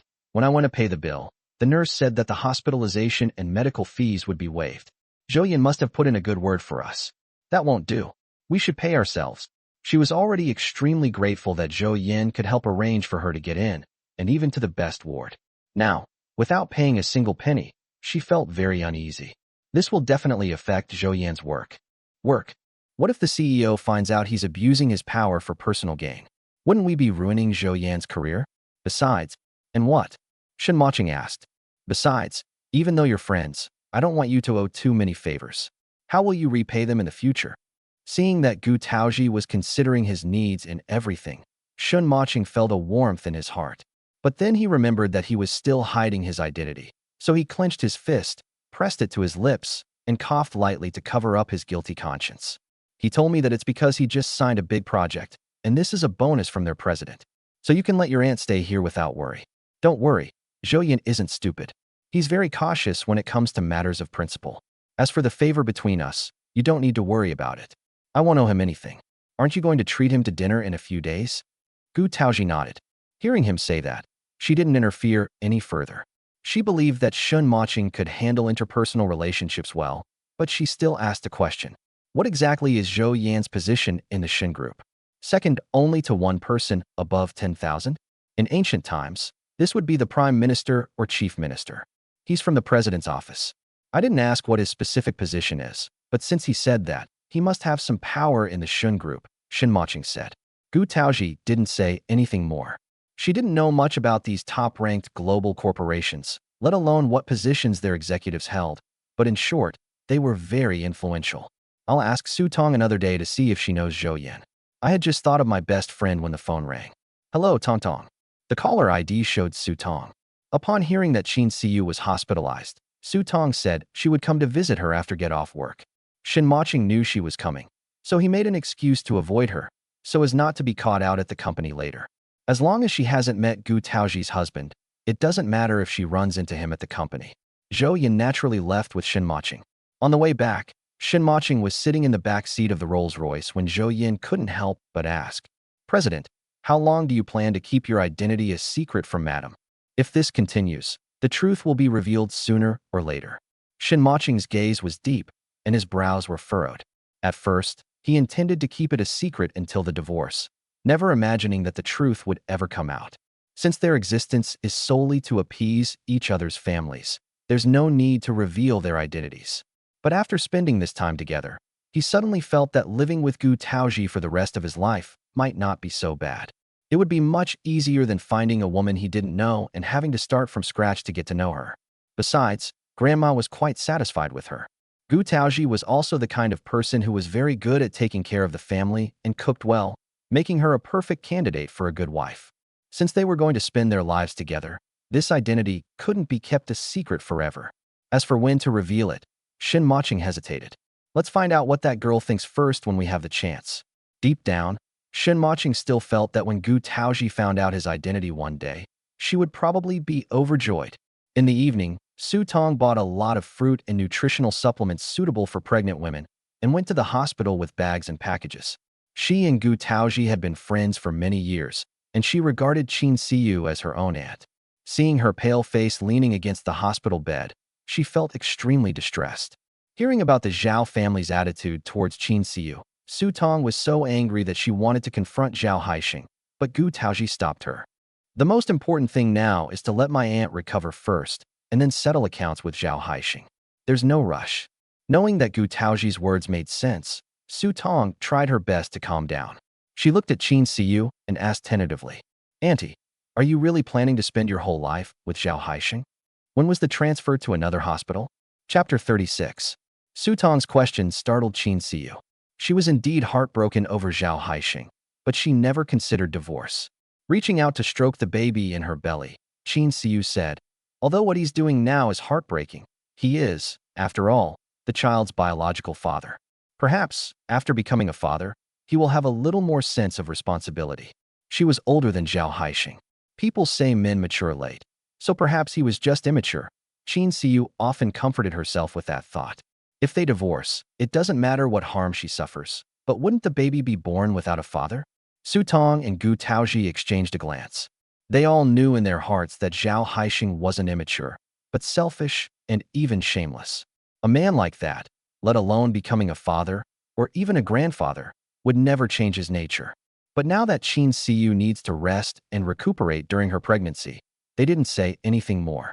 The next day, Zhao Haixing, along with Li Huilan and a group of relatives and friends, arrived at the hospital early in the morning. You have no idea how famous and difficult it is to invite Dr. Mei Jianxin. Many wealthy families spend a fortune to get even a single prescription from her, but they still can't get it. In Shenzhen, only our Zhao family can hire her. After getting off the car, Li Huilan continued to use Dr. Mei to elevate herself, basking in the envy and jealousy of others. Yes, Madame Zhao, we all owe our success to you. I heard that when the Li family's daughter-in-law was pregnant, the baby's umbilical cord was wrapped around its neck. They wanted to ask Dr. Mei to take a look, but they couldn't get her to come, even though they spent a lot of money. That's right. Dr. Mei isn't someone you can hire just because you have money. I'll have to ask her to take a good look at me later. This kind of opportunity is too rare. You have to admit, your Zhao family has a lot of influence. Everyone showered her with compliments, and Li Huilan made no attempt to hide her smugness. The mother and son, along with a few other people, entered the hospital and went straight to Qin Siyu's ward. Before entering, Li Huilan gave Zhao Haixing a wink, and Zhao Haixing nodded to indicate that he understood. He could certainly control his wife. As long as he found an excuse to send Gu Taozhi away, he would have complete control over everything concerning Qin Siyu. Just then, a nurse carrying a treatment tray came over and asked, "Who are you looking for?" Zhao Haixing pointed to the ward and said, "I am Qin Siyu's husband. I've come to see her." The nurse looked surprised. "Are you Miss Qin's husband? What's wrong?" Zhao Haixing asked in return. Ms. Qin was discharged yesterday and transferred to another hospital. Because she was personally treated by Mei Jianxin, Qin Siyu was naturally valued by all the doctors and nurses. Therefore, when she was discharged from the hospital, the whole hospital knew about it. The hospital director even tried to persuade her to stay, but he couldn't. Zhao Haixing was shocked. Transferred to another hospital? Impossible. After saying that, he quickly pushed open the ward door and saw that the bed was empty, with only clean and tidy bedding. There was not a single person in the entire ward. When did she transfer to another hospital? How come I didn't know? How do you take care of patients in your hospital? How can a living person just disappear into thin air? Zhao Haixing questioned the nurse with wide eyes. The young nurse wasn't going to back down either and rolled her eyes back. What do you mean? A perfectly healthy person just vanished into thin air. Ms. Qin went through the proper discharge procedures. Would our hospital hold her back? Besides, how could you be such a husband? Your wife was transferred to another hospital, and you didn't even know. Zhao Haixing's face turned pale after being scolded by the nurse, and Li Huilan tugged at her son. What are you waiting for? Call her right now. Zhao Haixing, not bothering to argue with the nurse, took out his phone and called twice, but Qin Siyu's phone remained switched off. He called Gu Taozhi again, and it rang for a long time before someone answered. Gu Taozhi, where did you take your aunt? Why didn't you discuss transferring her to another hospital with me? The moment the call connected, Zhao Haixing shouted it out. On the other end of the line, Gu Taozhi snorted coldly. You weren't there during her hospitalization. What does the transfer have to do with you? Zhao Haixing, if you cared about my aunt, you wouldn't have only shown up once during her 2 days in the hospital, and that was for your extended family to find Dr. Mei to treat her. Where are you now? I'm coming right away. Zhao Haixing's face was ashen. You don't need to come. Come back when my aunt is discharged from the hospital. After Gu Taozhi finished speaking, she hung up the phone. If it weren't for the fact that he's the father of her child, she would never want to speak to this scumbag again. How is it? Li Huilan pressed for an answer. So many people were waiting for Mei Jianxin to take their pulse, and Qin Siyu actually disappeared. How did the Zhao family end up with such a daughter-in-law? What a misfortune for our family. Seeing that Gu Taozhi had hung up, Zhao Haixing dialed the number again. But this time the call could not be connected. Mom, that brat must have blocked my number. Li Huilan took out her own phone. Use mine to call. Zhao Haixing sighed. She's determined not to let us find her. No matter who we call, it won't make a difference. When the relatives and friends who had come along saw this situation, their attitudes immediately changed, and when they spoke again, they were all sarcastic and mocking. Madame Zhao, are you kidding us? I knew Dr. Mei wasn't so easy to hire. If you don't have the ability, don't make grand pronouncements and cause us all this trouble. Is that really necessary? Chapter 37 Investigate Zhao Haixing, including the women around him. Li Huilan lost face and was furious. Look at the good daughter-in-law you married. Does she even care about the Zhao family or me, her mother-in-law? Unable to vent her anger on Qin Siyu, she could only take it out on her son, saying, "A woman like that, if you don't divorce her, are you planning to keep her around for the new year?" Li Huilan now only wants to see Qin Siyu being divorced and kneeling down begging for her attention. Zhao Haixing gritted his teeth. "Mom, do you think I don't want a divorce? She's pregnant now, and if I force a divorce, I'll have to pay a lot of money." Just then, Zheng Weiwei called, asking Zhao Haixing to hurry to the Shenzhen Grand Hotel so she could introduce him to Wu Junyi, the purchasing manager of Shen's group. Zhao Haixing rubbed his hands together excitedly. Zheng Weiwei's father, Zheng Yan, is a senior executive at Shen's group, so Wu Junyi naturally gives him face. This deal doesn't matter who it's signed with. Wu Zun isn't stupid. By signing with Zheng Yan's future son-in-law, he can gain Zheng Yan's favor and also get a kickback. Why not? Ignoring Li Huilan, Zhao Haixing hurriedly drove away. The other relatives and friends who came to take advantage of the situation also left, grumbling and cursing. Li Huilan had lost all face and was so angry that she gritted her teeth.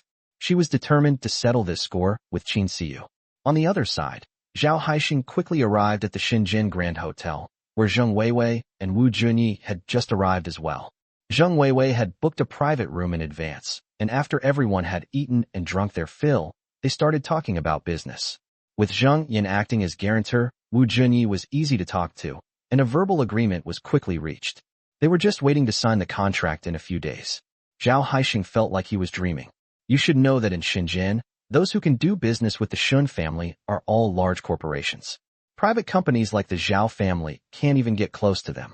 After dinner, Zhao Haixing and Zheng Weiwei escorted Wu Junyi to the hotel entrance. As they walked through the lobby, he saw a familiar figure from behind. The man was tall and slender, dressed in a sharp suit, and surrounded by several bodyguards in black. He was clearly a person of high status and position. Zhao Haixing was stunned for a moment, feeling that the figure looked very familiar. But by the time he wanted to get a better look, the person had already been ushered into the elevator by a large entourage. That person looks like... Zhao Haixing muttered to himself, but before he could think about it, Zheng Weiwei tugged at him. After regaining his senses, Zhao Haixing exchanged a few more pleasantries with Wu Junyi before respectfully seeing the man off. At the same time, Shen Mocheng, who had entered the elevator, asked Zhou Yan beside him. Was the one who was talking to Zhao Haixing just now the head of the purchasing department? Shen Mocheng knew all the senior executives and directors at all levels of the group, and even the management teams of the branch offices. However, very few of these managers had actually met Shen Mocheng. He was like a mysterious emperor, who, though hidden in the shadows and never showing himself, still commanded the entire situation and strategized with great skill. That's right, Zhou Yan replied. He was also suspicious that the Shen group could not possibly have any business dealings with a small private enterprise like the Zhao family. Find out what their relationship is. Shen Mocheng thought for a moment, then instructed, including the woman next to Zhao Haixing. Yes.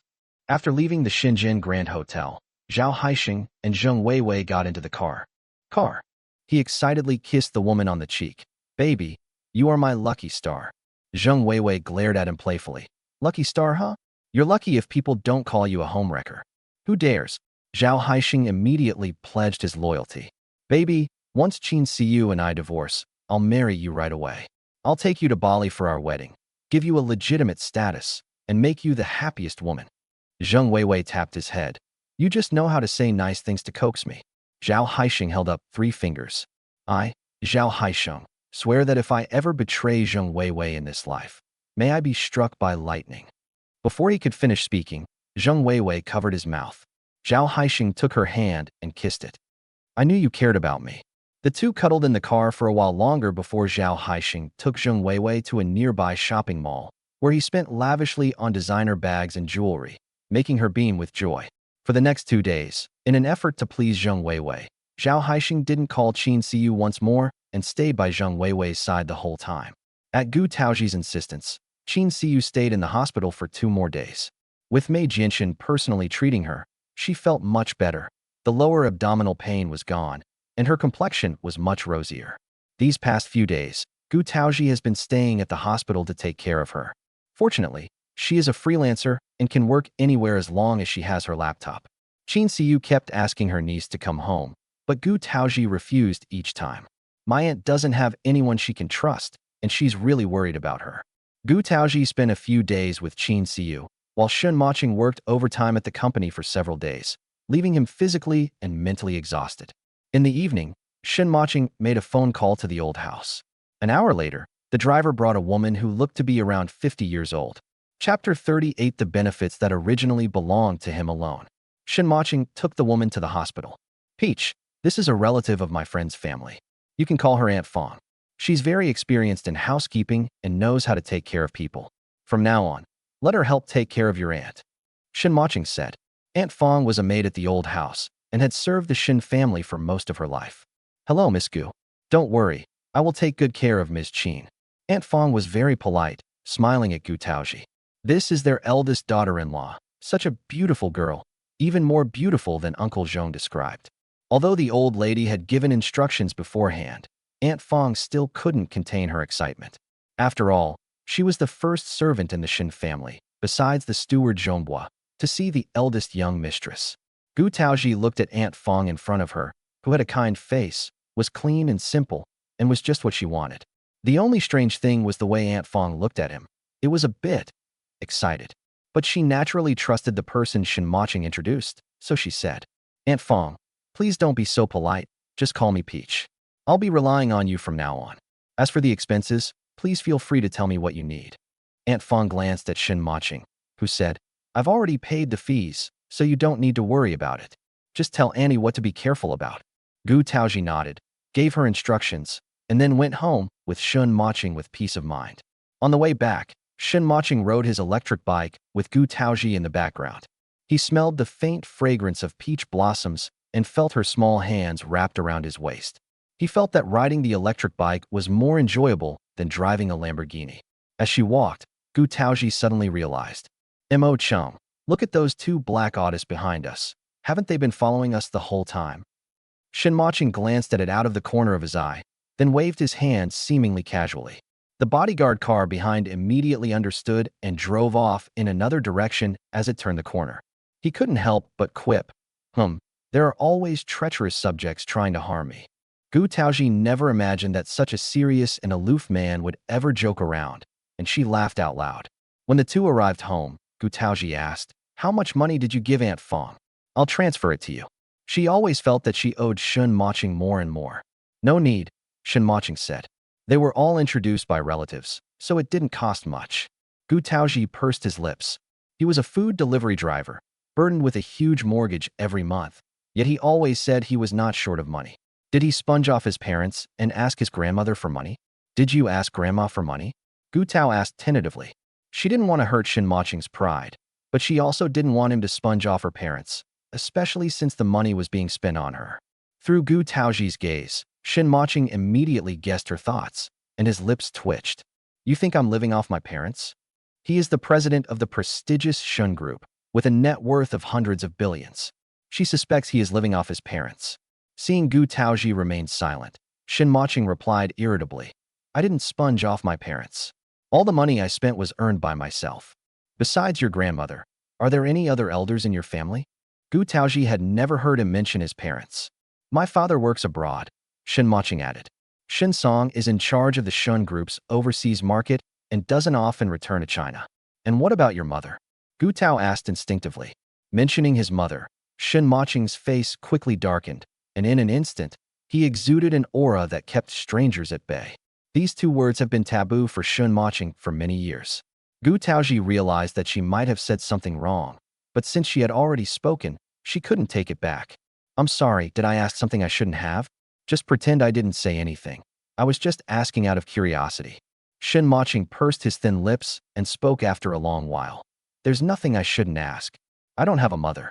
The warm atmosphere between the two was also interrupted by this issue. It's late, you should get some rest. After Shen Mocheng finished speaking, he went back to his room and closed the door. His cold face made Gu Taozhi feel very uncomfortable.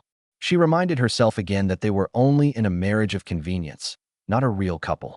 Why did she have to pry into his privacy? I might remind you again tomorrow morning not to have any improper thoughts. With a sigh, Gu Taozhi returned to her room in frustration. The next morning, she called Aunt Fong to make sure Qin Siyu was all right, and then prepared breakfast. The table was laden with a sumptuous feast, a fitting apology for my recklessness last night.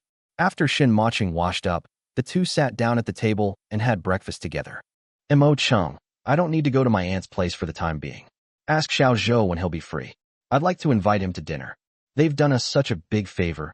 We should definitely express our gratitude. Are you going to cook for him yourself? Shen Mocheng asked, raising an eyebrow. Yes. Wouldn't it be more sincere to make it at home? Shen Mocheng's expression visibly darkened. He suddenly felt that the benefits that originally belonged to him alone had been taken away by others. And it was another man. Chapter 39, I want to buy a car for Shen Mocheng too. Zhou Yin doesn't like home-cooked meals. Let's take him to a restaurant. Gu Taozhi had no doubt about the truthfulness of Shen Mocheng's words. Is that so? Then I wonder what he usually likes to eat. When inviting someone to dinner, you should always make sure it suits their taste. Shen Mocheng thought for a moment. He hadn't really paid attention to what Zhou Yin liked to eat. He usually ate at restaurants under the Shen Group. Bamboo Grove Garden, please. Shen Mocheng said casually. Gu Taozhi nodded. Bamboo Garden is a nationwide chain of upscale restaurants, with an average cost of around 1,000 yuan per person. All ingredients are air-freighted and are the freshest available. Although Gu Taozhi had never eaten it, she had heard of it. Zhou Yin helped her so much, it couldn't be more appropriate for her to treat him to a meal at Julin Yuan. Then let's invite him to the Bamboo Grove Garden tonight. Ask him if he has time. Without even thinking, Shen Mocheng replied, yes. Gu Taozhi was surprised that Shen Mocheng knew so much about Zhou Yan's timing, and asked, are you sure? Shouldn't you ask him first? After finishing his meal, Shen Mocheng wiped his lips with a napkin and said, no need. Whether Zhou Yan has time or not depends entirely on whether he arranges work, so if he says he does, then he definitely does. Seeing that Shen Mocheng was so certain, Gu Taozhi didn't ask any more questions, simply assuming that the brothers had a good relationship and kept in touch frequently. After finishing his meal, Shen Mocheng put on his deliverman's vest and was about to leave when Gu Taozhi took out the lighter from before and held it out in front of Shen Mocheng. Didn't you say you didn't like using the same things as others? This is absolutely unique. Shen Mocheng took the lighter. On the frosted black surface, the character, Hung, was laser engraved in the lower right corner, with a free and vigorous stroke. Shen Mocheng liked it at first glance. Where did you make it? There used to be a carving shop near my university. I was very familiar with the master craftsman there. He taught me how to do it. I practiced on other metals many times before I dared to carve on a lighter. So, can you tell that it's a beginner's work? Gu Taozhi smiled, her eyes crinkling, looking adorable as she sought praise. Shen Mocheng felt a warmth in his heart and couldn't help but reach out and pull the person into his arms. This was the best gift he had ever received, a laser-engraved lighter made by Gu Taozhi herself. The sudden hug made Gu Taozhi a little embarrassed, so she patted his back. It's not anything expensive, but it's unique. I'm glad you like it. Shen Mocheng tightened his arms again, feeling an urge to meld the woman in front of him into his own body. I love it so much. It's the first time someone has made me a gift by hand. Thank you. His warm breath was right next to Gu Taozhi's ear, his deep voice carrying a hint of ambiguity, making her blush from her cheeks all the way to the tips of her ears. It's getting late. I'll see you out. Gu Taozhi stepped out of his embrace. Okay, Zhou Yan and I will arrange a time tonight to pick you up. Shen Mocheng then released the person, and before leaving, he looked back one last time with some reluctance. After getting off the elevator, he rode his electric scooter and, after leaving Shangqing Yujing, switched to a Rolls-Royce on a side street. The driver opened the car door, and as soon as Shen Mocheng sat down, Zhou Yan in the passenger seat started reporting the itinerary on a tablet. Cancel all your social engagements tonight. Peach will treat you to dinner. Upon hearing this, Zhou Yan immediately perked up. Really? That's great. Then can I go home with you after get off work tonight? As Zhou Yan spoke, he glanced at his boss through the rearview mirror and clearly saw his face grow colder and colder. Zhou Yan, what did he say wrong? You want her to cook for you herself? Zhou Yan felt a chill run down his spine, and when he met the driver's warning look, his survival instinct immediately kicked in. No, Mr. President. How could I be worthy of eating Madam's cooking? Madam can only cook for you. As for me, I can just order some takeout. Ha ha ha ha ha. He finally realized where he went wrong. Let's go to Bamboo Grove Garden tonight, Shen Mocheng said. Zhou Yin nodded immediately, saying it was much better than takeout. Zhulinya Yuan, a catering company under the Shen Group, has 166 chain stores nationwide. For Shen Mocheng and Zhou Yin, it is their canteen. As evening fell, the two of them didn't use a driver. Zhou Yin drove his Volvo and took Shen Mocheng to pick up his electric car. When they were almost at Shangqing Yujing, Shen Mocheng called Gu Taozhi and asked her to come downstairs. Upon seeing Zhou Yin, Gu Taozhi politely asked, "Little Zhou, I wonder if you'd like to eat at Bamboo Grove Garden? I'm used to the food. Thank you for the expense, sister-in-law," Zhou Yin said. "Don't say that. You and Imo Chung are brothers, and you've helped us so much." Zhou Yin smiled outwardly, but secretly felt pleased. In his entire life, he actually had a day when he could be on friendly terms with the CEO. Zhou Yin drove, with Shen Mocheng and Gu Taozhi as passengers. Gu Taozhi looked at the Volvo, wondering how much it cost. If the novel she has is a good seller, she might have a chance to buy Shen Mocheng a car. Every man loves cars, and what man doesn't want to have his own private car? He didn't want Shen Mocheng to feel inferior in front of his friends. Having made up her mind, Gu Tao was determined to work even harder at writing. Chapter 40 Bamboo Grove Garden. The car drove into the Bamboo Grove Garden, located in the most bustling part of the city center. Just as the three of them got out of the car, another BMW drove in at the entrance. Coincidentally, the person who got out was Gu Taozhi's ex-boyfriend, Du Xian. Du Xian was with a sexy woman by his side, who was clearly not the Lin Fangfang from before. Upon seeing Gu Taozhi and Shen Mocheng, Du Xian gave a disdainful smile. "Gu Taozhi, it's actually you. What?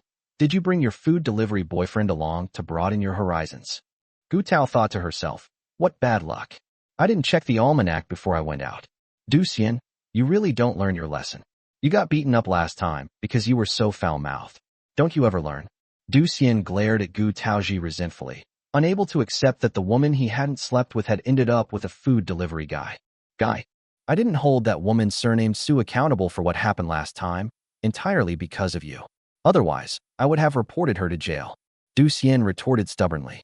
Gu Taozhi didn't want to waste her breath on this kind of person, so she took Shen Mocheng's arm and was about to leave when Du Xian blocked their way. "Why are you in such a hurry to leave? Let me introduce you. This is my new girlfriend, Linda." Du Xian wanted to use the women around him to incite Gu Taozhi's jealousy, but little did he know that she only had disgust in her. "Isn't your girlfriend Lin Fangfang?" Gu Taozhi raised an eyebrow and glanced at her. Du Xian snorted coldly. That good-for-nothing has already been fired from the Shen Group and can't find a job anywhere. How could I, Du Xian, possibly want a woman who has been blacklisted by the Shen Group? Lin Fangfang is not the kind of woman who is beautiful in the traditional sense, and she is no match for Gu Taozhi. The reason why Du Xian got together with her was simply because he valued her work in the marketing department of Shen's group and her affair with the director. He thought he could use her to expand the resources of his company. "I never expected this woman to be so useless," causing him to lose a diamond necklace for nothing. After the breakup, he wanted to get back together, but he almost got his face scratched by that crazy woman. It makes me angry just thinking about it. Gu Taozhi once again felt that her decision to break up with him was incredibly wise.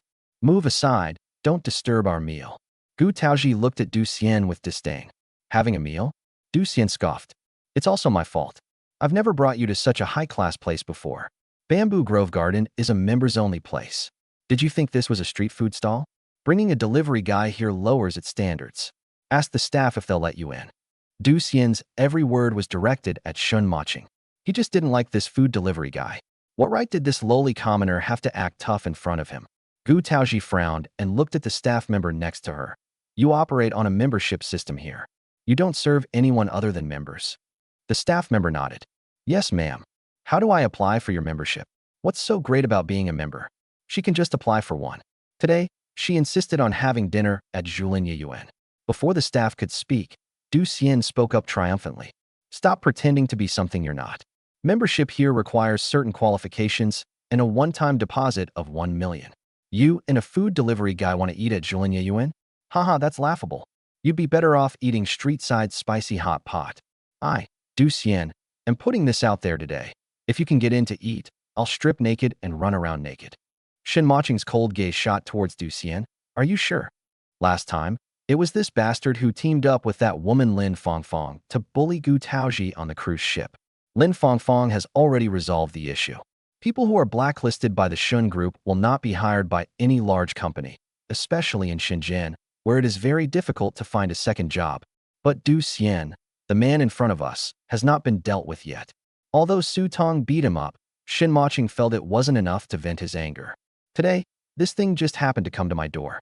Zhou Yin also sneered from the side. This ex-boyfriend is truly a case of choosing the path to hell when there's no way to heaven.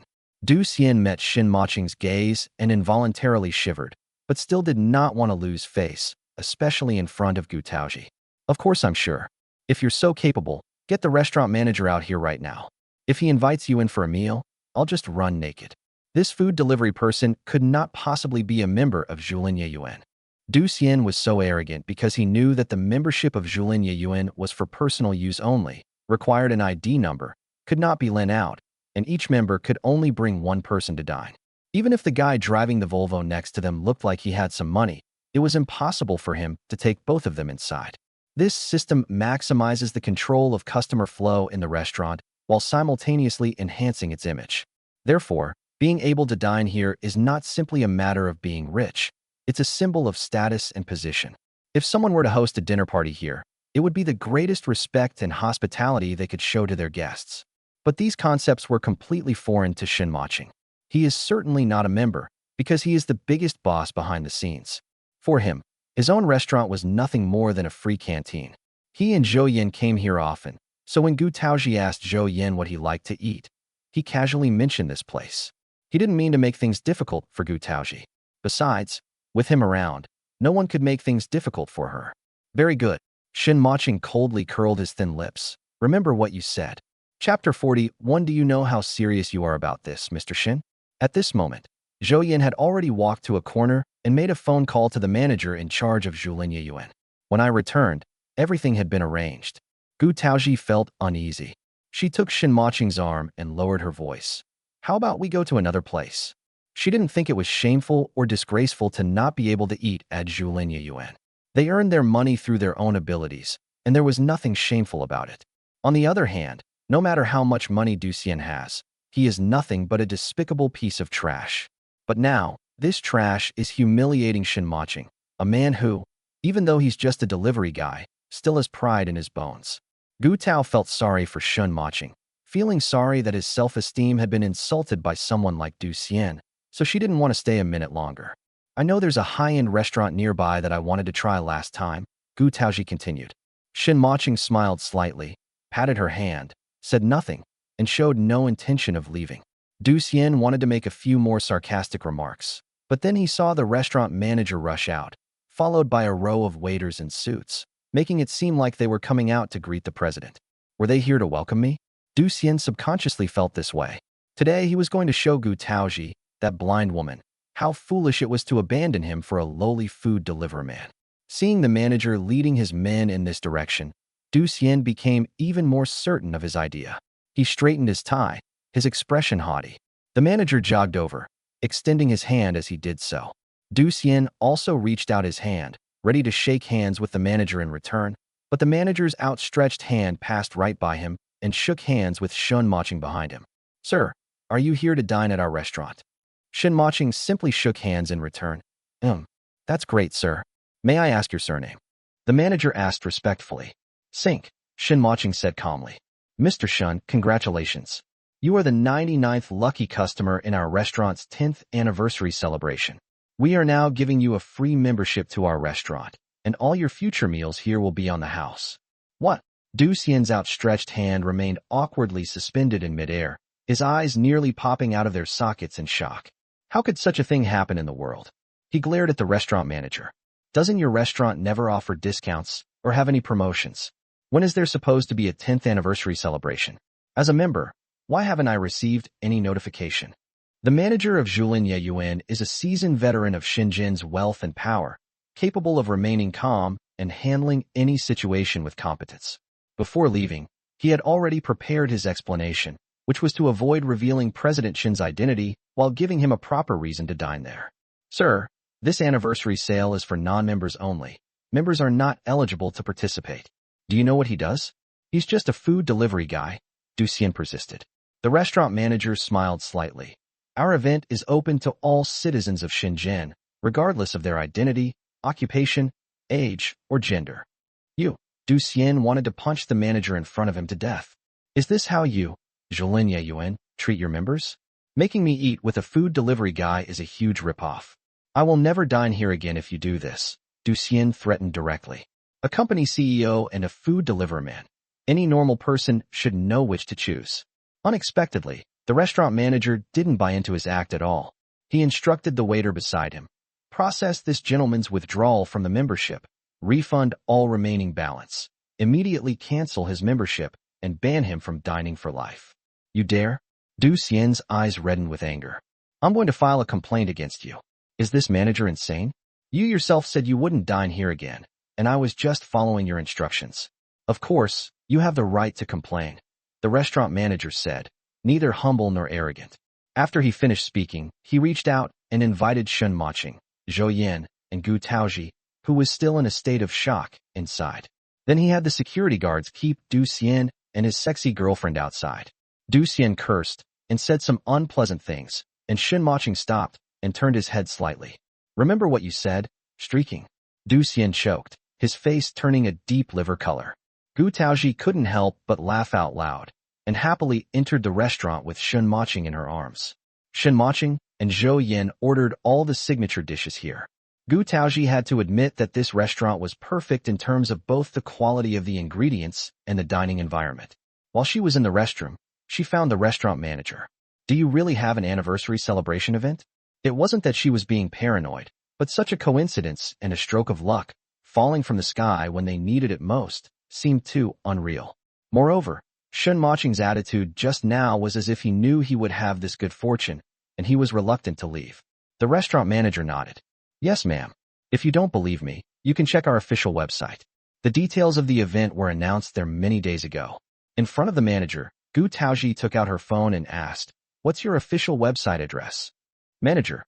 Madam, is Mr. Shen aware of how serious you are about this? Chapter 42 Shen Mocheng's character collapses. The manager gave the official website address while secretly wondering about Gu Taozhi's identity. Who exactly is this person who could make President Shen conceal his identity and bring her to the Bamboo Grove Garden for a meal? Gu Taozhi didn't notice the manager's probing gaze. She opened the official website, and sure enough, the details of this event were written in the most prominent place. So, this event was real, and they were just lucky? The manager smiled and said, Is that right, ma'am? Fortunately, he had the foresight to instruct the back-end staff to update the website immediately. Otherwise, the deception would have been exposed. Gu Taozhi nodded. That's right. Thank you. After dinner, Zhou Yan drove the two of them home. Gu Taozhi didn't take her encounter with Du Xian today to heart at all, and she never expected that the next morning, the local headline would be about the young master of the Du family being taken away by the police for running naked in the street. Mocheng, Mocheng, she called from inside the living room, holding her phone. Shen Mocheng was still asleep. Hearing Gu Taozhi's voice, he thought something had happened. Still half asleep, he opened the door and came out wearing only his underwear. What's wrong? Shen Mocheng asked. Gu Taozhi froze on the spot. Her gaze was fixed on the amber-colored 8-pack abs in front of her, and below that, on the bulging black thong. Boom. Gu Taozhi's face was burning red. You put on some clothes before you come out. She suddenly covered her eyes, feeling a warm flow in her nasal cavity. She desperately tried to clear her mind of the images before she could stop the tears from flowing. This man's physique is just too good. It's so good that even the male protagonist in her novels wouldn't dare to write something like that. Shen Mocheng smiled knowingly and chuckled softly. The laughter was not the usual cool and aloof sound, but a magnetic, husky one, and if you listen carefully, you could even hear a hint of joy in it. I'm not completely naked. Why are you covering your eyes? Gu Taozhi felt as if she were on fire. Her heart was racing, and the tips of her ears were flushed red. What are you wearing? You're clearly not wearing anything. Shen Mocheng pointed to the piece of cloth on his body. Look closely. I'm wearing underwear. Or rather, do you have X-ray vision and can see through my underwear? No. Gu Taozhi interrupted hurriedly, almost shouting. I can't see anything. Then what are you afraid of? Isn't this what everyone wears to the pool and the beach? Shen Mocheng felt a surge of teasing, finding the little woman in front of him incredibly adorable. That was in a specific setting, and everyone was dressed like that. Gu Taozhi kept her eyes covered, not daring to remove her hands, for fear of seeing something she shouldn't. She had never seen a naked man before in her entire life. Everyone? There's only you and me in this room. You mean, you want to dress like me too? Shen Mocheng said, taking a step closer. Gu Tao instinctively stepped back. Shen Mocheng, you. What about me, The deep voice trailed off lightly, like a hook, captivating the soul. Gu Taozhi felt her ears go numb. Shen Mocheng, you're not that kind of persona. Where did the man who had so domineeringly warned her not to develop feelings for him go? Go. She seriously suspected that the man in front of her had been switched with another man. Oh, what kind of persona do I have? Shen Mocheng found teasing the little woman in front of him to be a particularly interesting thing, so interesting that he couldn't stop and didn't want to stop at all. Shen Mocheng, I have something important to tell you. Stop fooling around and get dressed. She was completely helpless against such a roguish and wicked man, and all she wanted to do was stay far away from him. Knowing that if he continued teasing the girl, she might run away, Shen Mocheng decided to stop while he was ahead and went back to his room to put on a bathrobe. Even so, the sash of his robe was still loosely tied, revealing half of his firm chest. Gu Taozhi, can a man go from being aloof to an exhibitionist overnight? She just hoped the man could recover soon. Otherwise, she was afraid she wouldn't be able to control herself. She's a grown woman, okay? What is it? Shen Mocheng finally regained his serious expression. Gu Taozhi held up her phone and said, Look, Du Xian really did run around naked. He was taken away by the police for violating the Public Security Administration punishment law and was given an administrative detention of 5 to 10 days. She found it somewhat unbelievable. Even though Du Xian said last night at Julin Yuyuan that he would run naked if they came inside to eat, in order to humiliate Shen Mocheng, how could he possibly keep his promise? Or is it this kind of shameful promise? She refused to believe that Du Xian was such a trustworthy and reliable person. This is so strange. What? Are you feeling sorry for him? Shen Mocheng's tone suddenly turned cold, and with just one sentence, the ambiguous atmosphere in the room vanished. I feel sorry for you. Gu Taozhi raised an eyebrow. Would she feel sorry for such a shameless scumbag? She was just curious why Du Xian would actually run naked, and which of his words showed any concern for her. Before Gu Taozhi could explain anything, Shen Mocheng suddenly moved closer and grabbed her wrist. Are you regretting it? Shen Mocheng looked down at the little woman in front of him, his gaze icy. Regret what? Gu Taozhi looked completely bewildered.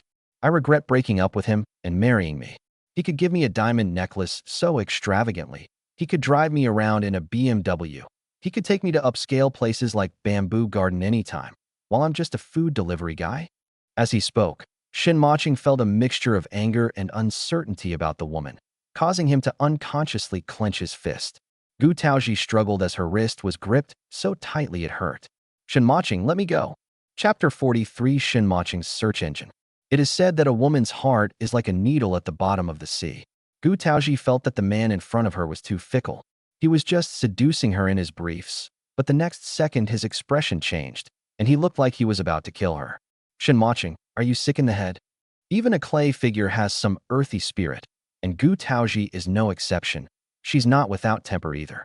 Pushing the man in front of her away, Gu Taozhi rubbed her aching wrist. I don't need diamond necklaces, I don't need to ride in a BMW, and I don't need to eat at places like Bamboo Garden.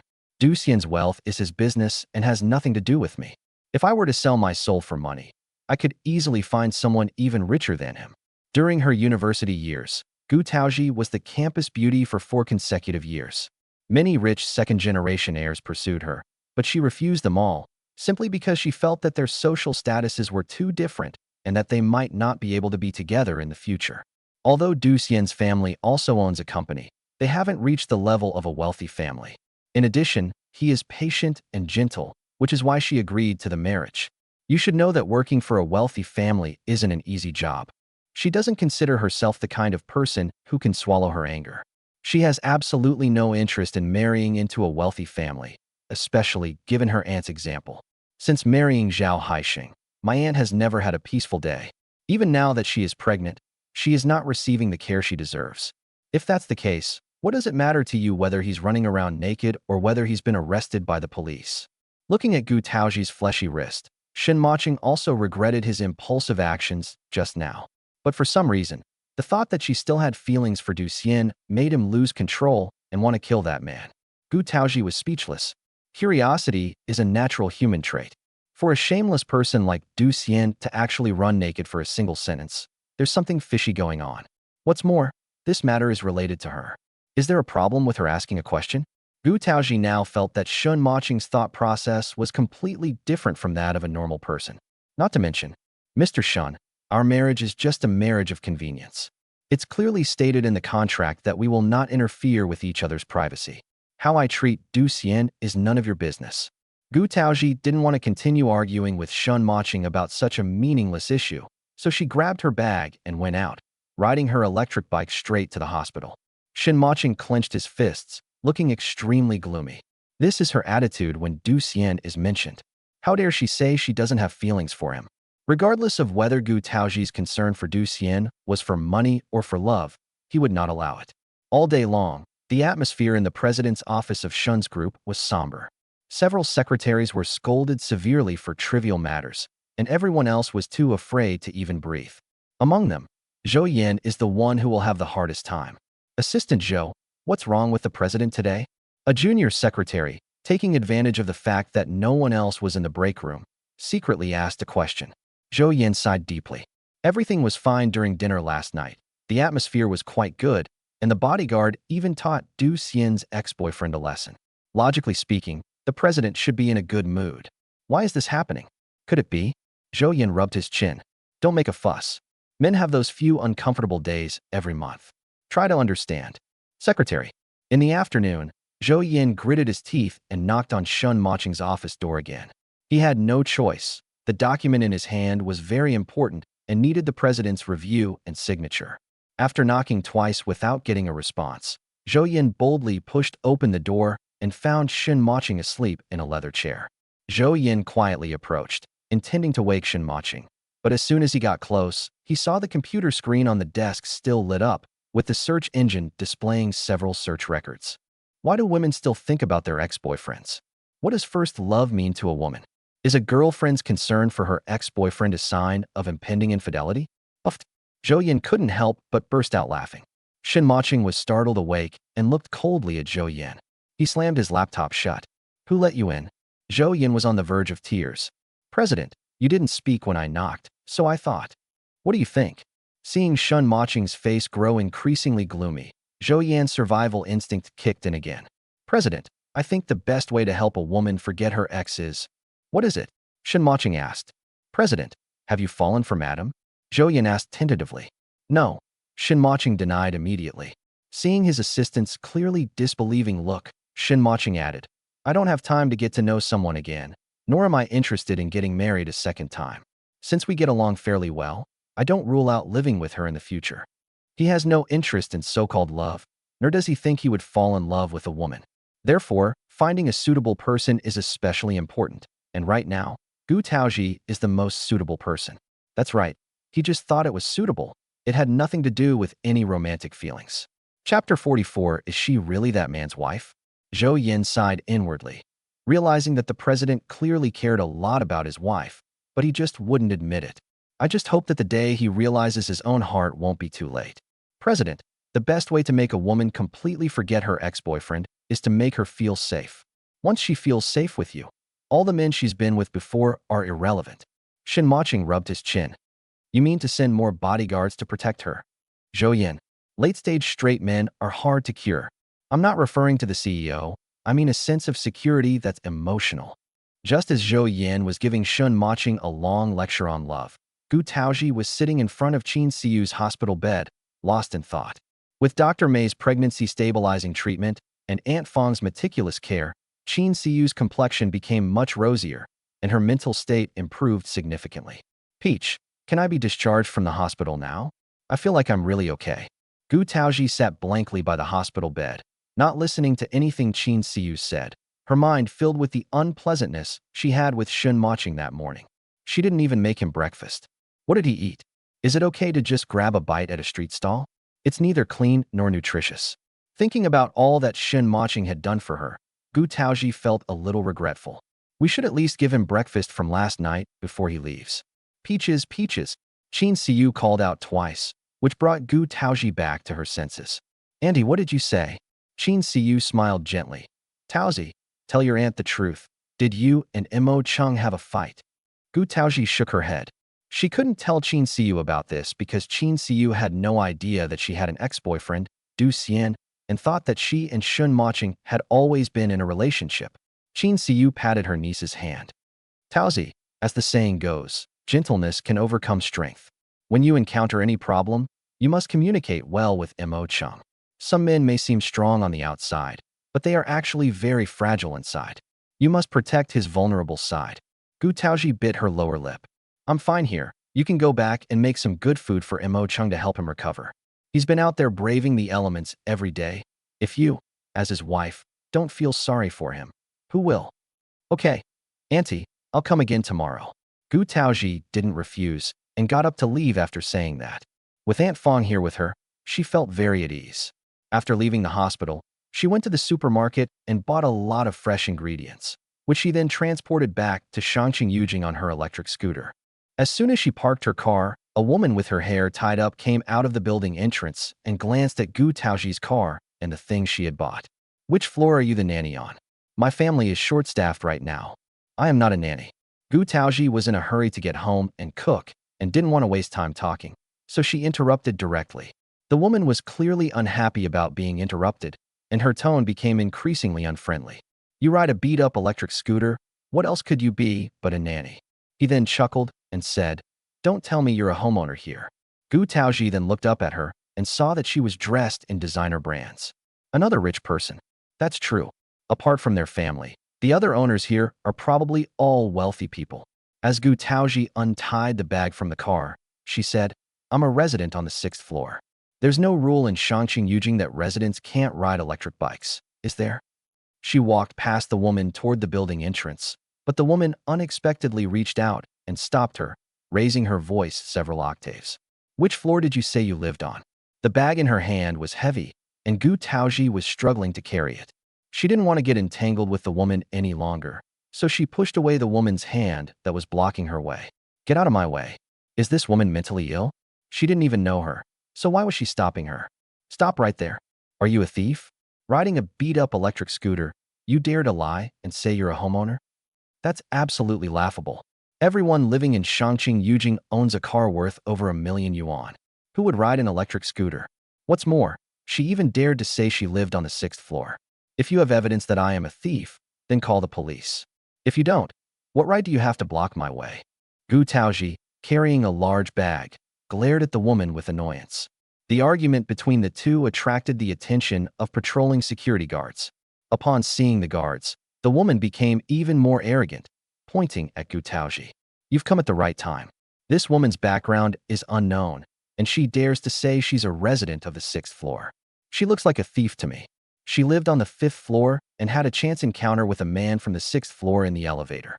It was that encounter that made her glad she had bought the right house. The man's presence and appearance captivated her. I thought that with plenty of time in the future and being neighbors, it would be only a matter of time before I won over that wonderful man. But now a woman has suddenly appeared, claiming to be the owner of the 6th floor. Could she be that man's wife? Miss Sun, you've misunderstood.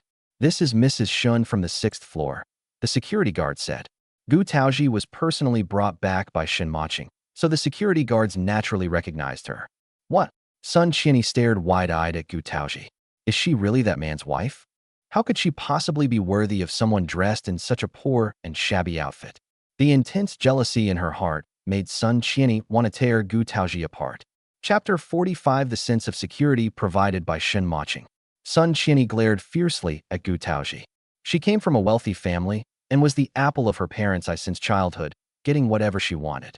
The reason they bought the house in Shangqing Yujing was simply because she said she wanted to go out and train herself independently. Her father waved his hand and settled her here. Why should the man she loves be taken away by such a despicable woman who looks like a beggar? You just wait.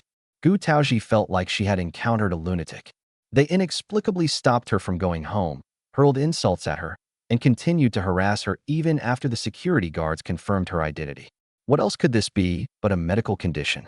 After experiencing her ex-boyfriend and the Zhao family who constantly claimed to be wealthy, She met this woman in front of her, and she couldn't help but wonder if all rich people had such warped values. Placing the bag at her feet, Gu Taozhi looked at Sun Qianyi and asked, "Are you threatening me?" Her principle has always been to avoid trouble if there is none, but not to be afraid of trouble if there is. So what if I am? Sun Qianyi curled her lips smugly. Scared? If you're scared, then kneel down and apologize to me. Gu Taozhi's lips twitched. Who raised this silly girl? Kneeling down. Does she think she's a royal princess? Gu Taozhi pointed to the surveillance camera above her head and the security guard beside her. I'm going to call the police. I have witnesses and physical evidence. If I suffer any personal injury or property loss, you are the prime suspect. You're talking nonsense. Sun Qianyi had never suffered any injustice in her life, and she angrily retorted with a string of curses. Just then, another electric vehicle, with its headlights on, approached from a distance. The electric scooter stopped. The man took off his hat and shook his hair.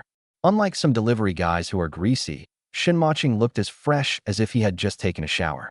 He walked up to Gu Taozhi and asked, "Why aren't you going upstairs?" Gu Taozhi glanced at Sun Qianyi.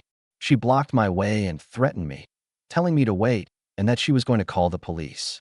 Shen Mocheng narrowed his eyes and sized up Sun Qianyi. At this moment, Sun Qianyi was too preoccupied to bother Gu Taozhi. She was utterly shocked to see Shen Mocheng dressed as a food delivery guy and riding an electric scooter. You're a food delivery person? How could that be? The last time I saw him in the elevator, he was wearing a bespoke Italian suit, and every gesture he made exuded the aura of someone in a position of power. How could he possibly be someone like that? Delivery person? Shen Mocheng narrowed his eyes unhappily, the cold glint in his eyes sending chills down one's spine. Whether I deliver food or not is none of your business. Whether she was intimidated by Shen Mocheng's aura or shocked by his identity, Sun Qianyi was speechless after being rebuked. Seeing her look so embarrassed, Gu Taozhi felt a great sense of satisfaction. What a cowardly bully. Shen Mocheng also rides an electric bike. Why doesn't she dare to stop him? Shen Mocheng looked at the security guard beside him and said, "My wife's personal safety has been threatened. I hope you will contact the police to file a report. If you need our cooperation, please contact me after 8 a.m. tomorrow." Yes, Mr. Shen. The security guards at Shangqing Yujing are all professionally trained, so they naturally wouldn't dare to have a condescending attitude. You? I only said a few words to her. Is it really that big of a deal? Besides, she was riding an electric scooter. Isn't her identity suspicious? Shen Mocheng stepped forward, looking down at Sun Qianyi. Which law says that anyone riding an electric bike is suspicious? There are so many people riding electric bikes on the road. Are they all suspicious? No, I mean. Sun Qianyi wanted to explain, but Shen Mocheng didn't look at her again. He carried the bag in one hand and led Gu Taozhi into the building with the other, saying as they walked, "If you encounter such a sick person again, don't say anything, just call the police." Gu Taozhi covered her mouth and chuckled. I know. Sun Qianyi was both angry and resentful. She bit her lower lip hard and glared at the two departing figures. I felt like my self-esteem had been trampled underfoot. She was beautiful and rich, and from childhood to adulthood, she was always the center of attention for the boys around her. She had never experienced such neglect and ridicule before. Is this food delivery man blind?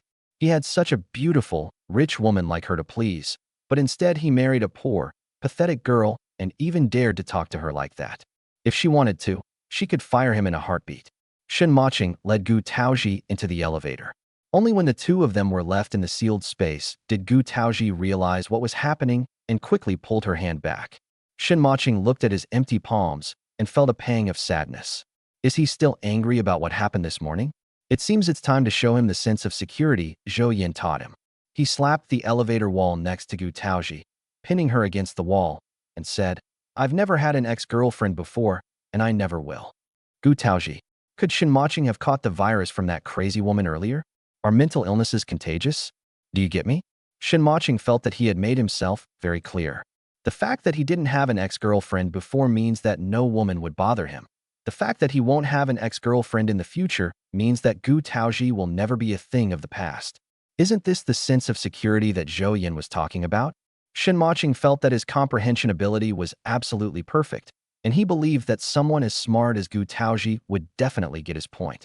Chapter 46, Who Will Save Shen Tianyu? Gu Taozhi didn't get Shen Mocheng's point, but she still apologized.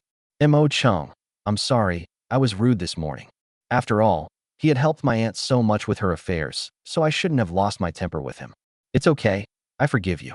Shen Mocheng, of course, did not understand that Taozhi was expressing her gratitude and thought that the sense of security therapy that Zhou Yin had taught her had worked. While Taozhi was in the kitchen preparing to cook, she sent a message to Zhou Yin. Month-end bonus doubled. Zhou Yin was so happy he almost jumped for joy. He discovered a new path to wealth, becoming a relationship consultant for CEOs. The smoother the CEO's love life went, the higher his bank account would be. For a man like the CEO who has never dated a girlfriend or even had much contact with women, his experience is definitely enough for him to win over the CEO's wife. That evening, Taozhi prepared a table full of dishes. Wild animals roam the mountains, swallows soar in the clouds, cattle and sheep graze on land, and seafood abound. All are the finest ingredients. Compared to the skills of hotel chefs, its advantage lies in the fact that it doesn't use too many seasonings and additives, preserving the original freshness of the ingredients. The two chatted as they ate. Taozhi wasn't the petty type of girl, and the unpleasantness from the morning was completely over.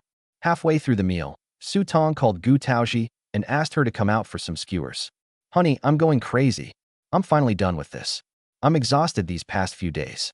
Being a director is really not easy. There's so much I need to learn.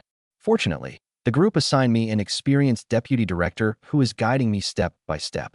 But I just find it strange that the group doesn't just appoint this experienced deputy director as the director directly. Su Tong launched into a rapid-fire monologue on the phone. Taozhi smiled and said, "It must be that the president of Shen's group has taken a liking to your potential and plans to train you. You know, employees who are trained have a certain affection and sense of belonging to the group, and they will not easily jump ship for a little benefit in the future. You're great, little peach. I think what you said makes a lot of sense." Su Tong increasingly felt that Taozhi understood the ways of the workplace much better than she did. It was a pity that Taozhi didn't work, otherwise she could have thrived in any company. You've always been curious about what your group's president looks like. Now that you're a senior executive, have you met him? Is he a pot-bellied, balding middle-aged man? Tao asked jokingly. Shen Mocheng, sitting across the table. I've never had a chance to see him. The two best friends chatted on the phone for a long time, but in the end, Taozhi declined to go out because her editor was urging her to finish her manuscript, and she had to stay up late to work. Su Tong hung up the phone with some disappointment. She finally had some time to relax, but Taozhi was too busy. Just then, a Maserati sped up from a distance, startling Su Tong, who quickly dodged it. Unexpectedly, the car changed direction and still sped towards her, clearly intending to hit her. Su Tong screamed, feeling her blood run cold, and retreated in fright. Just when she thought she couldn't avoid it, the car stopped less than half a meter away from her. The screeching sound of brakes filled the air, and Su Tong's face turned completely pale. The car window rolled down, revealing Shun Tianyu's extremely arrogant face. "You damned woman, are you scared now? Get over here and apologize to me. Maybe I'll be in a better mood." Thud. Before he could finish speaking, Su Tong, enraged, threw a punch that landed squarely on Shun Tianyu's handsome face. Ouch! Shun Tianyu covered his eyes. "You damned woman, you dare to hit me? I think you're tired of living." This was the first time in his life he had been hit by a woman. "So what if I hit you?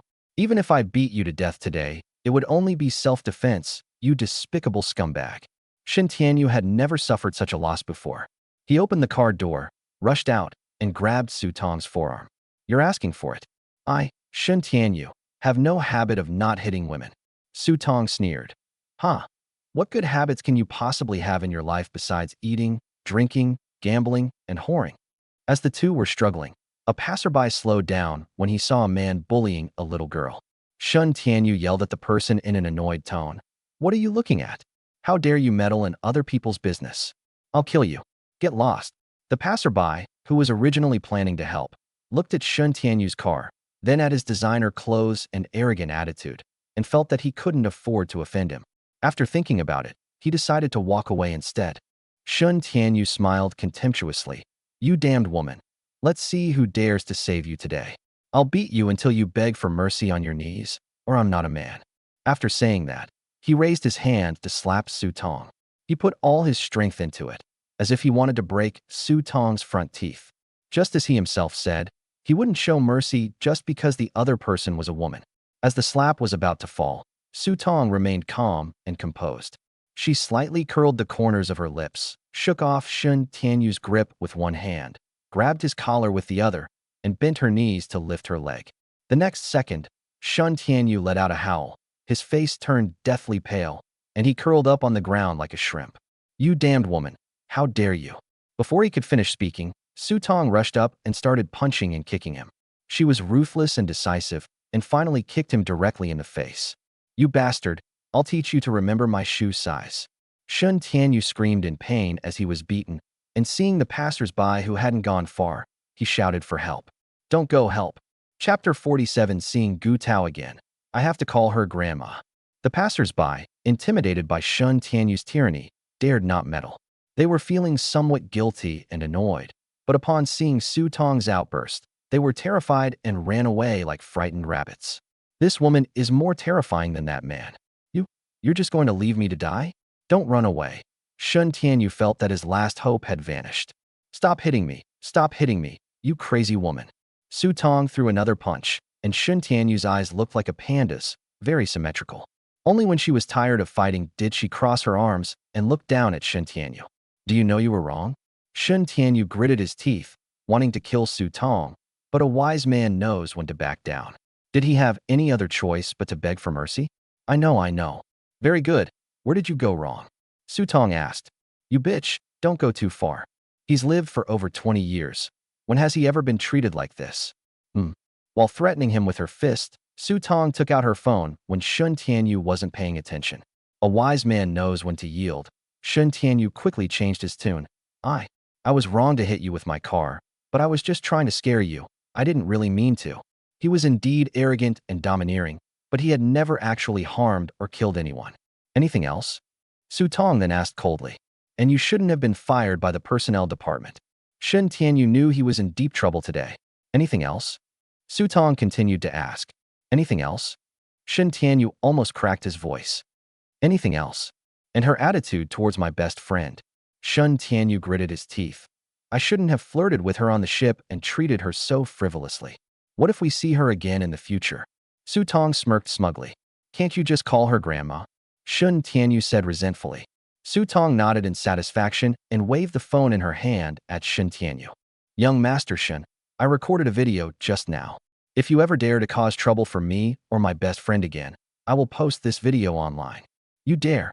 Shen Tianyu got up to grab the phone, but he was no match for Su Tong to begin with, and was also seriously injured. So how could he possibly win? Su Tong kicked him away. "Remember this. From now on, call my best friend grandma, or you'll see if I dare to do it." After saying that, he didn't look at Shen Tianyu again and hailed a taxi to leave. Shen Tianyu slammed his fists into the ground. Heavens above, earth below, how could Shen Tianyu's lifelong wisdom have been ruined by this damned bastard? Why doesn't he go out with bodyguards like that bastard Shen Mocheng? He cursed the dead woman, wishing her she would never get married, and that anyone who dared to marry her would be impotent for life. The next morning, Zhou Yin knocked on Shen Mocheng's office door. "President, Zhao Haixing is having an affair." Zhou Yin placed a document on his desk and continued. "It's about the woman you asked me to investigate. She's Zheng Yan's only daughter, Zheng Weiwei, and she's already more than 3 months pregnant. The child is Zhao Haixing's." Shen Mocheng narrowed his eyes dangerously, looking at the detailed information on the folder. Zheng Yan, general manager of Shen's group, is someone Shen Mocheng knows very well. Although the entire group has dozens of general managers, each in charge of their own area, each of them has a certain amount of power within the group and holds a pivotal position in the business world. Zheng Yan, as a longtime employee of Shen's group, started from the bottom and worked his way up to the position of general manager. In his early years, he worked diligently and made great contributions to the Shen group. However, in recent years, he has abused his power for personal gain, relying on his seniority and high position. Shen Mocheng knew every single account clearly, but considering that he still had some ability and that it wasn't excessive, he turned a blind eye. Water that is too clear has no fish. No large corporation with tens of thousands of employees is completely free of corruption and kickbacks. It all depends on how much the boss tolerates you. Clearly, Zheng Yan has crossed Shen Mocheng's bottom line. Before he could finish reading the documents in his hand, Shen Mocheng had already guessed the gist of the matter. Zhao Haixing used his relationship with Zheng Weiwei to get Zheng Yin to connect him with Wu Junyi in the purchasing department. Wu Junyi then gave the group's orders to Zhao Haixing, which is why I saw the three of them together at the hotel last time. Zhou Yin gave a thumbs up. That's right. As expected of my CEO, he can see the whole picture from a single glimpse. Shen Mocheng rolled his eyes at him, annoyed. Stop flattering me. Zhou Yin chuckled. President, how do we deal with this Zhao Haixing? Shen Mocheng tapped the table with one finger, his eyes churning. From the first time he met Zhao Haixing, he knew that he was a person who was both incompetent and had poor character. He originally thought that he would not make a fuss with him for the sake of his aunt, but now that he saw that he could not even do the most basic loyalty, what was the point of keeping this trash with him? Let them fight like dogs. All those involved in this deal should be dismissed without exception. Zhou Yin admired his boss's decisiveness the most and nodded quickly. Yes. The next afternoon, Shen Weiwei told Zhao Haixing, Manager Wu wants to see you sign the contract tonight. Zhao Haixing hugged Shen Weiwei tightly, kissing and nibbling at her. Baby, you always bring me good news. How could he not love a woman like that? In comparison, Qin Siyu wasn't even worthy of carrying Weiwei's shoes. There's more than one piece of good news, Zheng Weiwei said with a smile. Zhao Haixing's eyes widened in surprise. What other good news is there? Chapter 48 Dogs Bite Dogs. My dad agreed to meet you and told me to bring you home for dinner, Zheng Weiwei said. Really? Zhao Haixing asked, both expectant and nervous. The hope is that the sooner the relationship is officially established, the sooner we can get more resources from our father-in-law. What's nerve-wracking is that I got someone's daughter pregnant before we even got married, and I'm already married, so I feel a bit guilty. Of course it's true. Zheng Weiwei gave him a playful glare. Then, the baby in my belly. Don't worry, I put in a lot of good words for you. Although my dad was very angry at first and made me abort the child and even wanted to settle accounts with you, he has gradually calmed down and has admitted his mistakes. Otherwise, do you think he would have given you the resources of the Shun Group so easily? Yes, yes, yes, Zhao Haixing nodded repeatedly. The reason I'm seeing you this time is to put our marriage plans on the agenda. If we can't get a marriage certificate, can't we at least have a wedding ceremony first? You can't expect me to be pregnant before we're even married and be laughed at by our relatives and friends, can you? Of course not. Zhao Haixing has made up his mind. To appease Zheng Weiwei and to make Zheng Yin fully accept him as his son-in-law, he planned to take Zheng Weiwei abroad to register their marriage. In this way, he wouldn't wrong Weiwei, nor would he have to pay a large sum of money because he was in a hurry to divorce Qin Siyu. This is the result of his careful consideration over the past few days, and it is the most comprehensive one. In any case, Qin Siyu rarely leaves her home and has never been abroad in her life. In addition, all those attending his wedding are wealthy and influential people, so it would be very easy to keep it from her. Once she gives birth, he will immediately divorce her and cut all ties with this incompetent woman. Anyway, he slept with her enough, and there's absolutely no way he'd let a worthless woman take his wife's place. Weiwei, I'm so touched by your love for me. Don't worry, I will never let you down. I'm going to take you abroad to get our marriage certificate and get married. After I divorce Qin Siyu, we'll have a big celebration in China so that everyone knows that you are my woman, Zhao Haixing's woman. Haixing, you're so good to me. Zheng Weiwei gave Zhao Haixing a big kiss on the cheek. The following evening, Zhao Haixing booked a room at the largest entertainment club in Shenzhen and arranged for 2 women to accompany Wu Junyi for dinner. Throughout the entire process, Zheng Yin did not participate in this matter, so that if the truth came out one day, he could clear his name. Wu Junyi was a womanizer. With 2 women on either side of him, he kept praising Zhao Haixing for his competence and readily handed him the contract stamped with the Shen Group seal. He then took the 2 women into the inner room. These 2 beauties have such amazing figures. Just one look, and he was already burning with desire and couldn't wait any longer. Just as Zhao Haixing happily signed the contract and was about to put it away, there was a sudden knock on the door. When he opened the door, a fat woman, even more burly than a man, stood there with a fierce expression, which startled Zhao Haixing. Who are you? The fat woman, with a fierce and domineering manner, pushed Zhao Haixing aside and headed straight for the inner room of the house. Who do you think you are? This is private property. How dare you barge in? Before Zhao Haixing could finish speaking, she had already kicked open the door to the inner room. Inside the room, the 2 women were nearly half naked, and Wu Junyi was only wearing underwear. What they had been doing was obvious. Wu Junyi, you bastard. Wu Junyi's expression changed instantly. Wife, how did you get here? The fat woman went berserk and pounced on Wu Junyi, attacking him. The two women were so frightened that they quickly put on their clothes. The petite Wu Junyi, clutching his head after being hit, explained, Wife, please listen to me. I was confused for a moment. I came here to sign the contract. It was all just an act. If you hadn't come, I wouldn't have continued. Wu Junyi didn't like, and even loathed, this fat woman, but because her family had some influence in Shenzhen, he didn't dare to mention divorce. Bullshit, you surnamed Wu. Do you think I'm stupid? Zheng Weiwei told me that this isn't the first time you've taken advantage of signing contracts to play around with women. You just wait. I'm going to get my dad to break your legs. What? Zheng Weiwei told you. Wu Junyi stopped running and grabbed the fat woman, asking. He said that only Zheng Yan, Zheng Weiwei, Zhao Haixing, and he himself knew about today's transaction. How did they find this fat woman? Zhao Haixing, what the hell are you playing at?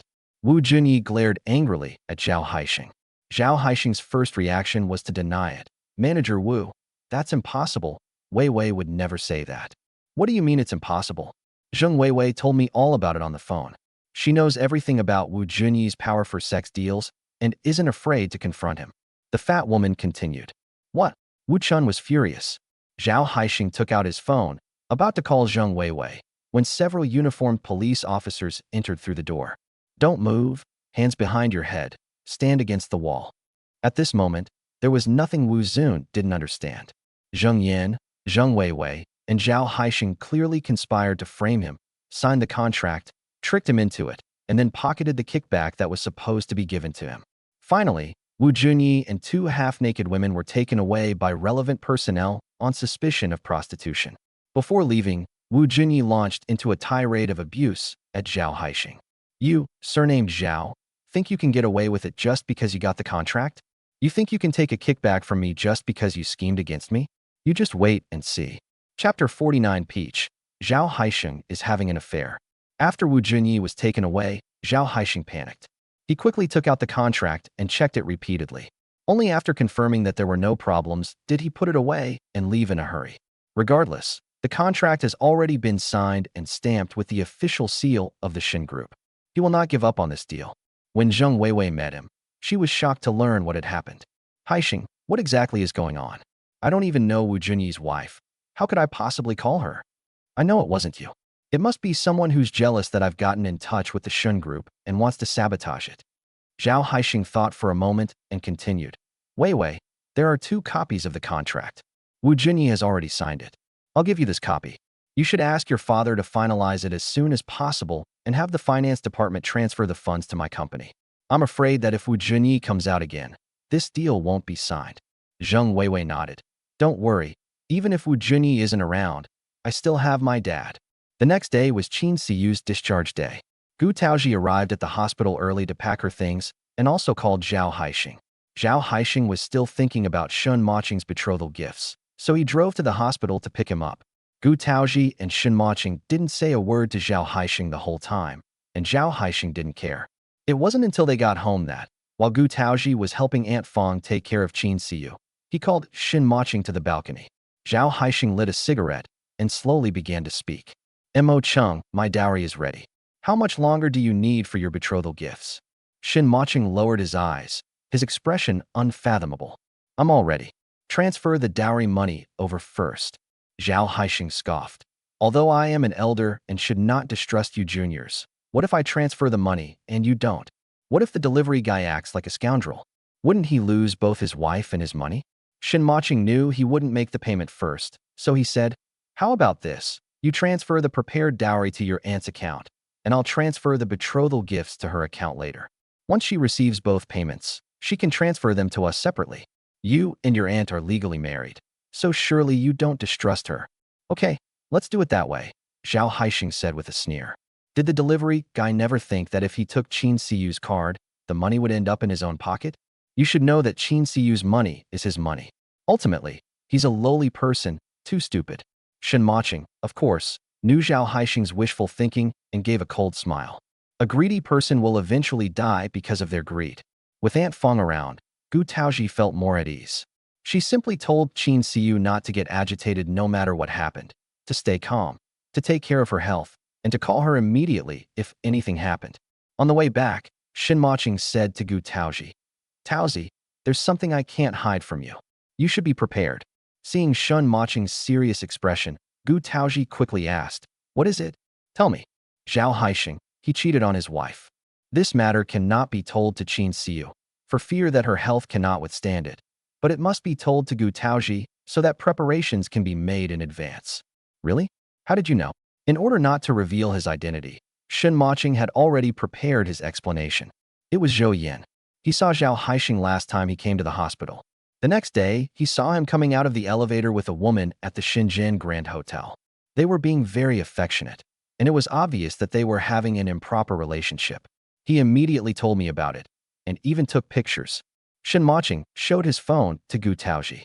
Gu Taozhi zoomed in on the screen, which showed a photo of Zhao Haixing embracing and kissing Zheng Weiwei in front of the Shenzhen Grand Hotel. That beast! Gu Taozhi gritted her teeth in hatred. For my aunt's sake and the baby in her belly, we must prepare early. Gu Taozhi nodded. Given my aunt's current health condition, we can only keep it from her for now. I will gently comfort her, and once the fetus is stable, we will tell her the truth. Okay, I'll help you gather evidence of his infidelity. Don't worry, I won't let your aunt suffer. Gu Taozhi stopped and looked at Shen Mocheng gratefully. Thank you. Since her parents passed away unexpectedly, she and her aunt have relied on each other for survival. No matter what happened, the two women always got through it together. For the first time, a man stood up for her, and Gu Taozhi suddenly felt more at ease than ever before. Shen Mocheng naturally took her hand, smelling the faint scent of peach blossoms on her body, his eyes and brows full of smiles. There's no need for thanks between us. With me here, no one can bully you. As the two talked, they arrived at the main gate of Shangqingyujing. Suddenly, a red Lamborghini came from the side behind, traveling at such a high speed that it almost hit Gu Taozhi. Shen Mocheng quickly pulled the person into his arms. The car stopped, the dark-tinted windows rolled down, revealing Sun Qianyi's face wearing large sunglasses. "How do you drive?" Shen Mocheng asked with a stern face. After being startled, Gu Taozhi recognized the person as the crazy woman who lived downstairs and treated her like a nanny. Sun Qianyi took off her sunglasses, not even glancing at Gu Taozhi, completely ignoring her presence, her eyes fixed on Shen Mocheng. "I have something to say to you privately." Chapter 50: The Conditions Offered by Sun Qianyi. "I have nothing to say to mentally ill people." Shen Mocheng showed no mercy and retorted directly. Sun Qianyi's face was very pale, but she still held back. "What I'm about to tell you is very important. You'll regret it if you don't listen." Gu Taozhi lowered her voice and said, "Why don't we listen to what she has to say? I'll go upstairs first." Shen Mocheng nodded. "Go ahead, I'll be right back." Seeing Gu Taozhi leave, Sun Qianyi smiled with satisfaction and patted her passenger seat. "Get in the car. You've never ridden in such a nice car before, have you? Have you ever thought about how long you'd have to deliver food to afford a Lamborghini?" Shen Mocheng looked at her like she was an idiot. "What exactly are you trying to say?" Seeing that he wasn't getting into the car, Sun Qianyi wasn't angry. She simply opened the door, got out, and walked over to him. "Do you know who I am?" When Sun Qianyi first learned about Shen Mocheng's profession, her first reaction was to look down on him.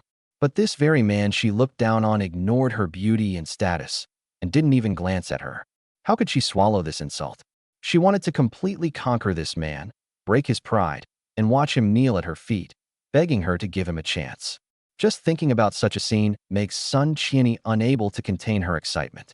Seeing that Shen Mocheng remained silent, only looking at her with cold eyes as if she were an insignificant ant, Sun Qianyi continued speaking to herself. "My father is Sun Dongsheng, the chairman of Dongxing Real Estate. I've never met you, but I've certainly heard of you. I've never seen it, but I've heard of it." Shen Mocheng bluntly stated that a small real estate developer of this caliber was not qualified to meet him. Sun Qianyi was overjoyed to see him finally speak. Sure enough, no one could remain indifferent after learning her identity, but Shen Mocheng's next words infuriated her. Dongxing Real Estate was sued for its unfinished building project and was also exposed by reporters for hiring thugs to assault people. It was trending on social media for several days. Everyone with a mobile phone knows about it. Sun Qianyi was furious. "Those are just random things written by paparazzi reporters trying to get attention. My dad won't let them get away with it. What does all this have to do with me? I'm not interested in you. You'd better stay away from me." Shen Mocheng's voice was extremely cold, and his eyes held a strong warning. Men, don't speak too confidently, or you'll be proven wrong. Sun Qianyi completely disregarded Shen Mocheng's attitude, her tone conveying absolute confidence in victory. If you leave that poor girl and stay by my side, I can arrange for you to work at my dad's company, give you a manager position with $1 million annual salary, and I can even give you this car of mine. How about it? Any man would be tempted by such conditions. Is this what you wanted to tell me? Shen Mocheng asked. That's right. Or if there's anything else you want, just say the word. There's nothing I can't give you. If you can't even give it to yourself, then there aren't many women in the entire city of Shenzhen who can. I want you to stay away from me. After Shen Mocheng finished speaking, he turned and left.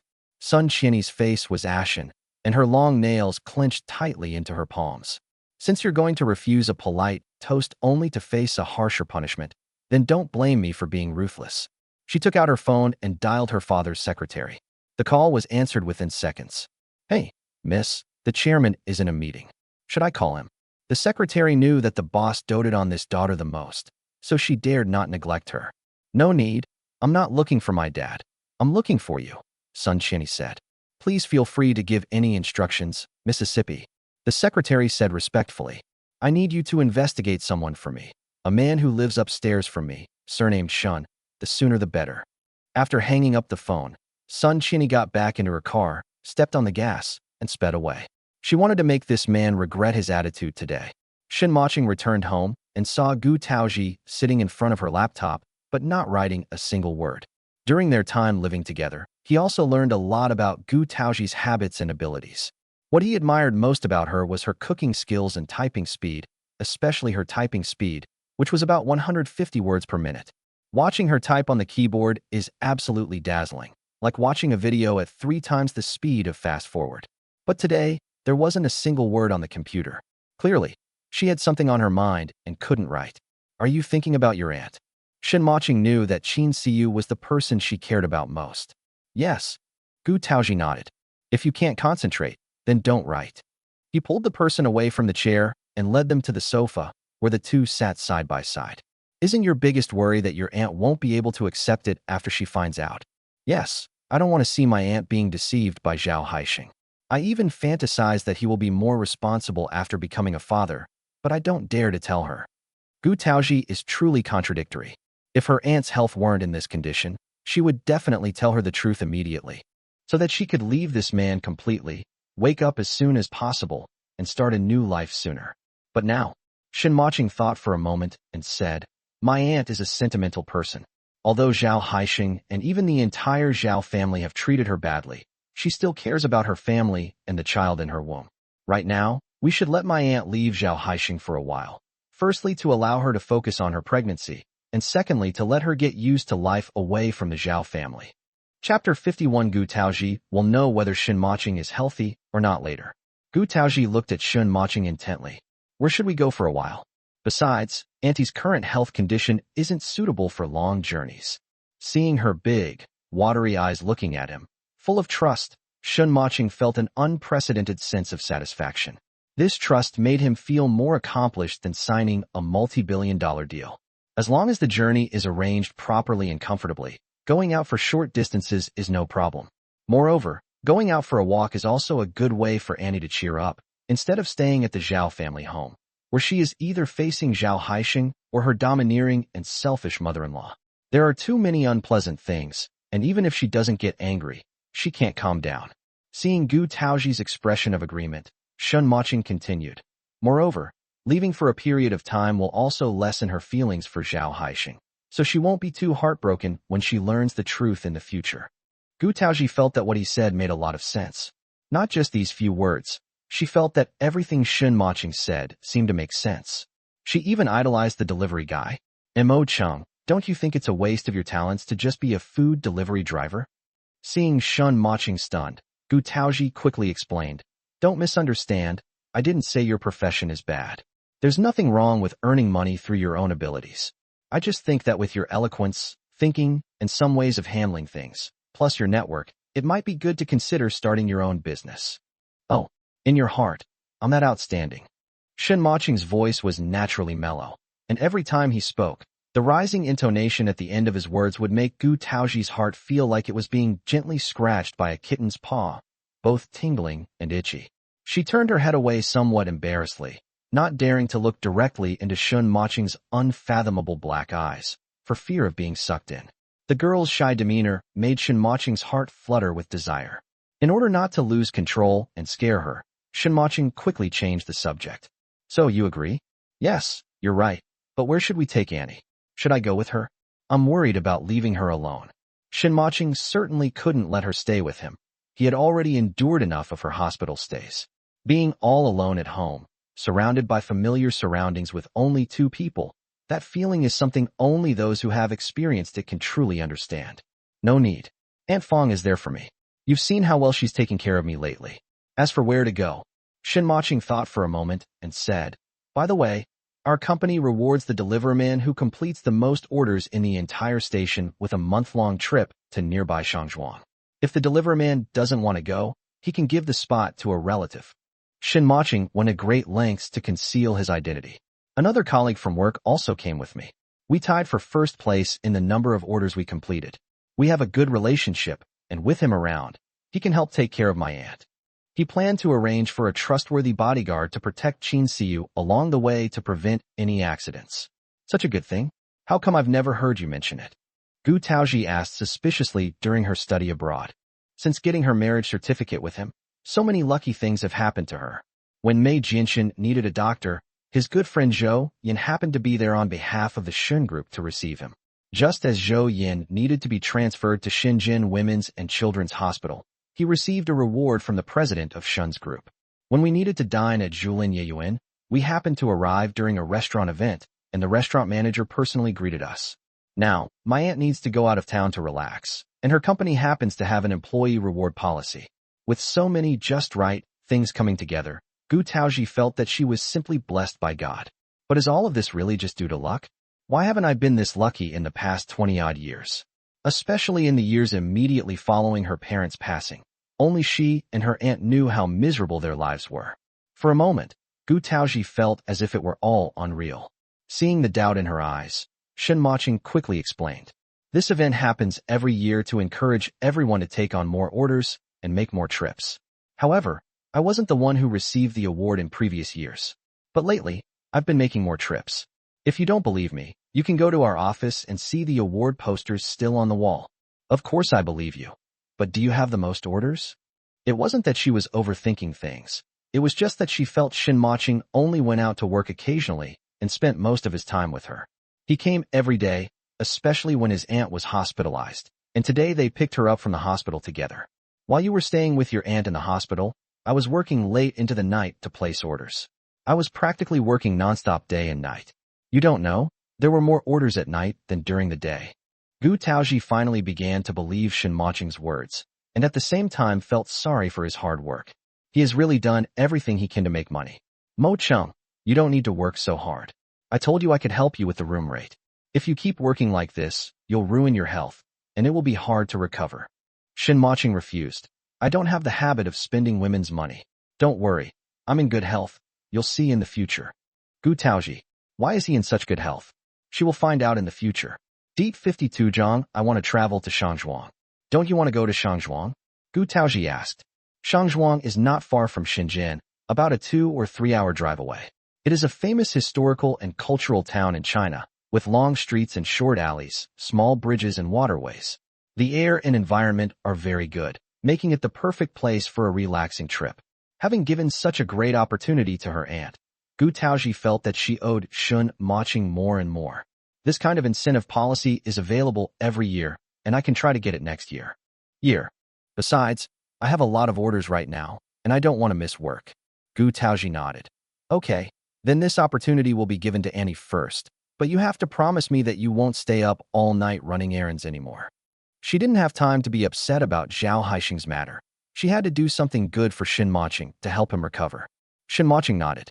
With Qin Siyu settled, he could confidently and boldly take action against that beast Zhao Haixing. At the same time, in order to prevent the deal from being fraudulent, Zhao Haixing urged Zheng Weiwei to complete it as soon as possible. Weiwei, I'm still uneasy about Wu Junyi's arrest. If I find out who's behind this, I'll definitely kill them, Zhao Haixing said, hugging Shen Weiwei. Don't worry, the contract is with my dad. The The finance department will make the payment to you tomorrow. They can't disobey my dad's orders. Zhao Haixing tightened his arms around Zheng Weiwei and kissed her on the head with emotion. Thank goodness you're here. He was truly grateful that he had managed to win Zheng Weiwei's heart. Otherwise, such a good thing would never have happened to him in his lifetime. The next day, Zhao Haixing indeed received an 8-figure sum of money from the finance department of Shen's group, which meant he no longer needed to worry about Wu Junyi. Whether he lives or dies is no longer my concern. Just as he was carrying a bunch of bags and packages with Zheng Weiwei, preparing to meet his future father-in-law, he received a call from Qin Siyu. Haixing, I want to go on a trip to Shangzhuang. I'll be back in a week. What did you say? Are you sick? You're pregnant, and the fetus isn't stable. Instead of staying home to rest and recuperate, you're going on a trip to Shangzhuang. Zheng Weiwei, who was standing next to her, also perked up her ears to listen when she heard that it was Qin Siyu on the phone. Why are you shouting? Taozhi arranged for me to go. She said it would help me relax and that a better mood would be good for the baby. I also asked the doctor, and he said that as long as I get enough nutrition and don't overwork myself, it will be fine. It was that brat Gu Taozhi again. Zhao Haixing gritted his teeth in hatred. Qin Siyu, do you know how hard I work to earn money every day? You not only don't earn a penny at home, but you also want to spend money to go on trips? Are you deliberately trying to ruin my reputation? I, Zhao Haixing, am not a fool. Thinking about how Zhao Haixing gave money to Qin Siyu, Zheng Weiwei frowned. Holding the phone, Qin Siyu bit her lower lip in grievance, her eyes revealing undisguised sadness and disappointment. It doesn't cost any money. It's a reward system from Shen Mocheng's company. He gave me the spot. Zhao Haixing, is that the kind of person you think I am? Besides, didn't you tell me to quit my job and stay at home in the first place? Hearing that it wouldn't cost any money, Zhao Haixing's tone softened. Let's not talk about the past anymore. Wasn't I saving money for the baby? Okay, go if you want, but don't forget, you're pregnant. If anything happens to his son, he will not forgive this woman. The phrase, for the sake of the child, eased Qin Siyu's mood considerably, and she stopped caring about Zhao Haixing's harsh tone. I understand. Fang Jie will go with me. You take care of yourself and don't overwork yourself. Call me anytime if you need anything. Qin Siyu instructed. All right, I'm busy with something. Zhao Haixing said impatiently, but then suddenly remembered something. All right, leave me your bank card, I need it. What do you need my bank card for? Qin Siyu asked subconsciously. Can you stop nagging? I need a bank card to transfer some funds for my business. Do you understand what I'm telling you? Just leave it here. You don't have much money in there anyway. What? Are you afraid I'll take your money? Haixing, that's not what I meant. Qin Siyu wanted to explain, but Zhao Haixing interrupted her. All right, I have to go. I'll hang up now. After saying that, he hung up the phone. Zheng Weiwei knew, of course, that Zhao Haixing used Qin Siyu's card to pay off the bride price for Gu Taoji's husband, who worked as a courier. Will Qin Siyu leave it for you? Zheng Weiwei asked. Zhao Haixing said smugly. Of course, how could I, a grown man, not be able to handle her? My words are like imperial edicts to her. How dare she go against me? Zheng Weiwei's face darkened. So, does that mean I'll have to end up like Qin Siyu in the future? Zhao Haixing quickly coaxed her with a grin. How could she compare to you? From now on, I won't dare to disagree with you. Hearing Zhao Haixing say this, Zheng Weiwei finally showed a satisfied smile. Meanwhile, she was thinking to herself that Qin Siyu's trip to Shangzhuang was a perfect opportunity for her. She would never allow that wretched woman to give birth to a child and compete with her for it. Chapter 53. The dowry money arrives. On the day they went to Shangzhuang, Shen Mocheng and Gu Taozhi called a taxi to take Qin Siyu and Aunt Fang to the designated meeting point. Throughout the journey, Gu Taozhi kept giving instructions, taking care of every aspect of clothing, food, accommodation, and transportation, showing her immense concern. By the way, Shen Mocheng, will your boss have any objections if Aunt Fang comes along? Gu Tao asked. She didn't want her personal matters to affect Shen Mocheng's work. No, we paid for Aunt Fang's expenses ourselves. Her workplace didn't cover it. Gu Taozhi nodded. That's good. After getting out of the taxi, I saw a camper van parked not far away, with a banner for a food delivery company hanging on it. Gu Taozhi looked at Shen Mocheng. Does your company provide RVs? Moreover, it's a double-decker luxury RV. I used to see news reports about how hard delivery drivers worked and how their wages were often deducted by their companies. But now it seems that's not the case. How many companies can provide employees with RVs for their travels?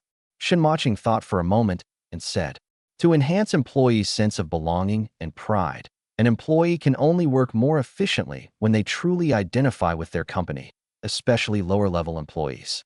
We should treat them better than middle-level managers. This has always been Shen Mocheng's management principle. Gu Taozhi looked at Shen Mocheng with some admiration. What kind of vision and foresight must a food delivery man have to say such a thing? It's a real waste of Shen Mocheng's talents to only work as a food delivery driver. At that moment, the RV door opened, and a man with almond-shaped eyes and fair skin stepped out. He looked to be about the same age as Gu Taozhi and was very tall, especially with his long legs, giving him a Korean star vibe. Upon seeing Shen Mocheng, he nodded as a greeting. Shen Mocheng began by introducing, "This is my colleague, Jingyu. This is my wife, Gu Taozhi, and this is my aunt." Jingyu smiled brightly, looking like a friendly boy next door in the sunlight. He generously greeted Gu Taozhi, "Hello, sister-in-law." When Shen Mocheng's colleague called her sister-in-law, Gu Taozhi's cheeks flushed slightly, a blush that Shen Mocheng happened to notice. He narrowed his eyes, his expression darkening slightly, and pulled away Gu Taozhi's hand that was about to be held back. "What are you holding hands for? Take good care of my aunt." "Yes, Mr. Jing, my aunt is pregnant. Please take good care of her on the journey," Gu Taozhi said politely. Looking at Shen Mocheng's jealous face, Jingyu suddenly found it amusing. "Why are you keeping such a close watch?" He patted his boss on the shoulder, speaking in a friendly, buddy-buddy tone, as if to say, "What? You still don't trust me?" Jingyu is Shen Mocheng's bodyguard captain. He has the face of a sunny young man, and every time he smiles, you can think of two words: warm and gentle. No one would guess that he was once a mercenary, ruthless and merciless. He had been by Shen Mocheng's side the longest and was the most trusted. He and Zhou Yan, one a scholar and the other a warrior, were Shen Mocheng's right and left hands. When the other bodyguards saw Shen Mocheng's stern face, they all fell silent in fear. Only Jingyu was not afraid. Sometimes he could even argue back, showing great courage. "I went abroad a while ago to handle matters at a branch of the Shen Group, and only returned a few days ago. As soon as I got back, Shen Mocheng assigned me the task of protecting Qin Siyu. Don't worry, sister-in-law, I'll take good care of you." Zhou Yan is right. The fact that he personally took charge shows how much his boss values this president's wife. As Jingyu spoke, he looked at Qin Siyu, his phoenix eyes crinkling with laughter. "You're so young. It's a little hard for me to call you Annie. But if you need anything, just tell me. Don't be shy." Qin Siyu was amused by his tone. "Then just call me sister. I'm sure I'll be troubling you a lot along the way." "Okay, sister." Jingyu's address of sister was quite suggestive. Qin Siyu didn't think much of it. She only regarded this young man as a junior like Gu Taozhi, unaware that Jingyu didn't regard her as an elder. After saying goodbye, Qin Siyu got into the car with Jingyu.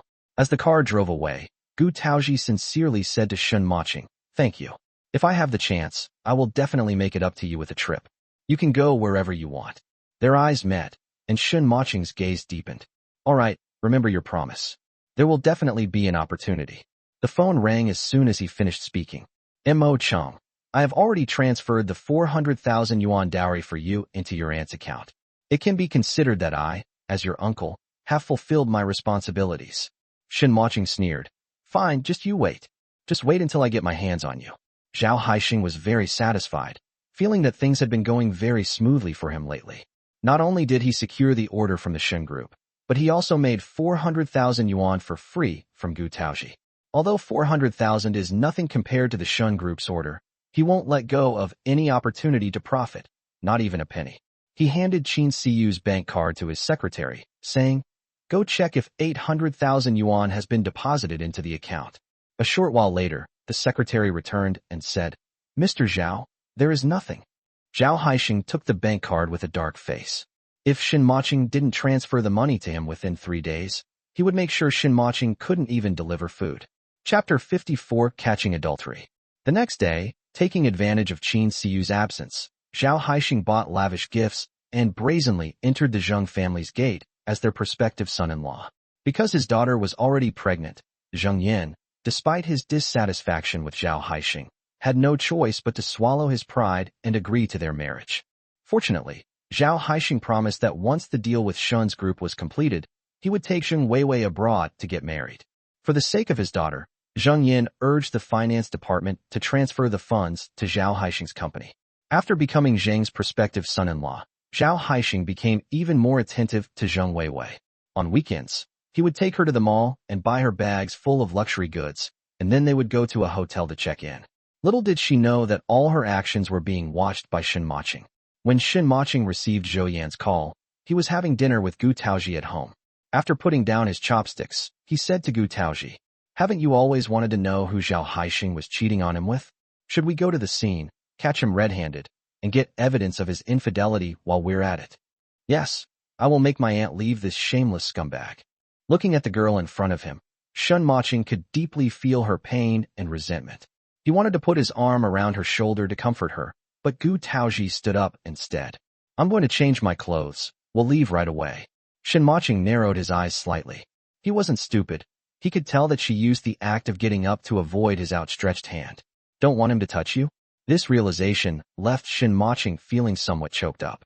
Gu Taozhi quickly changed her clothes and came out again. When she met Shen Mocheng's gaze, she looked away uncomfortably. "Let's go." Shen Mocheng didn't say anything.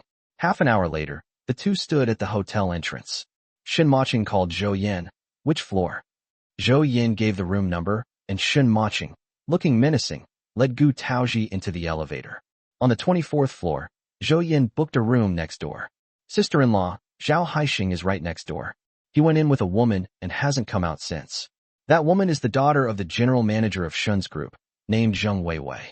"I'm sorry, Zhou Yan, for involving you in such a distressing situation," Gu Taozhi said. "Sister-in-law, you're being too polite.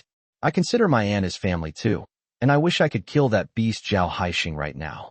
Anyone with a modicum of integrity would find it unbearable to see Zhao Haixing bullying Qin Siyu, such a gentle and kind woman."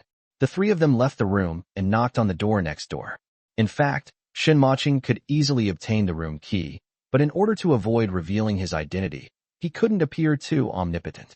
Inside the room, Zhao Haixing heard a knock on the door and asked, "Who is it?" Gu Taozhi changed her voice. "Hello, sir. Room service." Zhao Haixing impatiently opened the door. "I didn't call for guest rooms." Before he could finish speaking, Zhou Yan had already kicked the door open. "Gu Taozhi, Shen Mocheng, what are you doing here?" When Zhao Haixing saw the people who had arrived, he was terrified and tried to stop the three of them from entering, but it was too late. Gu Taozhi slapped Zhao Haixing across the face. "Zhao Haixing, how could you do this to my aunt?" "Aunt? Gu Taozhi, how dare you hit me?" Enraged, Zhao Haixing tried to fight Gu Taozhi, but Zhou Yan pinned him against the wall. Although he was not as good as Jingyu, dealing with someone like Zhao Haixing was still a piece of cake for him. Gu Taozhi rushed into the room. On the bed, Zheng Weiwei had just put on her pajamas, but she couldn't hide the bright red mark on her neck. "You're Gu Taozhi?" Zheng Weiwei stared at the newcomer. She had heard this name from Zhao Haixing more than once or twice. Gu Taozhi's eyes reddened with anger. How could her aunt bear to see this? "Zheng Weiwei, you're having a great time being Zhao Haixing's mistress, aren't you? Do you even know how to write the word shame? Who are you calling a mistress?" Zheng Weiwei pointed at Gu Taozhi angrily. "Your aunt is stupid and incompetent at keeping her man. Who can she blame?" At this moment, Zhou Yan also brought Zhao Haixing in. He pushed hard, sending Zhao Haixing crashing onto Zheng Weiwei. Both cried out in pain and fell onto the bed, their clothes disheveled. Zhou Yan took the opportunity to take out his phone and snap a photo. Zhao Haixing panicked when he saw him taking pictures. "What exactly do you want? Be careful, or I'll call the police. And you, Gu Taozhi, don't push your luck. Don't forget, your aunt is carrying my child. If you really piss me off, we'll get a divorce right now." Gu Taozhi was so angry that she wanted to tear this shameless man apart. Zhou Yan kicked Zhao Haixing in the stomach, saying that he dared to say that his wife, the president's wife, was shameless and had a death wish. Gu Taozhi pointed at Zhao Haixing. "You, surnamed Zhao, how can you say such a thing without knowing that your aunt is carrying your child? Are you even human? Want a divorce? Don't rush. Do you think my aunt will still want a filthy piece of trash like you? Just you wait. Haixing, are you all right?" Zheng Weiwei came over and helped Zhao Haixing up with concern. "Don't push your luck. Do you know who my father is? My father is the general manager of Shen's group. If you dare to be arrogant in front of me, my father will deal with you in no time." Shen Mocheng pressed his thin lips together, his icy gaze fixed on Zheng Weiwei. "Zheng, Yin must have done something terrible in his past life to have a daughter like you." Zheng Weiwei's eyes widened. "How do you know my dad's name?" Chapter 55. Who would dare to turn on their cell phone during a meeting personally chaired by the CEO? Gu Taozhi had no doubt as to why Shen Mocheng knew this woman. She assumed that Zhou Yin had told him all of this, and she felt even more grateful to her friend Zhou Yin.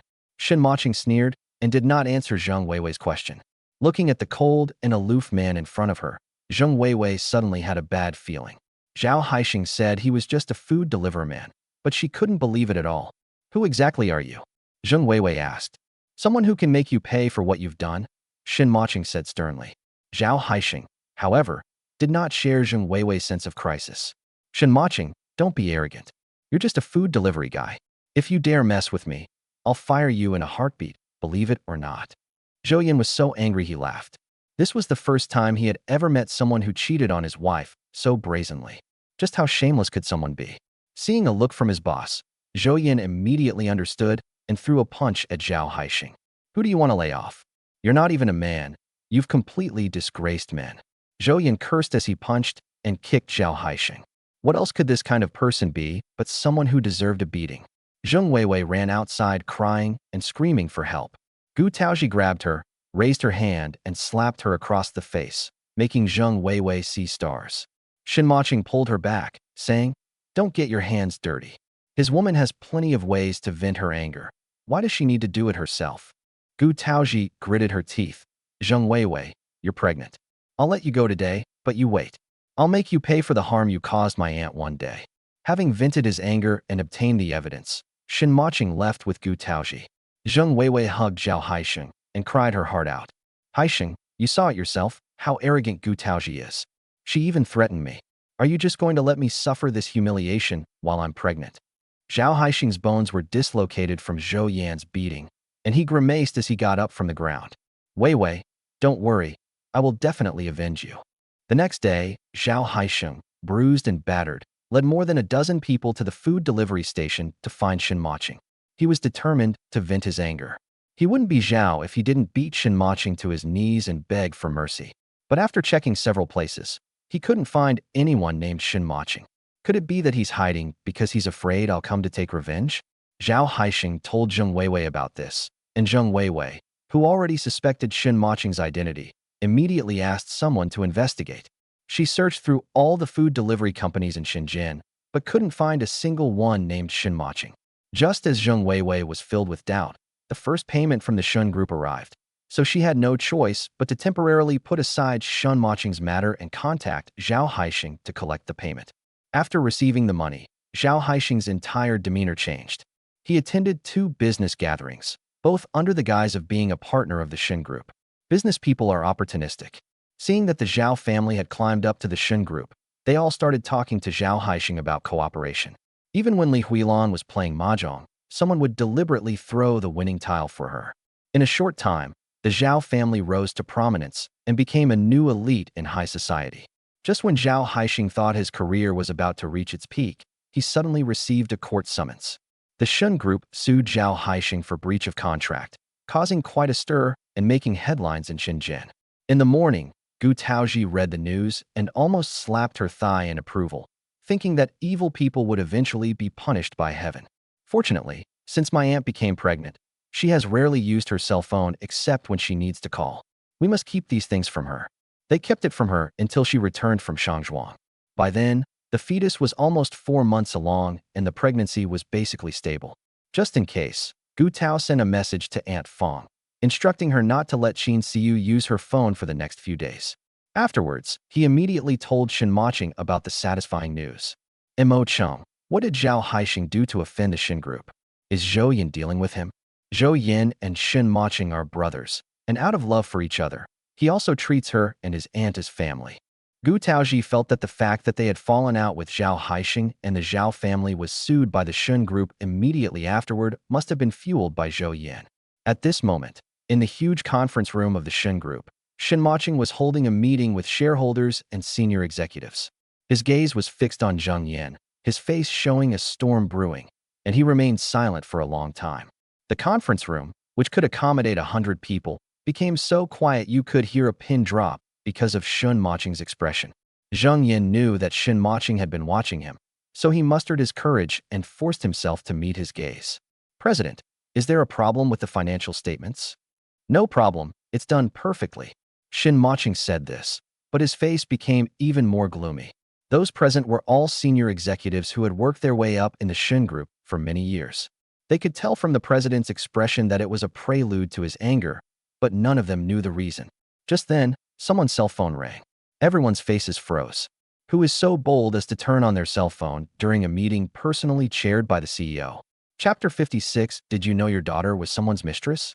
Just when everyone thought Shen Mocheng would be furious, he calmly picked up his phone, and a few seconds later, the icy expression on his face melted away like spring returning to the earth. If you look closely, you can see a faint smile playing at the corners of her lips. The group looked at each other in bewilderment. Isn't this the expression on their faces when they're scrambling for red envelopes? With a single finger tapping the screen, Shen Mocheng replied to the message, put his phone down, and glanced at the crowd again. All the executives unconsciously lowered their heads, avoiding his somewhat sharp gaze, while inwardly wondering if they had done anything wrong recently. In the end, Shen Mocheng's gaze remained fixed on Zheng Yan, General Manager Zheng. Zheng Yan's unease was already growing, and when Shen Mocheng called out to him, he quickly looked up. President, effective immediately, you are relieved of all your duties at the Shen Group. Pack your belongings. What? Before Shen Mocheng could finish speaking, Zheng Yan jumped up from his chair. Why should I? I've worked diligently and conscientiously for over 20 years, dedicating my entire life to the company. Now you have no reason to fire me just because I'm old? Treating veteran employees like this, which senior executive will work hard for you in the future? Which employee will remain loyal to you? Shen Mocheng coldly curled his lips, quietly observing everyone's reactions. Seeing that no one spoke, Zheng Yan continued to incite the crowd.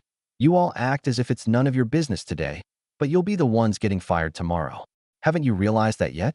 We, who made great contributions to the group back then, are now old and useless. The president needs fresh blood, so it's a case of the rabbit is killed after the hound is discarded. Today's me is tomorrow's you. A murmur of discussion arose, with everyone whispering and talking amongst themselves. Finally, a bolder executive stood up and asked, President, Zheng Yan is a group manager with a high position and great power. Why are you firing him? Shen Mocheng snapped his laptop shut. The executive who stood up to speak felt a jolt of fear and regretted his rashness. Who is Shen Mocheng? When he first took over as president, how did he implement sweeping reforms and fire those complacent old employees? He has forgotten how he himself lived a comfortable life for a few years. Shen Mocheng looked at him. What? Are you trying to act like a senior figure? As the president, I don't even have the right to fire a general manager? Or, how about I give you my position?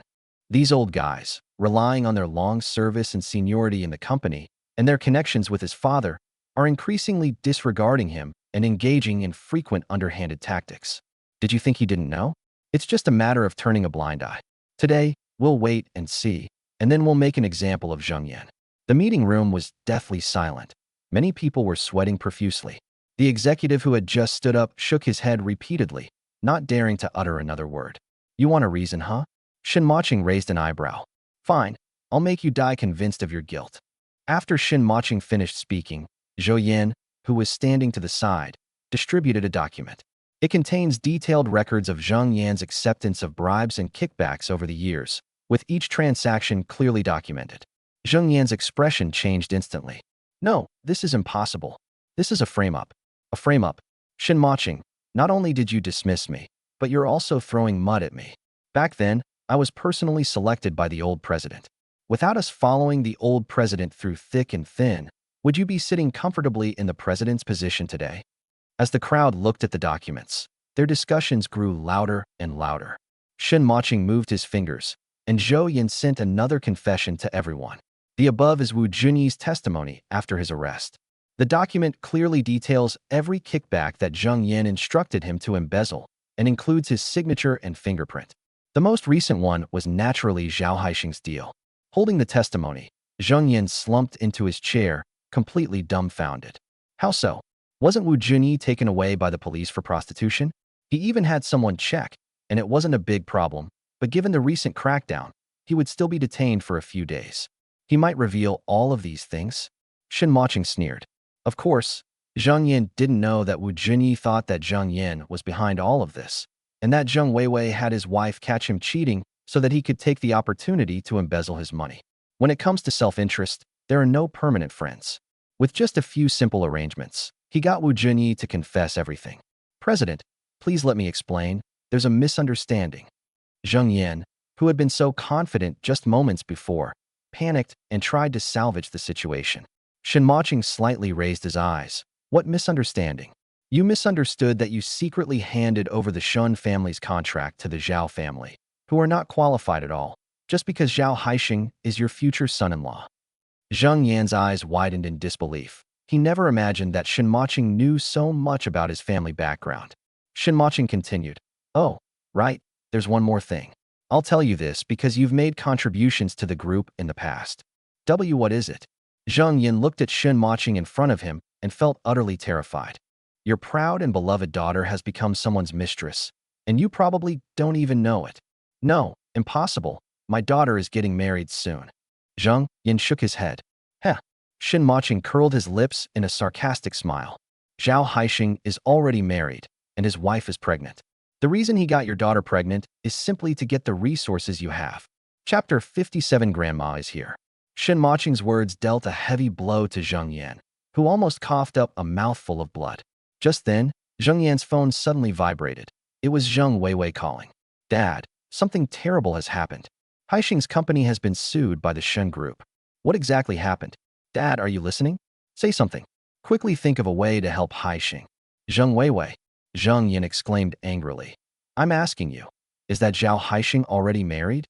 On the other end of the phone, Zheng Weiwei suddenly fell silent, and Zheng Yan understood everything. This daughter is a real pain in the neck. She ruined not only him, but also herself.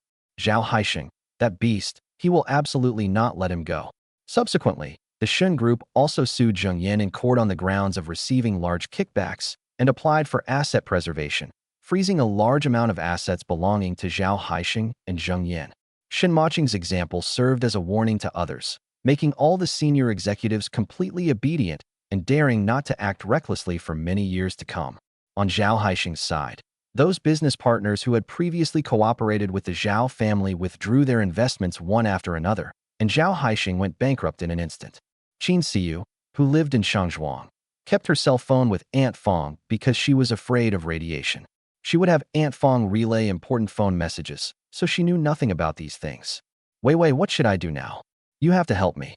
Zhao Haixing felt that even a starved camel is bigger than a horse, and the Zheng family was his last straw. Moreover, he must have been implicated by Zheng Yan in this matter. Zheng Yan must have offended someone, and someone wanted to get rid of him, causing him to suffer the consequences. Haixing, do you still remember the dowry for Gu Taozhi? It's 400,000 yuan.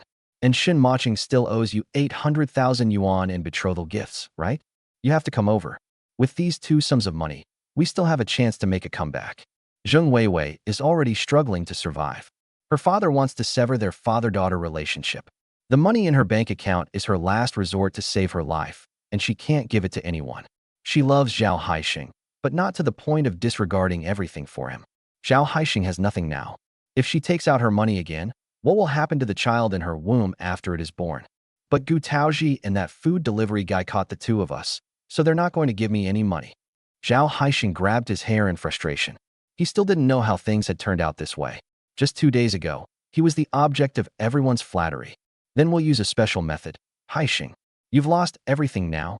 Are you still afraid to take risks? As if making up his mind, Zhao Haixing nodded heavily. Inside Shangqing Yujing, Gu Taozhi would call Aunt Fong every night. After chatting with Qin Siyu for a while, I could tell she was in a much better mood, and I felt once again that Shen Mocheng's decision was truly wise. During her time away from the Zhao family, Qin Siyu spoke in a relaxed tone. Just after hanging up with Qin Siyu, her phone rang again. Gu Taozhi glanced at the caller ID and quickly answered it. Grandmother. Peach, where are you? Came the kind and gentle voice of Madame Shen from the phone. Grandma, I'm home, Gu Taozhi said. You and Mo Cheng haven't come back to see Grandma for so many days. Grandma misses you both so much, the old lady complained on the phone. Gu Taozhi couldn't help but smile. Shen Mocheng's grandmother was truly a lovely old lady, often acting like a child. There's a saying that having an elder in the family is like having a treasure, and that's exactly what this old lady is all about. Grandma, I'll ask Mo Cheng when he gets back. If he has time tomorrow, we'll go back to see you and Grandpa. It's really unreasonable that they've only gone back once since they got their marriage certificate. No need. Grandma is at the main gate of Shangqing Yujing right now, but the security guards are stopping me from going in, the old lady said. Gu Taozhi was startled and quickly put on her clothes to go to the door to greet the person. From afar, you can see the old lady sitting on a chair with a suitcase next to her. Grandma, why didn't you call me to pick you up? The old lady smiled and said, I just wanted to give you a surprise. Gu Taozhi carried the luggage and helped the old lady inside, while instructing the security guard to register the old lady's identity and not to stop her from coming again in the future. Grandma, please slow down. Outside Shangqing Yujing, Uncle Zhong, accompanied by 2 security guards, quietly drove away after seeing the old lady and Gu Taozhi leave. With the eldest daughter-in-law taking care of the old lady, they felt at ease. Peach, the old lady said as she followed Gu Taozhi. Could I stay here for a few days? Gu Taozhi looked at the huge suitcase and was already prepared.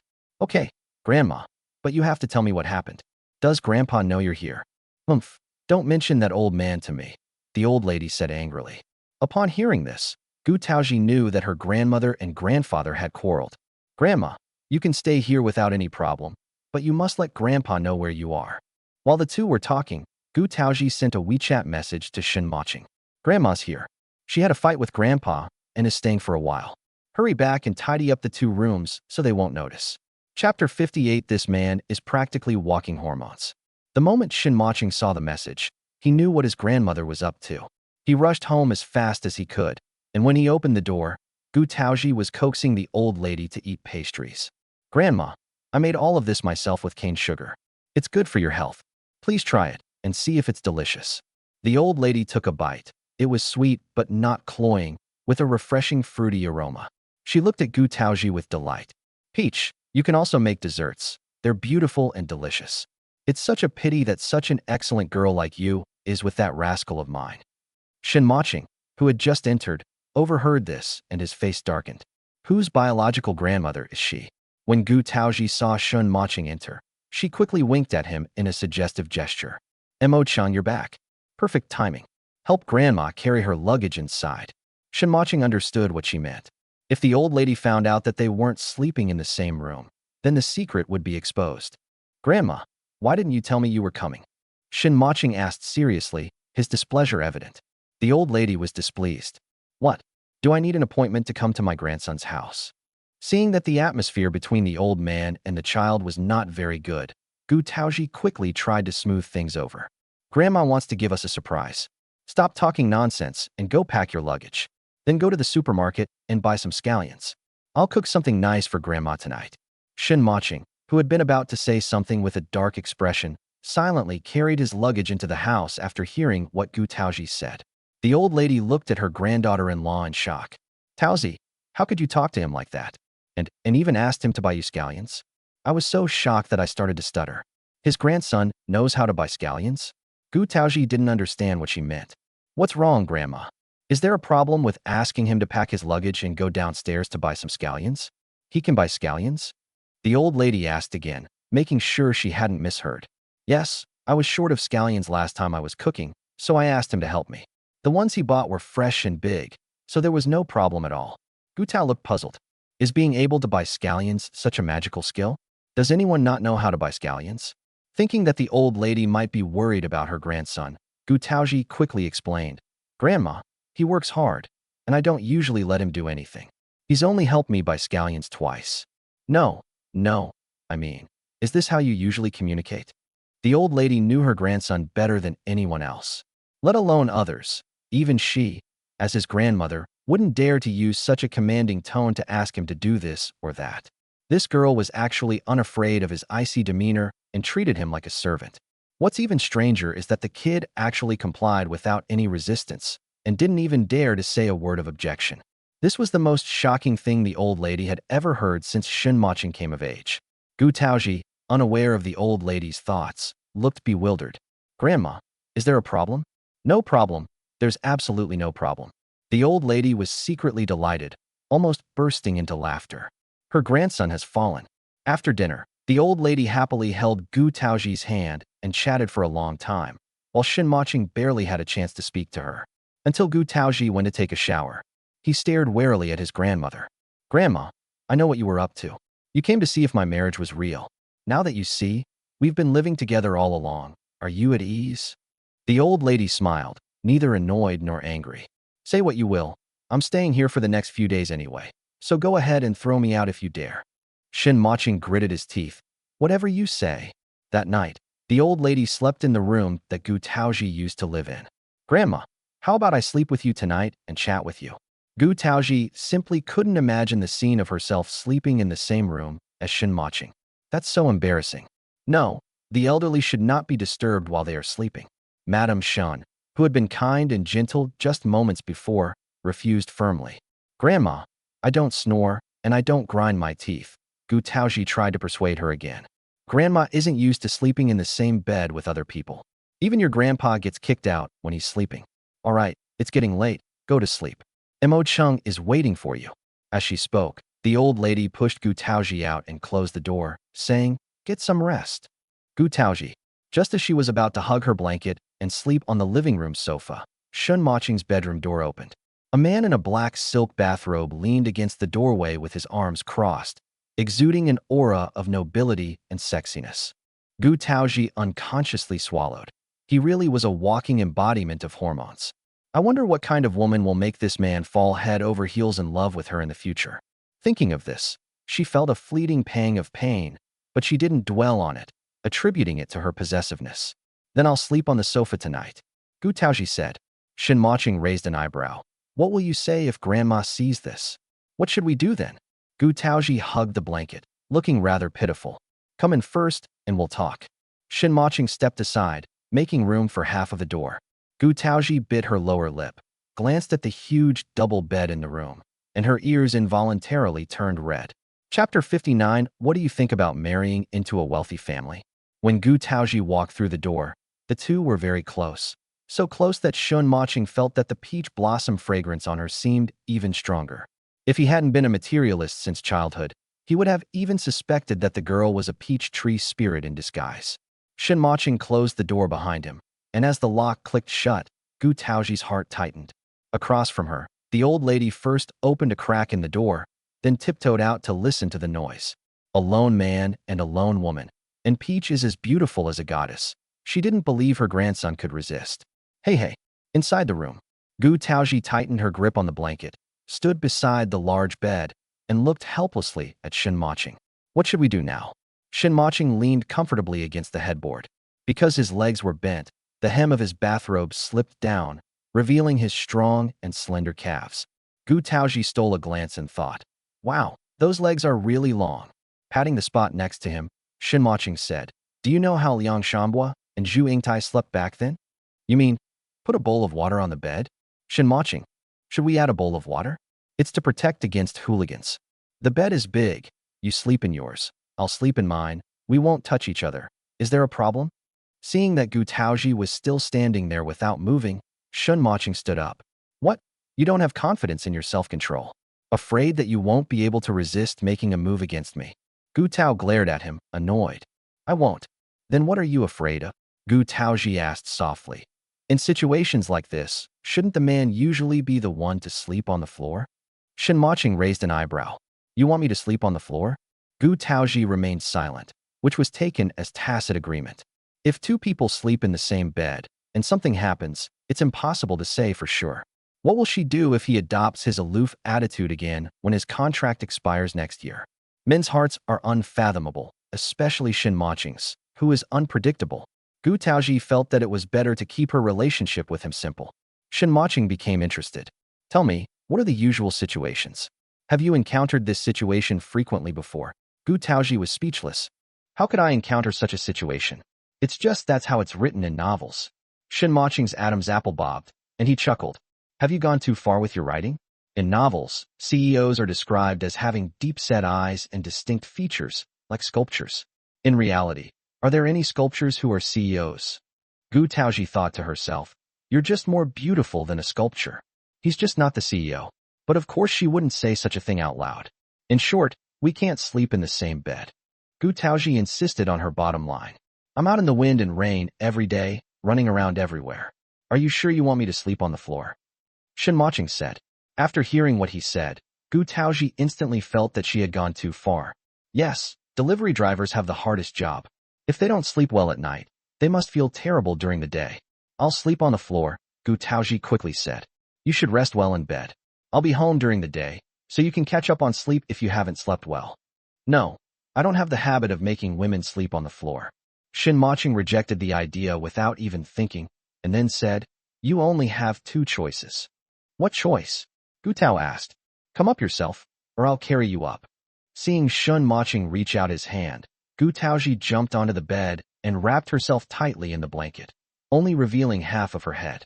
The next second, as the man stepped onto the bed, Gu Taozhi felt a section of the bed beside her collapse. Shen Mocheng rested his head on one hand, looking at Gu Taozhi. The two were so close that they could almost feel each other's breath. He pulled Gu Taozhi's blanket down a bit, revealing her entire head. Gu Taozhi was so nervous that she didn't dare to move. What do you think about marrying into a wealthy family? Shen Mocheng suddenly asked. Gu Taozhi was taken aback for a moment. Although she didn't know why he would ask this, she still answered honestly. If they are well matched in terms of social standing, abilities, and feelings for each other, they should be very happy. What if their economic strengths are vastly different? Shen Mocheng asked again. Gu Tao smiled bitterly. That's like my aunt. You also said that the Zhao family isn't even a top-tier wealthy family, yet my aunt is already in such a miserable state. Not all rich people are like Zhao Haixing. That kind of man, whether rich or poor, is a scumbag. No matter what, I will never marry into a wealthy family. I prefer that the economic status of the couple is not too different, so that their values will not be too different. Besides, money does not necessarily equal happiness.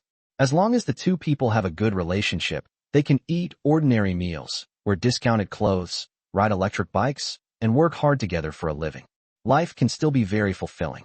Shen Mocheng's deep black eyes were fixed on the woman in front of him. When she said that life could be just as enjoyable, her eyes sparkled with longing, which was enough to show that this was her true desire. From the very first day they met, he was wary of her. Although he gradually let down his guard over time, he still believed that no woman was immune to the allure of money. Until this moment, he finally admitted it. It turns out there really are women in this world who don't love money, and one of them was right beside him. Chapter 60. Last night, you rolled into my arms on your own. Shen Mocheng deeply sensed Gu Taozhi's aversion to the wealthy family, which made him swallow back the truth he was about to say. As the night deepened, the two chatted back and forth, and the relaxed atmosphere gradually eased Gu Taozhi's nervousness about sharing a bed with a man for the first time. She didn't know when she fell asleep. Shen Mocheng stared at her sleeping face for a long time, then propped himself up and gently kissed her forehead before turning off the light. She really is a different girl, completely different from anyone he had ever known. Gu Taozhi woke up around 6 o'clock the next morning. The moment I opened my eyes, I saw a magnified handsome face. His flawless face momentarily stunned Gu Taozhi, until a deep, resonant voice emerged from the man's throat. Have you seen enough? Startled, Gu Taozhi quickly stood up and realized that Shen Mocheng's arms were tightly wrapped around her, and her legs were straddling Shen Mocheng's waist. The two were in such an ambiguous position that if nothing had happened, probably no one would believe it. You let me go. Gu Tao pushed the person away, sat up abruptly, straightened her disheveled pajamas that were about to reveal her nipples, and only then did she dare to face Shen Mocheng again. The man chuckled softly. Last night, you rolled into my arms on your own. You're talking nonsense. Gu Taozhi rolled her eyes at him. She has now seen through this man. When he's aloof, he can freeze you to death, and when he's wicked, he can reach a new level of shamelessness. He's a complete two-faced person. It's true. There are security cameras in the room with night vision. Would you like to watch the playback? Gu Taozhi then noticed a miniature surveillance camera in the corner above. Suddenly, she realized something and her hand trembled as she pointed at Shen Mocheng. You. What about me? Shen Mocheng sat up, and as he moved, the blanket slipped off, revealing his bare upper body with clearly defined muscles, strong and sexy. Did you install surveillance cameras in my room as well? She had lived there for so long and still didn't know there were security cameras in the house. Shen Mocheng parted his thin lips slightly. No, only my room has it. Gu Taozhi breathed a sigh of relief. Thank goodness. She had been home alone several times and forgot to bring her pajamas, so she ran out of the bathroom naked. Shen Mocheng stood up, wearing only his underwear. Gu Taozhi quickly turned her head away. Lie down a little longer, I'll go make breakfast. With that, she covered her face and ran out. Shen Mocheng stroked his chin, pondering how to make Gu Taozhi accept him after she learned his identity. Make her fall in love with you, Mr. President. Once in the office, Zhou Yin answered President Shen's question. Once a woman falls in love with a man, she won't care about anything else. Shen Mocheng took out a cigarette, pulled out the lighter Gu Taozhi had given him from his shirt pocket, and silently lit it. After taking a few deep breaths, she looked at Zhou Yin with a puzzled expression. How can I tell if she's fallen in love with me? She was so shy last night. Could it be that she's already fallen in love with him? Zhou Yin immediately said, Jealous, President? If your wife sees you having close contact with other women, and she gets upset, angry, interrogates you, or even throws a tantrum, then she must have fallen in love with you. Shen Mocheng narrowed his eyes slightly and said nothing. Perhaps we can give it a try? Try.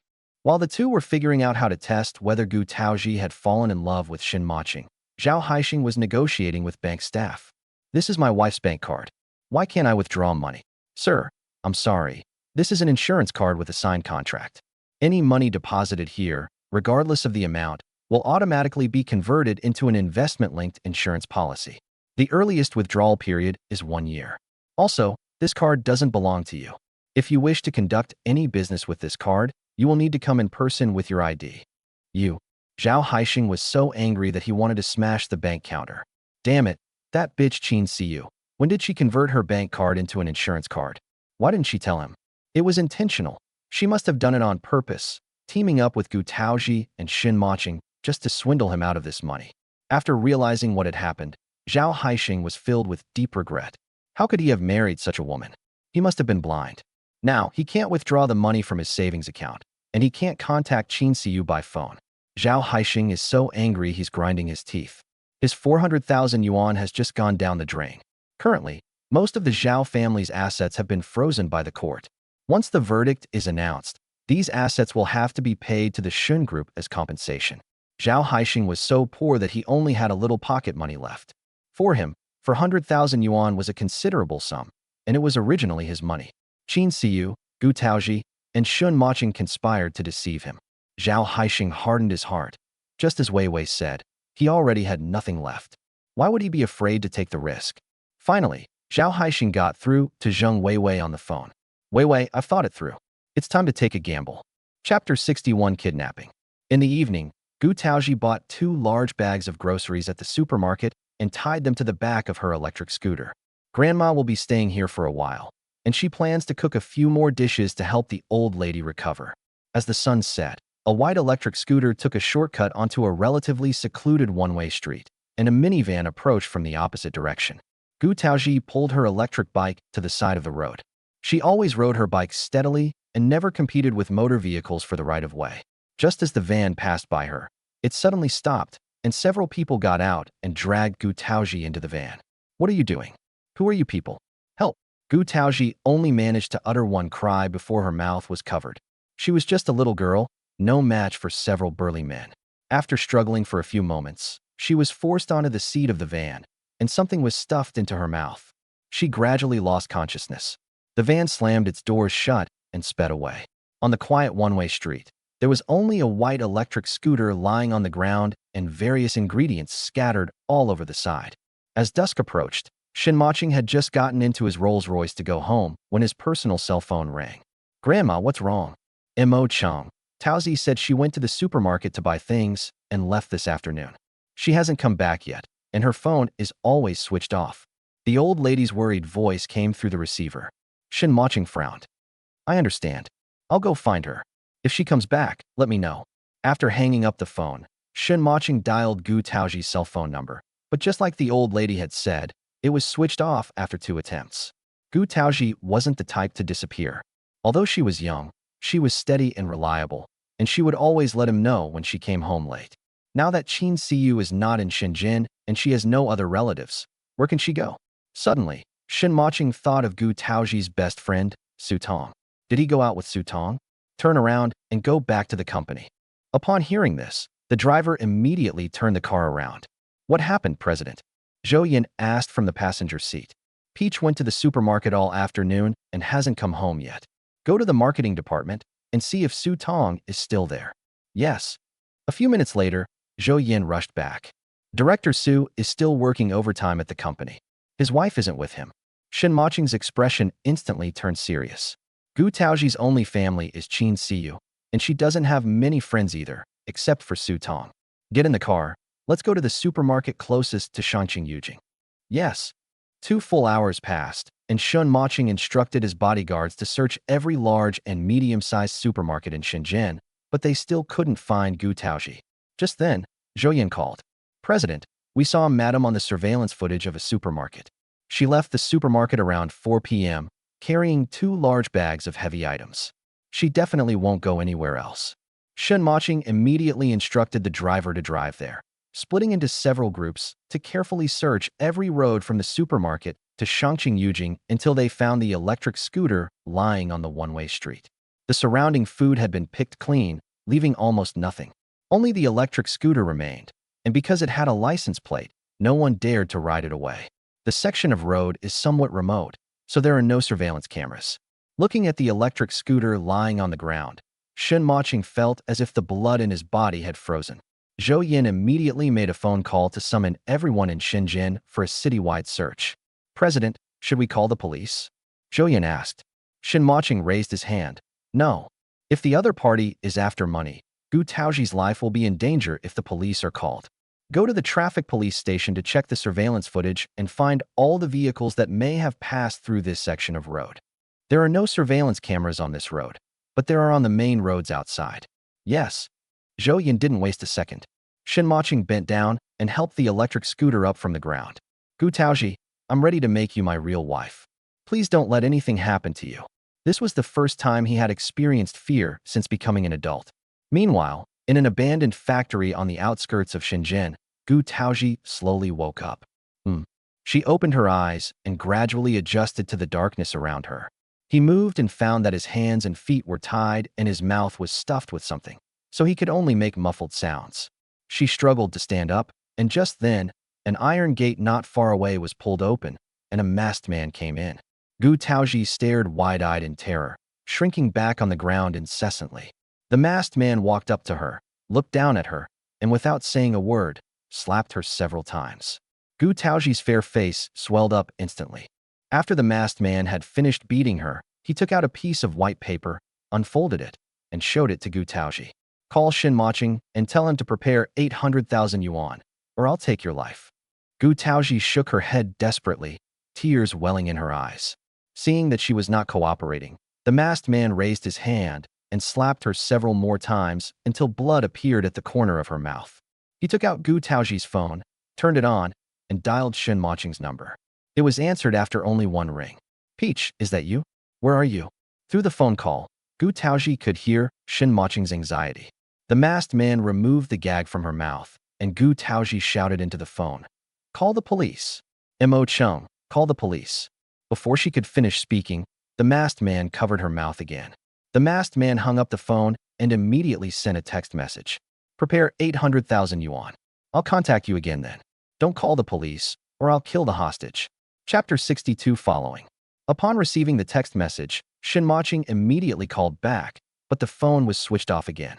He tightened his grip on his phone. The other party wanted 800,000. What did that mean? This shows that they didn't know his identity as the president of the Shen Group. Otherwise, why would they only ask for such a small amount of money? Shen Mocheng opened the text message interface and typed a reply. Please don't hurt anyone. I will raise the money as soon as possible, and I won't call the police. At this moment, Zhou Yin came over with the pad. President, look, I've screened all the cars that could pass through this road. The information for all the other vehicles is correct, but this van is the most suspicious. It's using a fake license plate. Investigate and search the entire city for the car's movements. Also, see if anyone can find the location of Peach's phone. Yes. It was already past midnight, and Shen Mocheng still hadn't returned home. He irritably loosened his tie, his expression grave. Besides waiting for the other party to inform us of the transaction method, we are also waiting for the results of a thorough investigation. A short while later, Zhou Yin returned. President, Madam's phone is switched off and cannot be located temporarily, but we have found the van with the fake license plate. The surveillance footage shows that the vehicle kept driving towards the suburbs, but there was no surveillance after it left the suburbs. As soon as Zhou Yin finished speaking, Shen Mocheng's phone beeped with a text message notification. Put 800,000 yuan in cash in a black tote bag and place it at the location I specify within 2 hours. After you receive the money, I will tell you where I am. Shen Mocheng dialed the number back again, but it was still switched off. The other party kept using Gu Taoji's phone to contact them and didn't say a word the whole time. Shen Mocheng narrowed his eyes, wondering if it was an inside job. 800,000. This number immediately reminded Shen Mocheng of the betrothal gift he had promised Zhao Haixing. Could it be? Find out immediately where Zhao Haixing is now. Upon investigation, Zhou Yin confirmed that Zhao Haixing had indeed disappeared. President, it must be him. An hour later, a dozen cars drove along the highways of Shenzhen towards the suburbs. Zhao Haixing wasn't stupid. After informing Shen Mocheng, he took Gu Taozhi and moved to a new place. After Shen Mocheng arranged for someone to throw down a bag of money, they quietly hid nearby. Shortly after, the van with the fake license plate appeared. 2 masked men got out of the car and, seeing that no one was around, quickly opened the bag on the ground. After confirming the amount of cash inside, the two exchanged a satisfied glance, jumped into the van, and quickly drove away. Little did they know that the moment the van stopped, a miniature beetle monitoring and locating device was already lodged on the roof. A person hidden in the shadows controlled the remote control, and the beetle slowly moved to the corner of the rear window. Shen Mocheng, holding a pad, could see everything that was happening inside the car. President, should we send a car to follow? Zhou Yin asked. Shen Mocheng raised his hand. No, the peaches are in their hands, and it's easy to be discovered if we follow them. What he's most anxious about right now is finding out Gu Taoji's location and whether she's safe. Send a helicopter over immediately. Once he determined the location, he needed to get there as soon as possible. The car was too slow, and he couldn't wait. Yes. Zhou Yin immediately went to do it. On the other side, the van headed north and stopped in front of an abandoned house more than an hour later. The 2 men got out of the car carrying bags, and the beetle quietly followed behind them. Under the cover of night, no one noticed them. Why only 800,000? If we take a risk and extort a little more, we brothers can get a bigger share, one of the masked men asked. I wanted to ask for more, but he's just a food delivery guy. He doesn't have that much money. If we push him too far, we'll end up with nothing. Doesn't he want more? He transferred 400,000 yuan to Qin Siyu's bank card, which meant he lost 400,000 yuan. The 800,000 yuan that Shen Mocheng had promised to give him was also delayed. After calculating everything, he felt that he had lost 1.2 million yuan. But now is not the time to settle scores with Shen Mocheng. Let's squeeze him dry first, and then deal with him when we've turned things around. Zhao Haixing will definitely make a comeback. When that time comes, everyone who has harmed him will not have a good ending, including Qin Siyu. The beetle was filmed by the 2 people throughout the entire process. In the corner, Gu Taoji's mouth was stuffed with a rag. Her face was red and swollen, and she looked like a rag doll, leaning against the corner of the wall, unconscious. On the other side, Shen Mocheng, sitting in the car, held the pad in both hands, his face cold and his veins bulging on the back of his hands. Zhao Haixing. Originally, for the sake of Qin Siyu's unborn child, Shen Mocheng never intended to kill him. But upon seeing Gu Taoji, the pain in his heart overwhelmed all reason. All he wanted was Zhao Haixing's life. A number of black cars, under the cover of moonlight, silently approached the abandoned houses. The 2 people inside the house remained completely unaware. Zhao Haixing tossed the money from the bag to another person, saying, "Let's go." The man took the money and paused in his steps as he was about to leave. He walked to the corner of the wall, squatted down, stroked Gu Taoji's face, and chuckled. We didn't get much money, but this girl is pretty good looking. Anyway, no one has found out about this place. How about we have some fun before we leave? It wasn't in vain that they took that risk. Chapter 63. Within 10 minutes, he will take this beast's life and leave him here. I'm not interested. Zhao Haixing only wanted the money and didn't want any complications. Besides, Gu Taoji, a naive and inexperienced young girl, didn't interest him at all. He prefers mature women in their early 30s, like Qin Siyu and Zheng Weiwei. If you're not interested, I am. You can leave now, the other person said. Zhao Haixing thought for a moment. I'm the one who found the person, so I'll have to take responsibility if anything goes wrong. If you want to have some fun, that's fine too. Give me 50,000 yuan, and I'll keep watch for you at the door. The man thought for a moment. He had never touched a woman as beautiful as Gu Taoji in his life. 50,000 it was. Anyway, This money wasn't earned through hard work, so he didn't care about spending it. Once the money's gone, I'll use this method to earn more. Next time, I'll tie myself to someone rich and make millions in one go. Having made up his mind, he took out 5 stacks of paper and threw them at Zhao Haixing. Wait at the door, buddy, I need some time. He'd spend 50,000 yuan on one session, so of course he'd have to enjoy himself to the fullest. Zhao Haixing, carrying his money bag, walked out of the abandoned house. Standing at the door, he had just lit a cigarette when he heard the whistling of the wind in the distance. How could there be such a big rumor? He looked up suspiciously and searched around. In the due south direction, he saw a helicopter heading in his direction. His eyes widened, and he hurriedly threw down his cigarette. Why are there helicopters? Even if the police came, they couldn't possibly arrive in a helicopter. Zhao Haixing turned and ran into the house.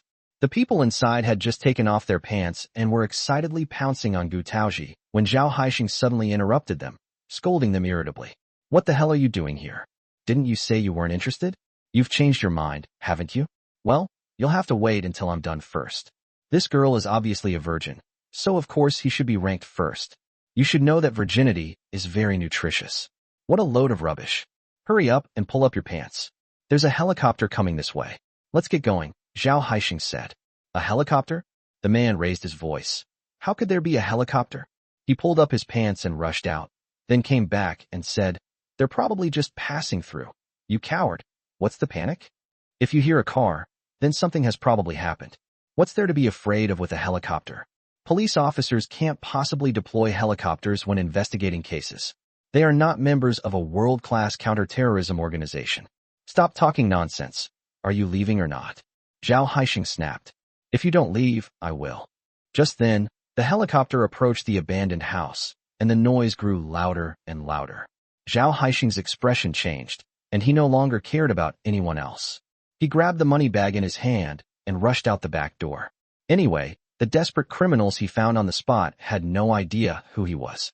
Outside, before the plane even landed, 2 people jumped off. They moved with great agility, carrying weapons, and rushed inside. Seeing Zhao Haixing run away, the man panicked and tried to run after him, but it was too late. The door was kicked open, and his first reaction was to pull out the dagger from his pocket and hold it to Taozhi's neck. Who are you? Don't come any closer, or I'll kill her. Unaware that her life was hanging by a thread while she was unconscious, Taozhi kept her eyes tightly closed, cold sweat beading on her forehead, as if she had a fever. When Shen Mocheng entered and saw this scene, he felt as if all the blood in his body was flowing backward. Release her, and I'll spare your life, Shen Mocheng said. If you want to save people, all of you step back and get me a car, right now. The man brandished a dagger, his face vicious. Shen Mocheng narrowed his eyes slightly, waved his hand, and the bodyguards behind him immediately obeyed. Seeing this, the thug holding the dagger smiled smugly. That kid even said he kidnapped a food delivery guy's wife, but now it's obvious that's not the case. What do you want? Shen Mocheng asked. The other party chuckled. You also have a helicopter. You're no ordinary person. Put another 5 million in cash in the car, not a penny less. He's really hit the jackpot. That kid ran away, and the 5 million and the car are all his now. The man's greedy expression was undisguised, and Shen Mocheng gave the order without hesitation. Do as he asks. Yes. Thinking he had caught Shen Mocheng red-handed, the thug holding the dagger smiled smugly. An hour later, the 2 sides remained deadlocked. With Taozhi in the other party's hands, Shen Mocheng dared not make any rash moves. Why isn't the car here yet? The assailant snapped. If you dare call the police. Shen Mocheng raised his hand. I will never call the police. Even if the other party only asked for 5 million, or even 50 million or 500 million, he would never disregard Taozhi's life. 5 million in cash is no small sum. It's the middle of the night. You need to give me some time to prepare. As Shen Mocheng spoke, he took out a cigarette, lit it with a snap, and turned on the lighter. I'll give you 10 more minutes. If the car and the money don't arrive by then, I'll take this little wench down with me. Shen Mocheng exhaled through his eyes, his gaze chilling, his mind filled with the image of this man trying to force himself on Taozhi. 10 minutes is enough. He wanted to kill this beast within 10 minutes and leave him here. Chapter 64. Should we sue Zhao Haixing? Shen Mocheng took a few quick puffs of his cigarette, his gaze fixed on Taozhi's flushed face. Zhou Yin rushed in. The car is ready, and the cash is in the passenger seat. Shen Mocheng threw his cigarette but on the ground. Release them. The thug chuckled. If you release them now, do you think I'll be able to leave? He hoisted Gu Taozhi onto his shoulder, holding a knife in one hand. You all get out of here and stay 10 meters away from the car, or I'll kill this woman first. It was clear that Shen Mocheng cared about this girl, which made the thugs act with impunity. When will you release them? Shen Mocheng asked, his eyes narrowing slightly. I will release them once I reach a safe place. Seeing that Shen Mocheng didn't move, the thug said viciously, if you don't move aside, I won't be polite. You have no right to negotiate with me now. He brandished the dagger at Gu Taozhi, and Shen Mocheng immediately raised his hand. Everyone, including Zhou Yin and several other bodyguards, left the abandoned house and retreated to a place 10 meters away. The thug smiled smugly, carried the unconscious Gu Tao into the car, and opened the black bag next to him, revealing bundles of 100,000 yuan in cash, still unopened. Don't follow me. If I see a helicopter or a car, don't blame me for being ruthless. With that, he stepped on the gas and sped away. Away. He's definitely rich. 5 million in cash was prepared in just 1 hour. Now, he won't need to operate his business for a while. With this money, I can easily hide away in any Eastern European country for a while, and then I can enjoy life to the fullest. As he drove, he checked to see if anyone was following behind. Seeing neither a car nor a helicopter in sight, the thug sneered. For the sake of the 5 million, he promised to let the woman get off the bus alive. But before she got off, it wouldn't be too much to ask her to have some fun, would it? Just as he was enjoying his daydream, the car suddenly lost power, and no matter how hard he pressed the accelerator, it was no use. As white smoke began to billow from the hood, the car came to a complete stop. The assailant panicked a bit. After confirming again that no one was chasing him, he got out of the car and opened the hood. Suddenly, several people rushed out from the ramps on both sides of the road. The assailant shouted that something was wrong and tried to get back to his car, but it was too late. The group moved like the wind, pinning the person to the hood of the car and simultaneously rescuing Gu Taozhi from inside. The assailant struggled desperately, but was knocked unconscious by one of the bodyguards with a single blow and shoved back into the driver's seat. After taking the cash out of the car, the bodyguard released the handbrake and pushed the car down the slope. In less than 2 minutes, the car plunged off the cliff, a huge roar accompanied by sparks and rocks crashing down to the bottom. Confirming that the people in the car were undoubtedly dead, the group exchanged glances and carried Gu Taozhi away. At the same time, the roar of a helicopter came from afar again, and in less than a minute, it was right above their heads. Shen Mocheng jumped down the rope ladder, took Gu Taozhi from the bodyguard, and held her tightly in his arms, his face full of heartache. Go to the hospital.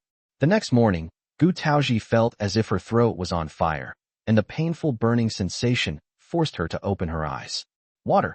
Sitting by the bed, Shen Mocheng immediately poured a glass of warm water and fed it to her little by little, his movements as gentle as if he were taking care of a baby. Drink slowly, don't rush. Mocheng.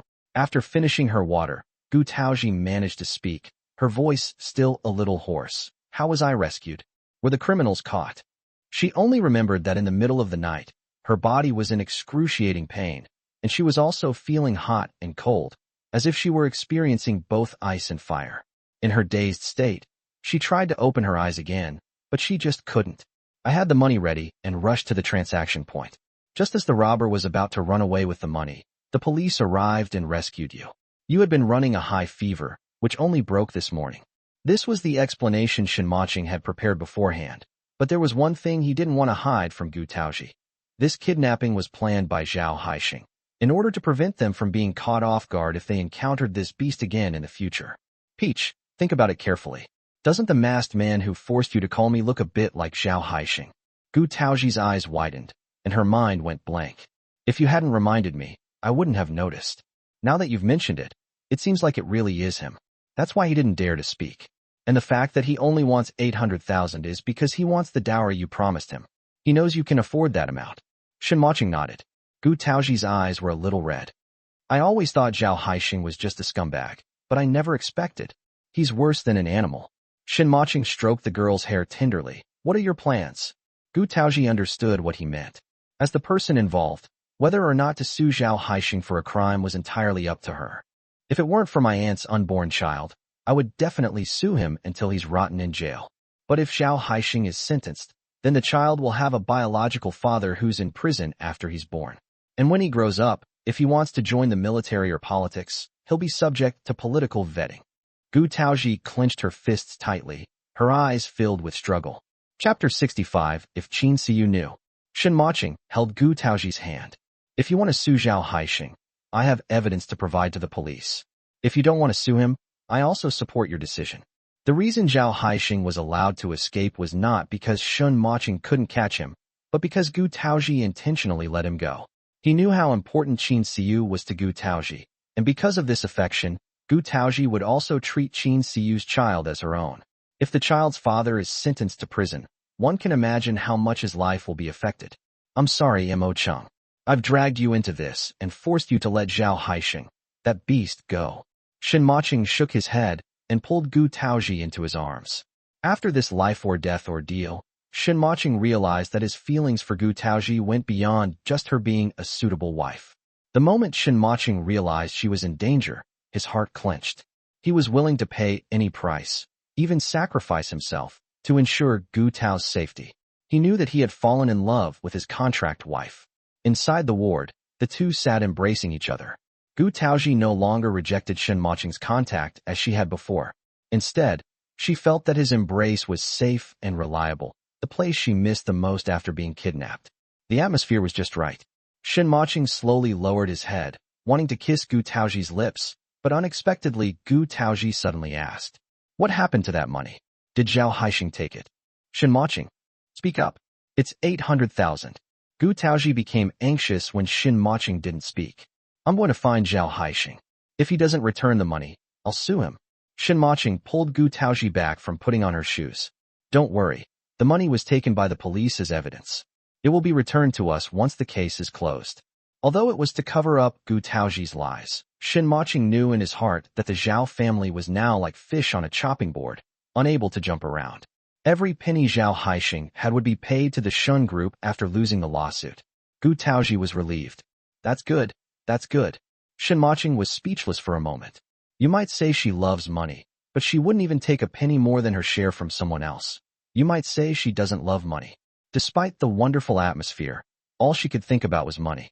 Shen Mocheng shook his head and chuckled. Shall I go call the doctor to give you another checkup? Gu Taozhi tugged at his sleeve. No need. Just hurry up and help me get discharged. How much does a private room cost per day? Shen Mocheng was speechless again. Why is it money again? Again? How has he become the president of the prestigious Shen Group, that he's now even calculating his wife's hospital bills? No, I must find a suitable opportunity to reveal my identity as soon as possible. Finally, at Shen Mocheng's insistence, Gu Taozhi obediently underwent a checkup, ate something, and only left the hospital after confirming that there was nothing seriously wrong with her. The moment Gu Taozhi arrived home, she was embraced by old Madame Shen with heartache. The old lady already knew the whole story. The thought that the poor child had been kidnapped by his own relatives made her want to kill this so-called uncle. Peach, you've suffered. Grandma, I'm fine. I'm sorry to have worried you. The old lady told her granddaughter-in-law to go inside and rest, then whispered to her grandson, What do you plan to do with that beast? Shen Mocheng gritted his teeth. He wanted to kill Zhao Haixing more than anyone else, but Qin Siyu was carrying his child. Let him stay for a few days. If he dares to cause trouble again, I will not let him off easily. The old lady shook her head disapprovingly. You'll regret it if there's a next time. Don't let Madame Shen's current kind and amiable appearance fool you. She was a ruthless character in her youth, never hesitant to deal with her enemies. I'll have someone keep an eye on him, and this won't happen again. At the same time, Zhao Haixing, who thought he had escaped a disaster, immediately contacted Zheng Weiwei. Weiwei, I've already received the 800,000. Zheng Weiwei looked at Zhao Haixing with concern. How are you? Are you all right? It's all right. No one knows I did it. Zhao Haixing thought to himself, pleased with his own courage. That's good. Haixing, what should we do next? Weiwei, I have nothing left now. Are you still willing to stay with me? Zhao Haixing looked at Zheng Weiwei with some trepidation. Haixing, what are you saying? The child in my belly is yours, Zheng Weiwei said excitedly. Zhao Haixing hugged Zheng Weiwei and kissed her repeatedly, deeply moved. During his most difficult time, Qin Siyu conspired with Gu Taozhi to swindle him out of his money, but Zheng Weiwei stayed by his side and never abandoned him. It's obvious who truly loves him. Don't worry, Weiwei. Even if we lose the company, I won't let you suffer with me. After a brief, tender moment of intimacy, Zhao Haixing went out to continue dealing with the company's seizure. Zheng Weiwei, holding the phone, had a gloomy look in her eyes.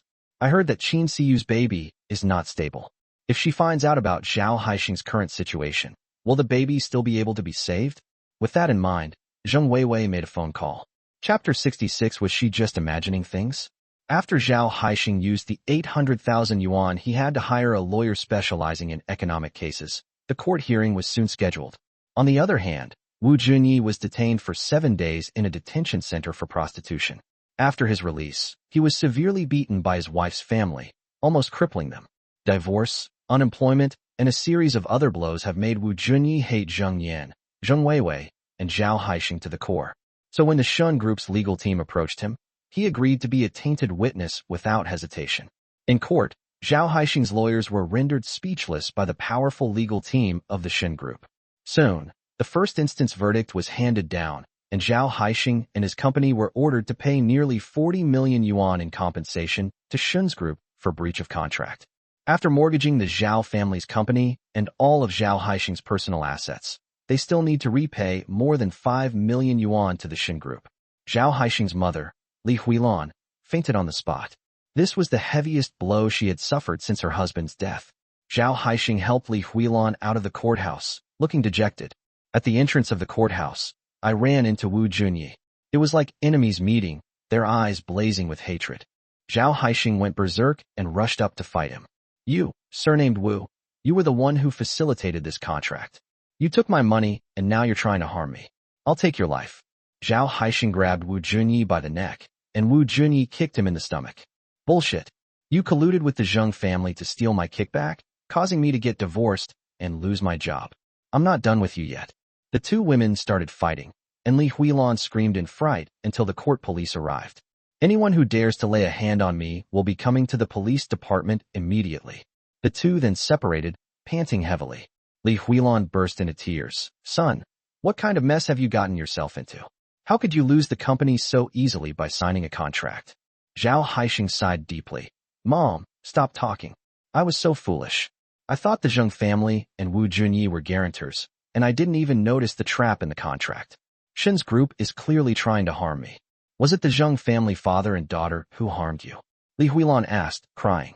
Zhao Haixing shook his head. No, Weiwei's father was also removed from Shen's group. Someone must have wanted to harm him. My contract just happened to give them an opportunity. I guess I'm just unlucky. What are we going to do now? The court is coming to take the house in 3 days. By the way, Qin Siyu doesn't know about this yet. Where was your useless wife when you were going through the most difficult time? Don't worry, Mom. She's pregnant with my child. She can't just run away. When she comes back, I'll settle accounts with her. She should still have a lot of savings. I'll have her transfer them to you. You should be more careful with your money in the future. Fortunately, Li Huilan still owns her own property, so she won't end up homeless. The court also didn't seize the property because it was the Zhao family's last residence. Kaijing.com quickly reported on Zhao Haixing's fate. Gu Taozhi has been staying at home these past few days, spending her time writing and scrolling through her phone. Old Madam Shen thinks she has been frightened and won't even let her cook. Leaning against the headboard, Gu Taozhi looked at the news report, thinking that this matter would be impossible to hide once her aunt returned to Shenzhen, and how she should bring it up. She'll go to Zhao Haixing's house later to pack her aunt's things. When her aunt comes back, she'll let her stay here for now, and then she can slowly look for a place to live. Princimo. At Gu Taozhi's call, Shen Mocheng immediately came out of the kitchen, and the sight of him wearing an apron made Gu Taozhi burst out laughing. Shen Mocheng's face darkened. You've been laughing since the first day I cooked. What's so funny? Even though my cooking isn't as good as yours, it's still cooked, isn't it? For him, who had never even touched a spatula before, this was already a huge improvement. This woman not only didn't praise him, but she always laughed at him. Shen Mocheng felt extremely wronged. No, I'm not laughing at your cooking. In fact, you've exceeded my expectations. When I first started cooking, my aunt and I ate burnt food every day. I was far worse than you. You are the most talented man I've ever met. You're equally at home in the living room and the kitchen. Gu Taozhi's flattery made Shen Mocheng overjoyed, and he couldn't help but smile. Then what are you laughing at? I'm laughing at your apron, the Peppa Pig one, wearing it on you. Huh? Gu Taozhi couldn't hold back any longer and burst into laughter, pounding the bed. Shen Mocheng, buy me a black apron tomorrow. No, buy it today. I'll go after dinner. Okay, okay, I'll go buy it for you in a bit. Seeing that she was about to anger him, Taozhi quickly tried to appease him. Oh, right, you'll have to come with me to my aunt's house later to help her pack her things. Isn't Zhao Haixing's house about to be seized by the court? Okay, we'll go after lunch, Shen Mocheng said. Taozhi thought for a moment, and then continued. When your aunt comes back, do you think we can let her stay here temporarily? At most half a month. I'm sure I can help her find a suitable place. Shen Mocheng bent down, bracing his arms on either side of Taozhi, trapping her between himself and the bed. Their breaths mingled, and Taozhi blushed instantly. Peach, your family is my family. Your aunt can stay as long as she wants. You are the lady of this house, so you are in charge. Taozhi's heart pounded so hard because of Shen Mocheng's words that it almost jumped out of her chest. During this time, she was not unaware of the changes in Shen Mocheng's attitude towards her. However, because of his previous warning, she was afraid that she was just imagining things, so she never dared to ask him. Today, Shen Mocheng's words are tantamount to a confession, so it's no longer just her wishful thinking, right? Chapter 67, Who is really going to spend their life in jail? In the afternoon, Shen Mocheng and Taozhi rode their electric bikes to Zhao Haixing's house. Before leaving, Qin Siyu left the key and asked Taozhi to take good care of the house for her. Taozhi stood at the door, holding the keys, a slight pang in her heart. She knew that her aunt truly considered this place her home, but unfortunately, the Zhao family had never truly treated her as family. Shen Mocheng patted Taozhi on the shoulder, as if to give her courage. Open the door. Upon entering, Tao looked around. It was still exactly as her aunt had arranged it when she left. Zhao Haixing has probably been fooling around with other women all this time and hasn't come back. You beast, she couldn't help but curse. Shen Mocheng put his arm around her shoulder and said, Didn't the Shen group help you get revenge? Don't worry, once he offends the Shen group, he will never have a place in the business world again. If it weren't for the child in Qin Siyu's belly, he would have killed her directly. Yes, Zhou Yin must have helped with this, Taozhi said. It's not really helping, it's just what he should do, Shen Mocheng said bluntly. Taozhi. She always felt that the friendship between Shen Mocheng and Zhou Yin was strange. You might think they have a good relationship, but Zhou Yin is often a little afraid of Shen Mocheng. Many times, he would even observe Shen Mocheng's expression before speaking. You might say their relationship isn't good, but Zhou Yin has done so much for Shen Mocheng. It seems like he's the backup guy, giving selflessly and without expecting anything in return to the goddess he likes. Mo Chun, be nicer to Zhou Yin. He's helped us so much, and you always have such a sullen face. I feel like he's a little afraid of you. Okay, for your sake, I'll try my best. At worst, I'll double his bonus at the end of the year. Shen Mocheng naturally didn't say the last sentence. Taozhi found a suitcase and began packing Qin Siyu's things. Because there were many women's items, and it was inconvenient for Shen Mocheng to help, he went to the balcony and opened the window to smoke. Qin Siyu doesn't own much. Since getting married, she rarely spends money on herself, even on face masks, saving every penny. All her money goes to her family and Zhao Haixing. As Taozhi packed away the few clothes Qin Siyu had bought before her wedding, she felt increasingly sorry for her aunt. This is what life is like after marrying a so-called rich man. It's a complete tragedy. After packing, she pushed her suitcase out and was about to tell Shen Mocheng to leave when the door suddenly opened and Zhao Haixing and Li Huilan came in from outside. Upon seeing Taozhi, before Zhao Haixing could say anything, Li Huilan rushed in as if she had seen an enemy, grabbed Taozhi's hair, and vented all her negative emotions about the company's bankruptcy on her. You little bitch, you and your useless aunt have brought our Zhao family to this state, and you still have the nerve to show your face here? Caught off guard, Taozhi's hair was pulled painfully. Li Huilan, let me go? Your Zhao family brought this upon yourselves. What does it have to do with me and my aunt? You deserve it. Li Huilan glared with bloodshot eyes and raised her hand to slap Taozhi, who was being held by the hair and had no way to resist. At this moment, Shen Mocheng, who was on the balcony, heard the noise, took 2 steps out, grabbed Li Huilan's wrist, and squeezed it hard. Li Huilan screamed in pain and immediately released Taozhi's hair. Shen Mocheng's face turned ruthless. He raised his foot and kicked Li Huilan directly in the stomach. Li Huilan was kicked to the sofa, her face pale. Mom, how are you? Are you all right? Zhao Haixing rushed over to help the man up, then pointed at Shen Mocheng and yelled, "Shen Mocheng, you dare to lay a hand on my mother? Believe me or not, I'll beat you to death." Li Huilan clutched her stomach and wailed, "Son, call the police. Call the police now." Gu Taozhi brought outsiders into our house to steal things, and even instigated them to fight me. They're completely lawless. Zhao Haixing took out his phone and said, "Gu Taozhi, Shen Mocheng, you're going to jail." Shen Mocheng coldly curled his lips. "Fine. Call the police and have them thoroughly investigate the vans on Fuxi Road." Fuxi Road is the one-way street where Gu Taozhi was kidnapped and put into the van. Zhao Haixing's expression changed instantly, and his hand holding the phone trembled involuntarily. "Son, what's wrong? Call them right now. I'm going to sue them and have them rot in jail." Gu Tao looked directly into Zhao Haixing's eyes and said, "Go ahead and hit him. Let's see who ends up spending their life in jail." Zhao Haixing hurriedly put away the phone and reassured Li Huilan, "Mom, let's pack our things and leave here first, so we can avoid any further trouble." Gu Tao snorted coldly. Not only is he a scumbag, but he's also a coward. She dragged her suitcase out. Li Huilan wondered why her son suddenly seemed afraid of Gu Taozhi. Although he didn't call the police again, he asked them to leave the key behind. "This is our Zhao family home. What gives you the right to have the key? Also, what's in that suitcase of yours? Open it so I can check." Chapter 68. I almost got scolded to death by Gu Taozhi. Li Huilan's demeanor made Gu Tao feel nauseous. "You want to check? Ever since my aunt married into the family, she's paid for everything in the house. Ask your good son if he's ever spent a single penny on this family." Gu Taozhi put her hands on her hips, completely overturning her usual image as a quiet girl from the water town. "Your Zhao family keeps claiming to be a wealthy family, but my aunt doesn't even have a decent piece of clothing, let alone the jewelry that a wealthy lady should have. All her belongings combined are just this small suitcase. Your good son, to outsiders he has a company and he dresses in a suit and looks all respectable, but in reality he's just a gigolo who lives off women.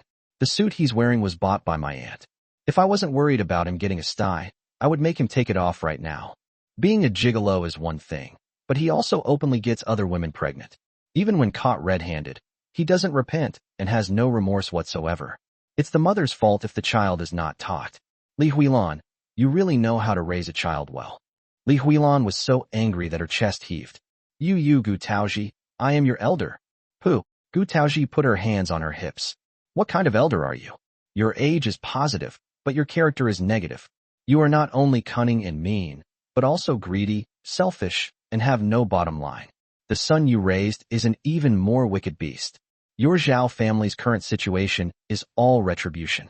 For many years, out of consideration for Qin Siyu's feelings, Gu Taozhi had always been tolerant of the Zhao family mother and son, and she never uttered a sound, even when Li Huilan insulted her to nothing and trampled her underfoot. Today, my aunt's divorce is final, and she no longer needs to endure it.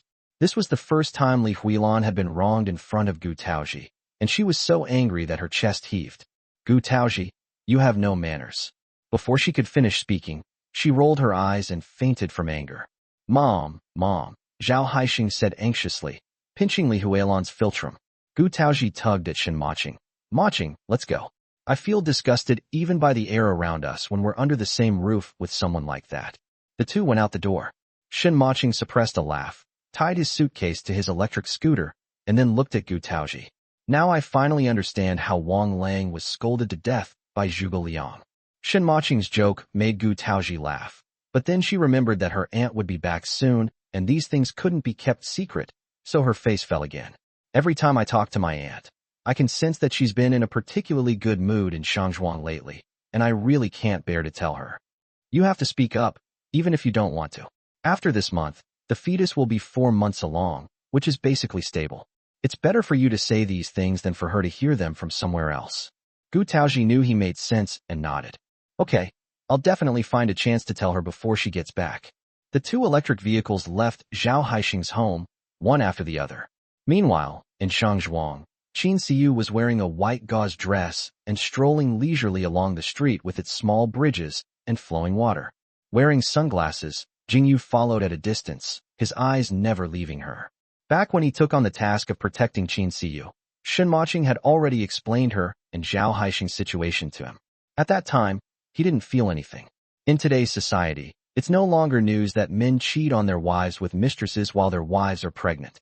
But after spending time together, he discovered that Qin Siyu was truly a kind and understanding woman. She seemed to possess a grounded and warm quality that made him feel a touch of warmth in his cold heart. That's why Jingyu felt sorry for Qin Siyu. Especially when she was stroking her belly, looking forward to a happy future, he wished he could shoot that bastard Zhao Haixing dead. What's the point of keeping a man like that if he doesn't want such a good wife, and instead goes after those scheming vixens? Seemingly sensing Jingyu's gaze, Qin Siyu stopped, and was about to turn around and call him when she saw a girl blushing and asking Jingyu for his WeChat. Jingyu waved his hand in refusal. He has the typical Korean male star vibe, especially his almond-shaped eyes and long legs. Along the way, he's had more than 1 or 2 girls trying to chat him up.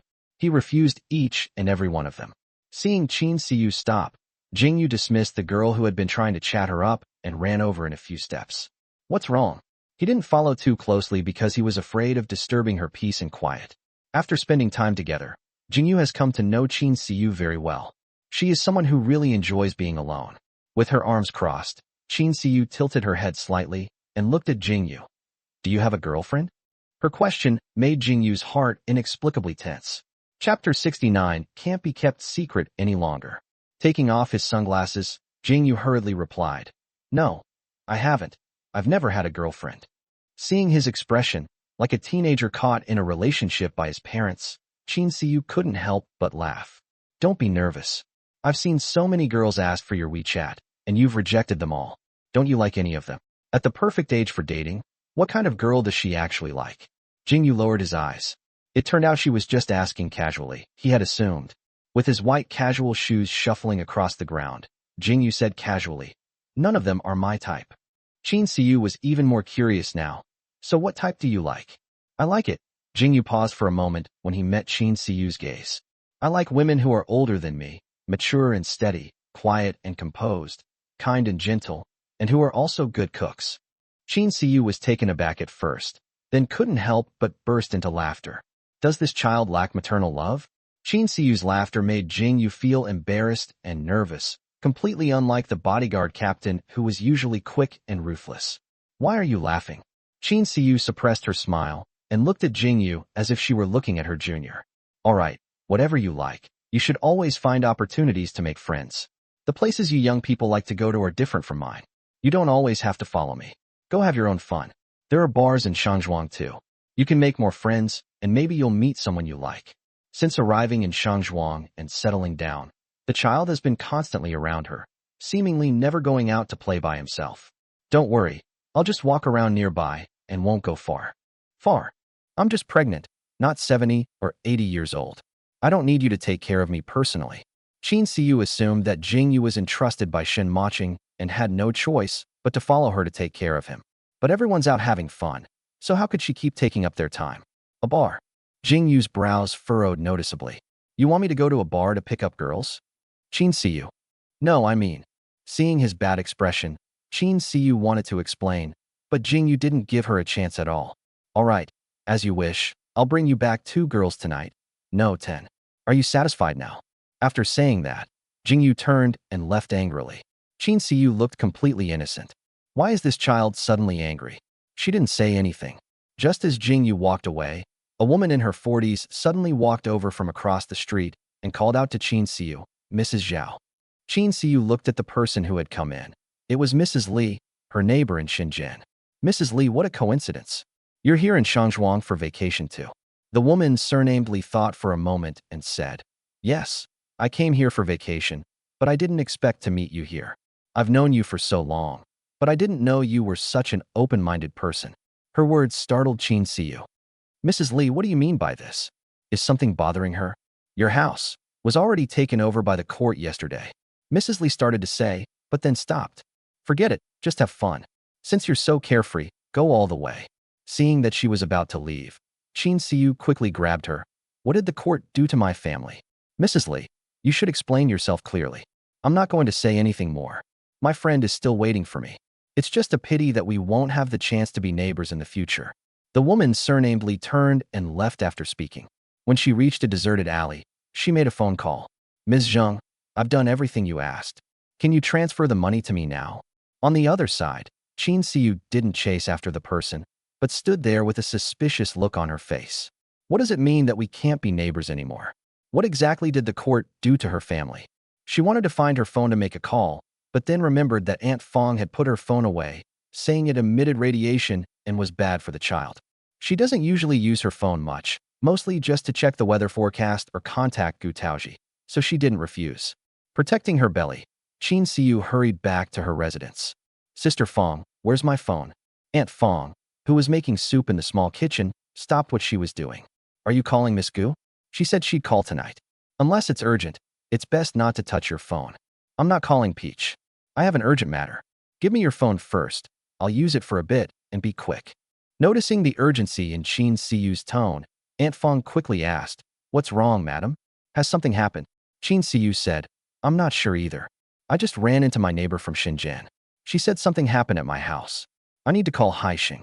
Seeing that she still hadn't moved, Qin Siyu asked nervously, Sister Fong, is there something you're hiding from me? Aunt Fong pretended to be relaxed. No, it's nothing. Can you take care of Tang for me and make sure it doesn't boil over? My phone is in my room. I'll go get it for you right away. Okay, Qin Siyu replied. Aunt Fong went back to her room and closed the door.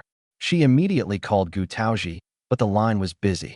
She then called Shen Mocheng, but still couldn't get through. After thinking about it, she could only call Jingyu. Where did this Jingyu go? If he had stayed with his wife, he might not have run into that unfortunate neighbor. Jingyu answered the phone immediately, and after hearing what Aunt Fong had to say, he rushed back. Just then, Qin Siyu's voice came from the kitchen. Sister Fong, have you found the phone? Aunt Fong knew she couldn't avoid it any longer, so she could only dawdle as she returned to the kitchen. Chapter 70, Knowing the Truth. 75. In those few short steps, Aunt Fong kept thinking about the consequences of Qin Siyu seeing those news reports, and the more she thought about it, the more terrifying it became. Seeing Aunt Fong return with her phone, Qin Siyu put down her soup spoon and reached out to take it. Aunt Fong's outstretched hand suddenly trembled, and with a snap, the phone fell into the sink full of vegetable washing water. Oh dear, I'm so sorry, it was an accident. Aunt Fong tried her best to appear as if she was blaming herself. Qin Siyu quickly retrieved her phone, shook off the water, and wiped it clean with a kitchen paper towel.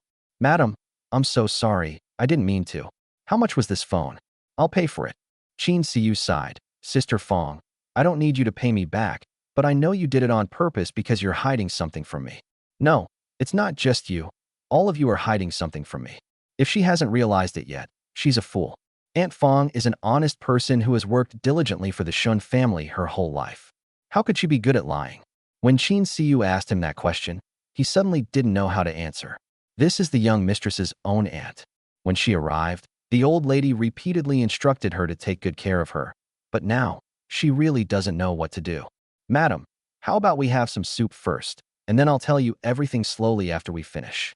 Qin Siyu grasped Aunt Fong's hand. Sister Fong, after spending time together, I know you genuinely care about me, and I've always considered you family. But if anything happens in Shenzhen, please don't hide it from me. Don't worry, I'm prepared for anything.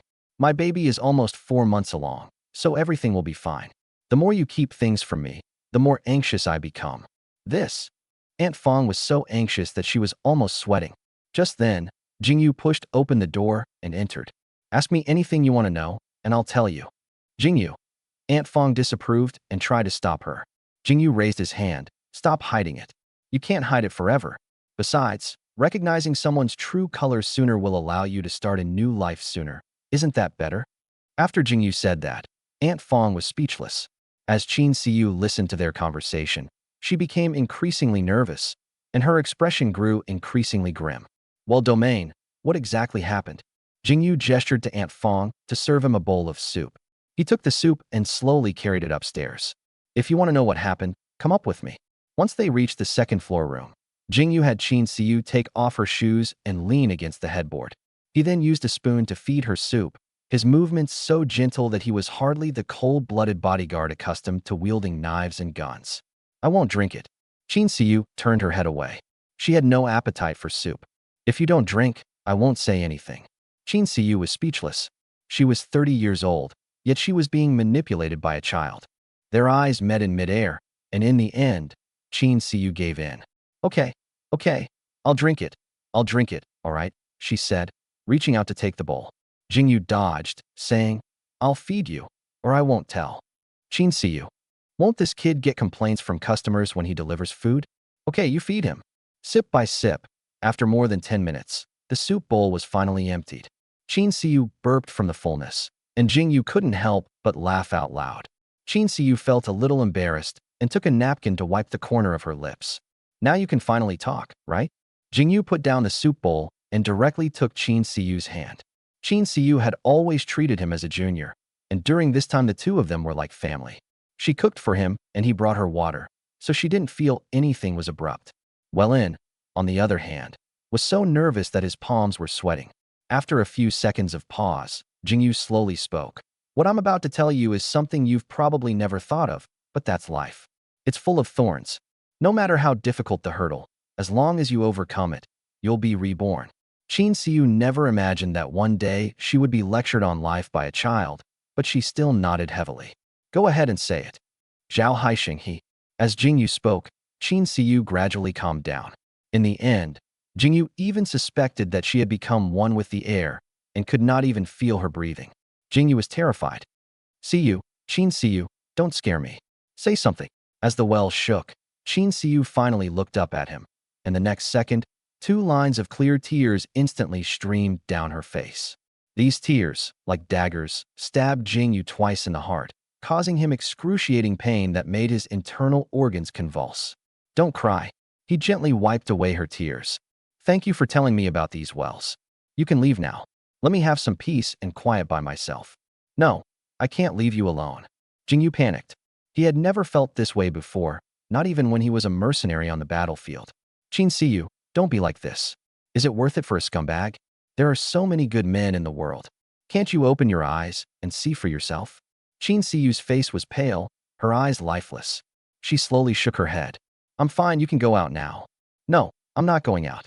If you're not going out, then I will. Seeing that Qin Siyu was about to get out of bed, Jingyu stretched out his arms and pulled her into his embrace. I'm not going out, and you're not allowed to go out either, Qin Siyu. If you want peace and quiet, I can stay silent. But if you want to get stuck in your own thoughts, that's impossible.